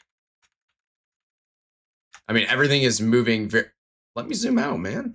Everything here is really consistently moving. When I play it really quickly, you'll see that everything here is generally moving pretty quick. Although I will say, I do see what you're saying near Sugar Grove, as that one might actually be gusting up northward. I see what you're saying here. In general, it might just be getting dominated here by this larger storm near Hinckley and Caneville, and it's just going to get engulfed by it. And in general, it's going to be inevitably ingested onto the boundary there if it isn't already. I see what you're saying, though. It does look like it tried to undergo some sort of split. Okay, actually, I think I see what happened here. So these cells just started to connect at the upper levels, and the westernmost cell was more dominant, and so it just started really yanking that cell in. And you can see the transfer of momentum here as these targets come this direction and the targets near Hinckley come back down to the southeast as we go forward in time here. So you can basically see that momentum transfer. That's kind of cool. I'm glad you pointed that out because that's a pretty cool thing to look at.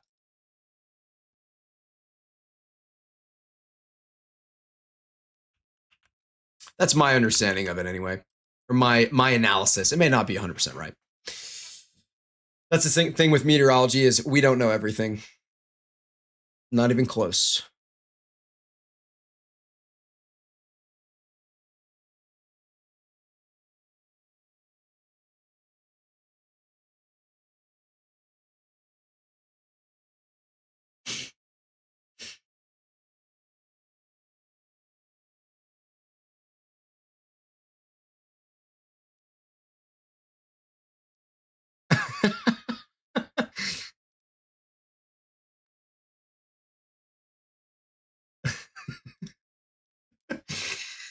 Oh man, the Discord server is actually frying me right now. I'm not gonna lie.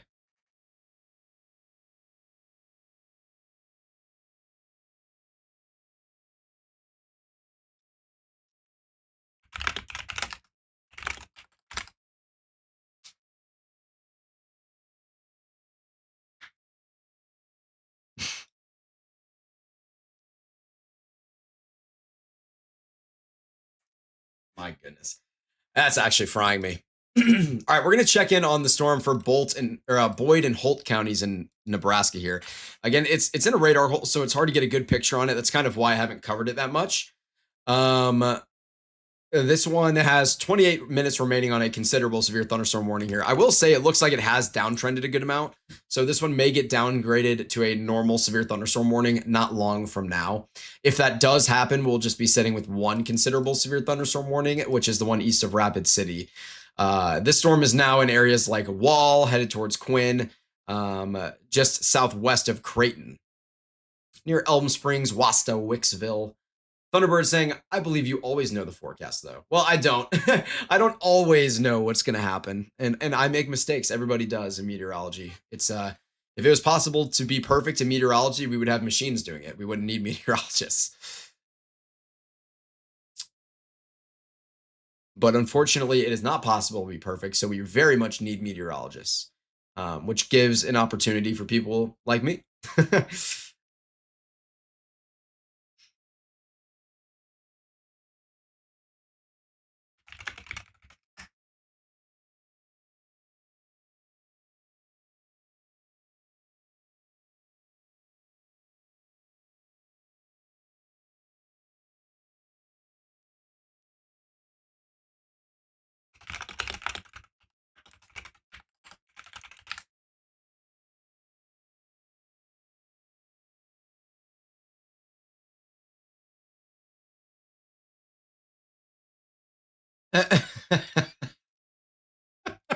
Hey, somebody in the chat ask Lorian about sharks or frogs, but especially sharks. Somebody in the chat at Lorian right now, mention her in the chat and ask her about sharks. So I don't know if she's listening, but someone ask her about sharks.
My camera died.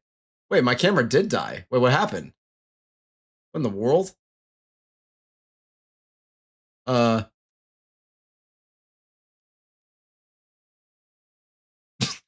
hang on. Let's try this. There we go. I have no idea what just happened there, but we're good. I'm back. It doesn't charge. It's wired. I have no idea what that was. I don't know why that happened. I apologize, but you got relieved from staring at my ugly face for a little while. Man, we're at 175 likes on this broadcast. Inching towards 200 likes. If you haven't liked, it would be greatly appreciated. And if you haven't subscribed, that would also be greatly appreciated. We did just surpass 1,100 subscribers, which is so cool. Really, really grateful for the support. Mason, welcome back.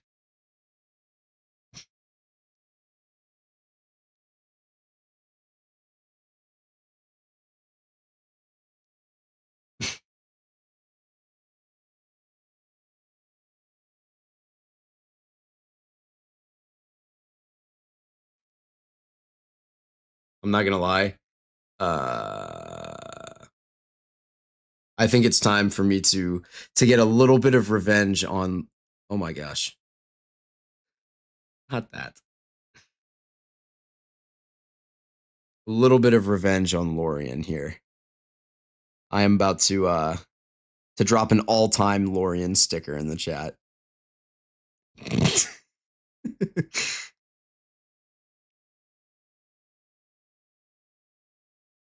In our Discord servers where all of this is going down, by the way. It always is a storm we want to see what it doing. I have no idea what you're talking about. Unfortunately, our considerable severe thunderstorm has just been downgraded here in Rapid City, by the way, which I was talking about a moment ago for Nebraska. But the one here in South Dakota has been downgraded now.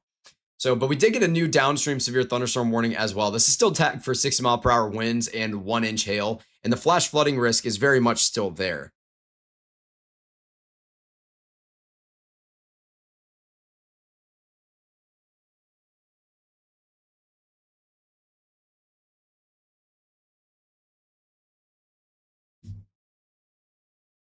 Is there any tree damage in Naperville, Illinois? I don't know. It's definitely possible. I mean, I can see if there's any storm reports out there. I'll take a look.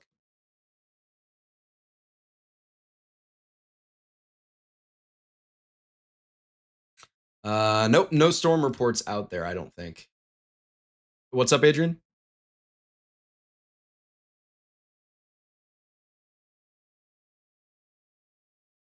Okay, perfect. Perfecto. So our only considerable severe thunderstorm warning remaining on the map is north of O'Neill here in Nebraska. This one is tagged for that 2-inch hail and 60-mile-per-hour winds. Rain, thank you for tuning in tonight. Have a great rest of your night, my friend. We'll see you soon.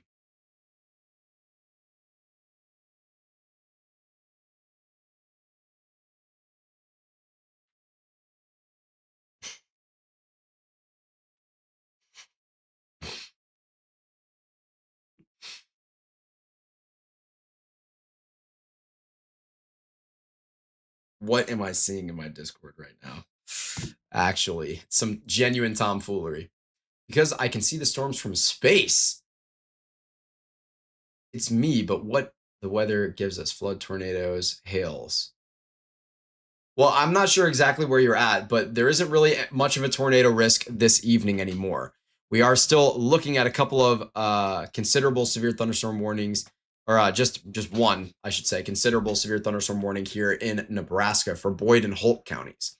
We're also looking at severe thunderstorm warnings in Montana, North Dakota, South Dakota. There is one in Illinois for DeKalb, Kane, and Kendall counties in the suburbs of Chicago here for 60-mile-per-hour winds. We also have a couple flash flood warnings in Iowa, Nebraska, and Illinois. You're welcome. You're welcome.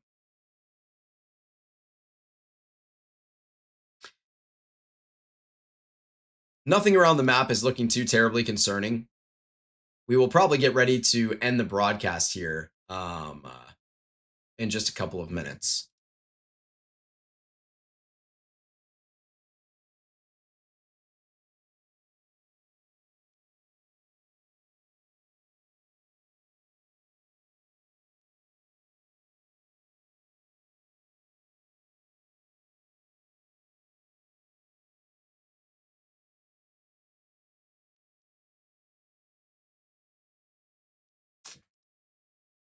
Man, your family lives in Naperville, Illinois. Okay. I don't know exactly where Naperville is. Oh, there it is. Yeah, your family in Naperville will be okay. Just some stronger, gustier winds headed their way, 60 miles per hour at a max, probably. Some flash flooding possible out there in Naperville as well. But again, they should be perfectly okay. Nothing to worry about.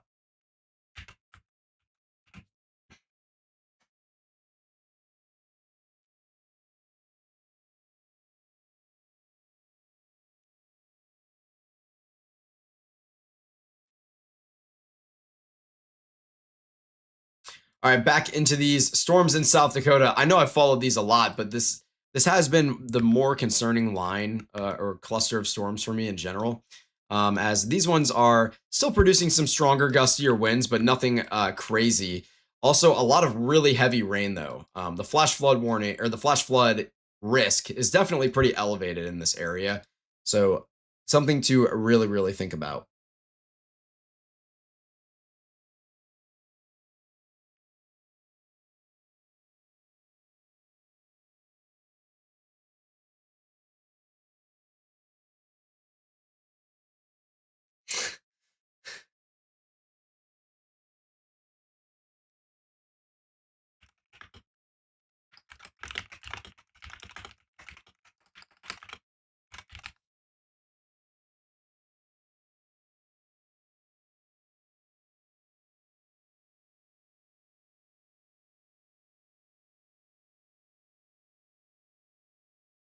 Oh, yeah, yeah.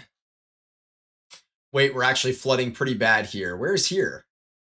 What up, Redbird? I see you in the chat.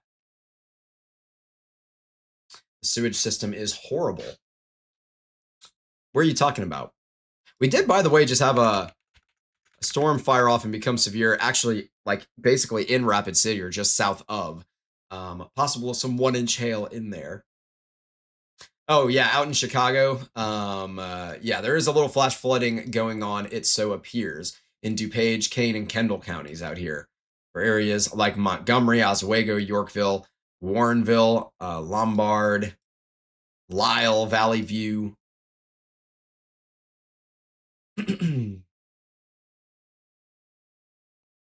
But nothing crazy. Just a little flash flooding, some flooded roadways. If you see flooding on the roadway, just turn around. Uh, don't drown. Turn around, don't drown. Golden rule of thumb.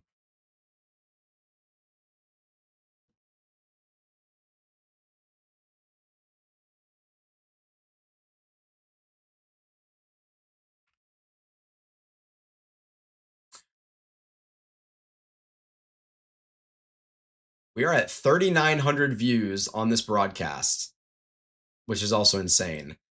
3,900 views, 180 likes. I think we can make it maybe to 200 likes on this broadcast before we end it off. If you haven't liked already, that would be really greatly appreciated. Likes really don't it's not a big deal. Hitting 200 likes versus 180 does not matter at all. This is just for my own entertainment, and for milestones for our team to celebrate because our team is really committed. Our team does such an amazing job. All right, Mason, good night. Have a great rest of your night. Thank you for tuning in tonight. But yeah, our team does such an amazing job, and they deserve to have those milestones to look back on, especially our media and production. I mean, they deserve those milestones to look at. So, if anything, like the video for them or like the broadcast for them.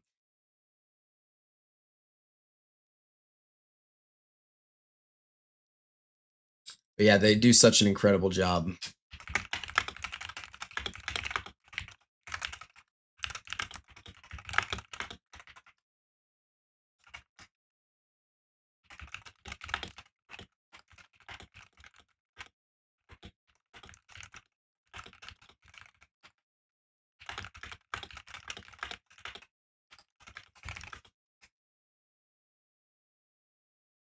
Alrighty. We are still rolling deep here. And again, this is a considerable severe thunderstorm warning in Holt and Boyd counties in Nebraska, where we do have 70-mile-per-hour wind gusts and 1 inch hail.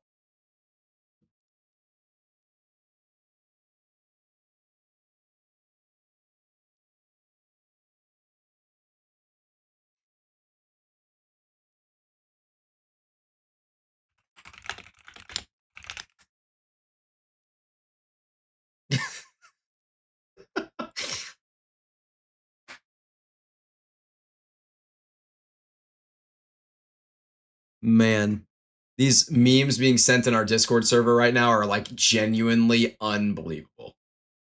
It's like actually blowing my mind.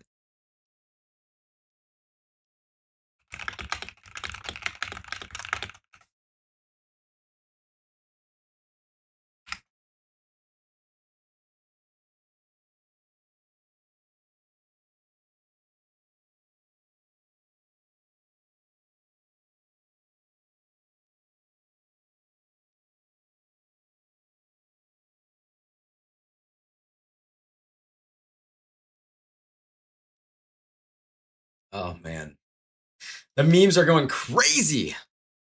We did just get a flash flood warning not long ago, just a couple of minutes ago, here in Nebraska for Boyd and Holt counties associated with this storm that's just been parked over here. They've already gotten up to 2.5 inches of rain in this area, with up to an inch and a half more. So potentially an accumulation of 4 inches of rain in a short period of time here in the evening hours. So it could be a dangerous situation in areas just like southeast of Spencer and Buttes.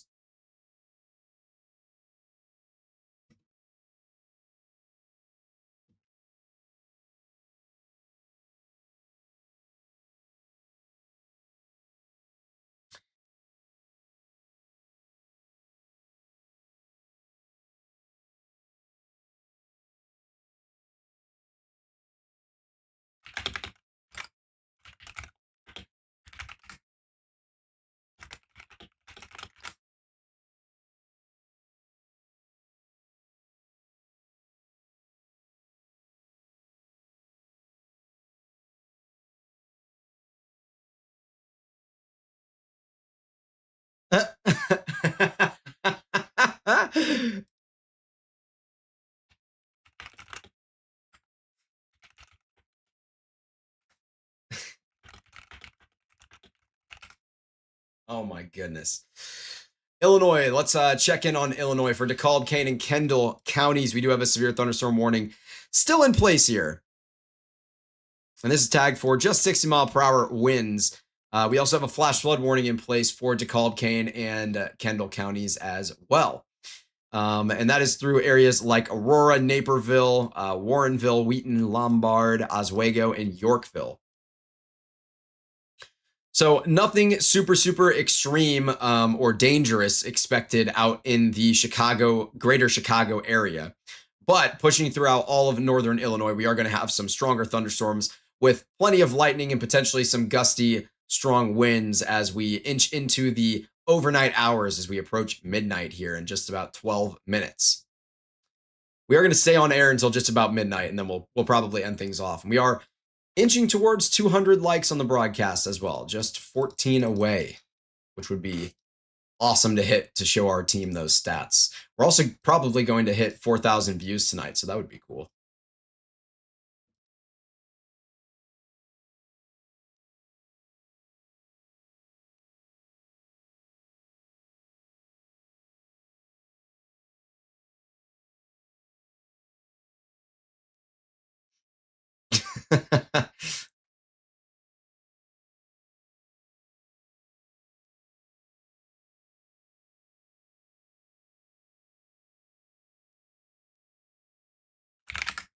Unreal.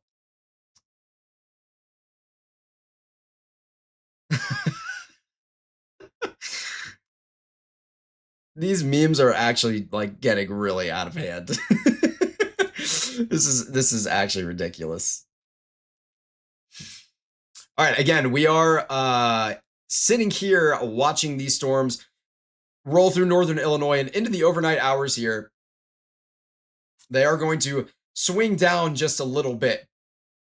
So essentially the orientation of this line is just going to ever so slightly change and like essentially wrap kind of this direction.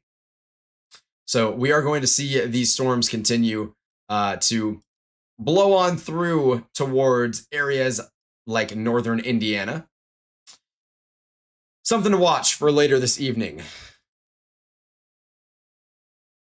We are now just 11 likes away from 200.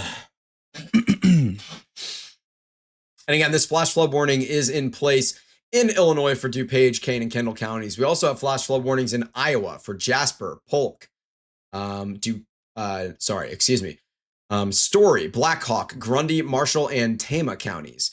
And then in Nebraska, Boyd and Holt counties and Dundee and Hitchcock counties, all in flash flood warnings, where those areas have just seen thunderstorms that haven't moved much. They've just been stalled out there, dumping tons of rain into these areas, multiple inches, up to 4 inches, which is a lot of rain in these areas.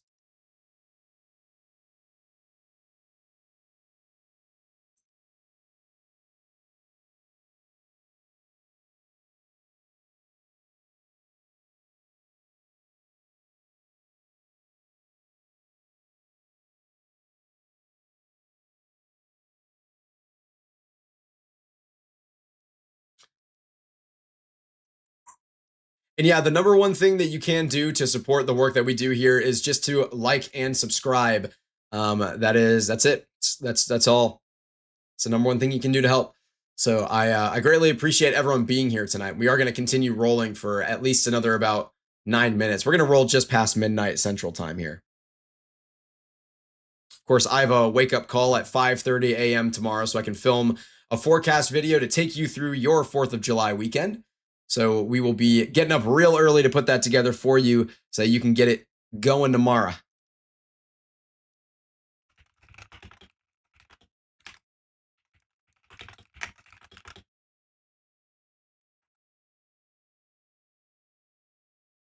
Only sleeping 5 hours. Yeah, I pretty much that's about how much sleep I get every night.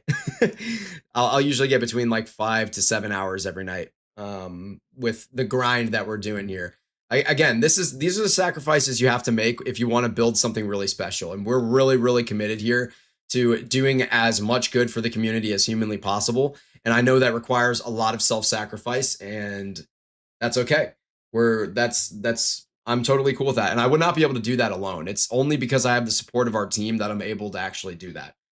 Um, so our team is really incredible. I can't give them enough credit. Our staff is like almost 20, it's like 22 people deep now. I mean, it's just incredible.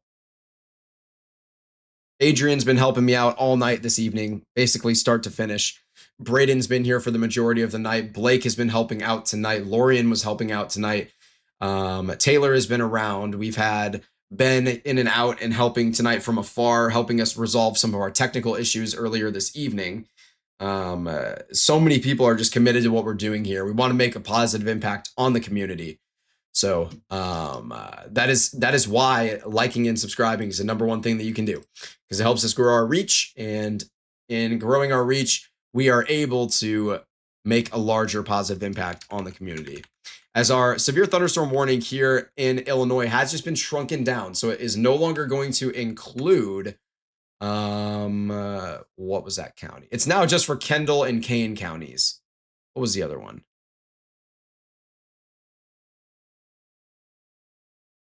DeKalb, that's what it was.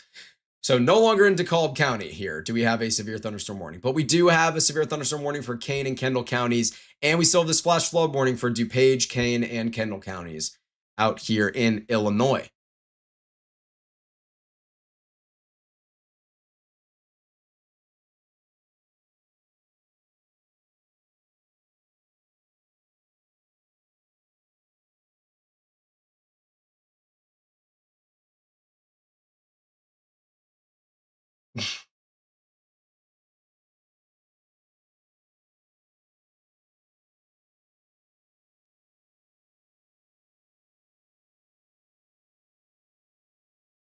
The Nebraska counter is up to like 14 now, and honestly, it's probably a lot higher than that.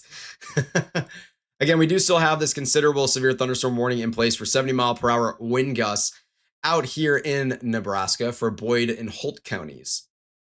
This one was also producing a lot of hail earlier. It's not really producing large hail anymore, just about an inch hail.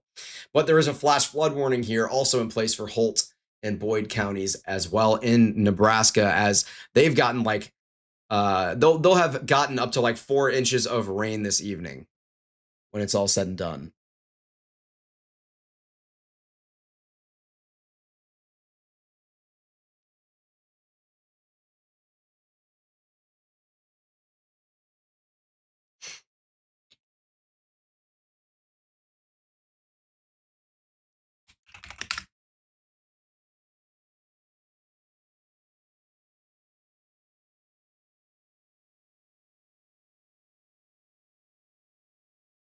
Oh my goodness.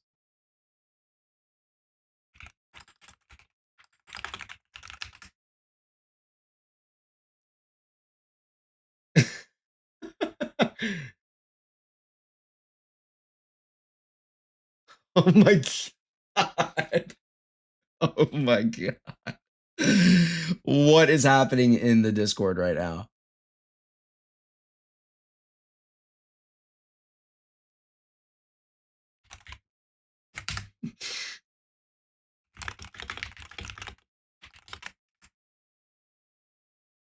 Oh my goodness.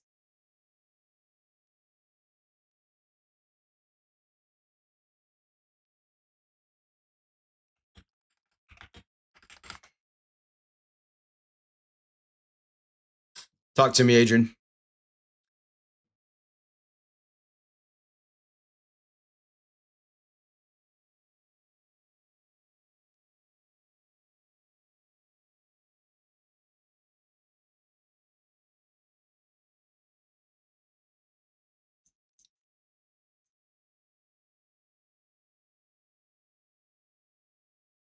Right.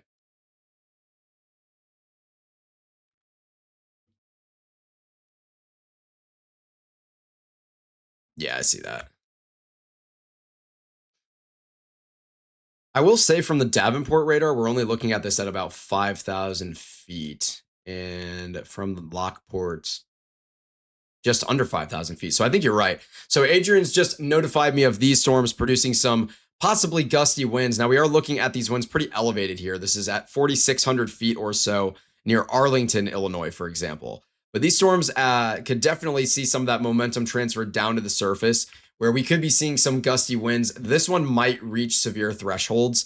So it wouldn't shock me to see a severe thunderstorm warning, something, you know, slightly pertaining to this out there. Good shout, Adrian, there, because these are definitely producing some stronger winds here. And these are going to continue off for at least the next 30 minutes to an hour here off to their east towards areas like Ottawa, Illinois, as well as towards Peru, Utica, Wedron, all sorts of areas out here, Cherry, Troy Grove, Triumph, a lot of areas out here that could be experiencing some severe threshold winds. That's a really good shout from Adrian there.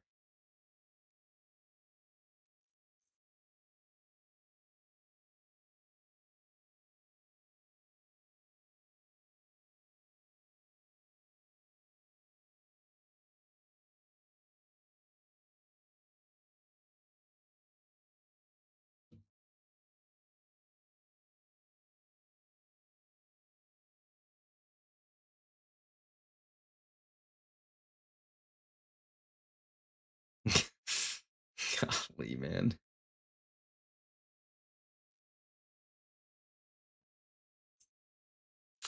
Alrighty.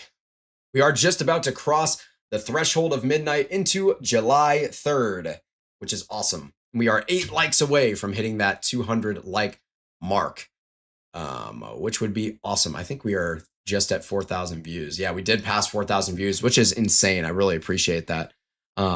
The milestones that we've hit in the last couple of days has been really mind blowing. Our whole team is just incredibly grateful. I mean, we were in a call talking about this last night until like 2 in the morning after our broadcast, just trying to find ways to continue to improve and create the best content, the best weather coverage possible for everybody. I mean, we're all dreaming big here about what we want to accomplish with this.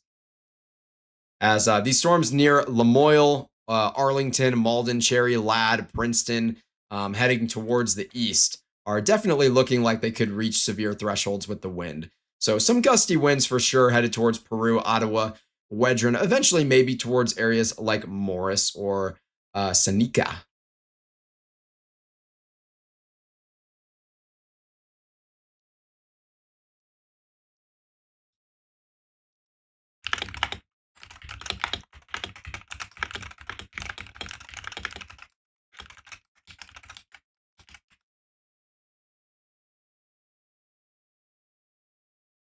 But again, the number one way that you can support the work that we do is just by liking and subscribing. That's it.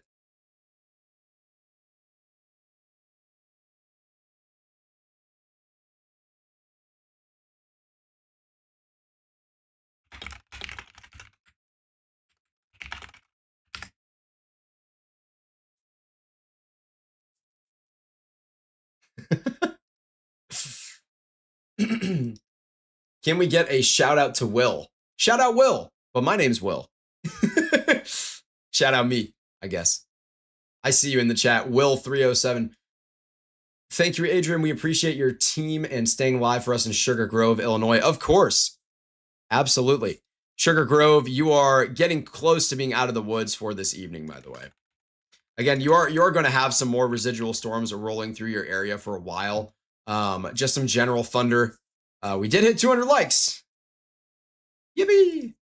You're going to have some general storms continuing to roll through your direction near Sugar Grove for a little while here this evening, as we are headed now into the nocturnal hours here. We're well after sunset, and we've just passed midnight here in Central Time. So out in Sugar Grove, expect some more storms, rumbles of thunders. But you know what? For me, a good storm puts me to sleep. Nothing's better to sleep through than a good storm, in my opinion. So hopefully that'll be a silver lining for you.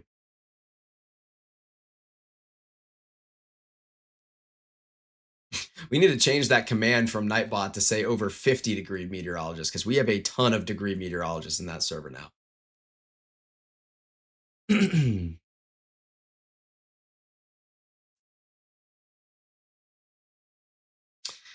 But yeah, in general, the severe threat in Illinois is pretty limited outside of these storms that are really near, near Lamoille, and then all the way down through like Lad and Peru. As they continue to head off in this direction, those are going to pose the greatest risk for those severe gusts. People say that a good thunderstorm is the perfect nap weather, but if there were to be a thunderstorm over me, I would not be able to sleep. I'd be checking my radar every second. Well, okay, I agree to an extent. Like if it's a non-severe storm, I can fall asleep to that any day of the week. It'd be the best thing ever.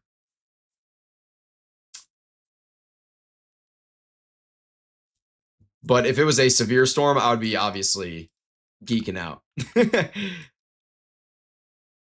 We haven't had severe storms. Like I haven't actually been in a severe thunderstorm besides the ones that I've chased. Like I haven't just been hit by one in genuinely like so long. Like they happen in St. Louis when I'm in Starkville, and then they happen in Starkville when I'm in St. Louis. Like it's literally, I don't even know, maybe like 1 or 2 or 3 in the last like year. I'm not even exaggerating. Like obviously I've chased a lot, so I've been in the ones that I've chased, of course. But like ones that just casually hit me, maybe a handful in the last year. Anyone else sleep in the bathroom as a kid when there's a dangerous storm late at night? I think I would just like go to my parents' bedroom when I was like a little kid. I would sleep on their floor.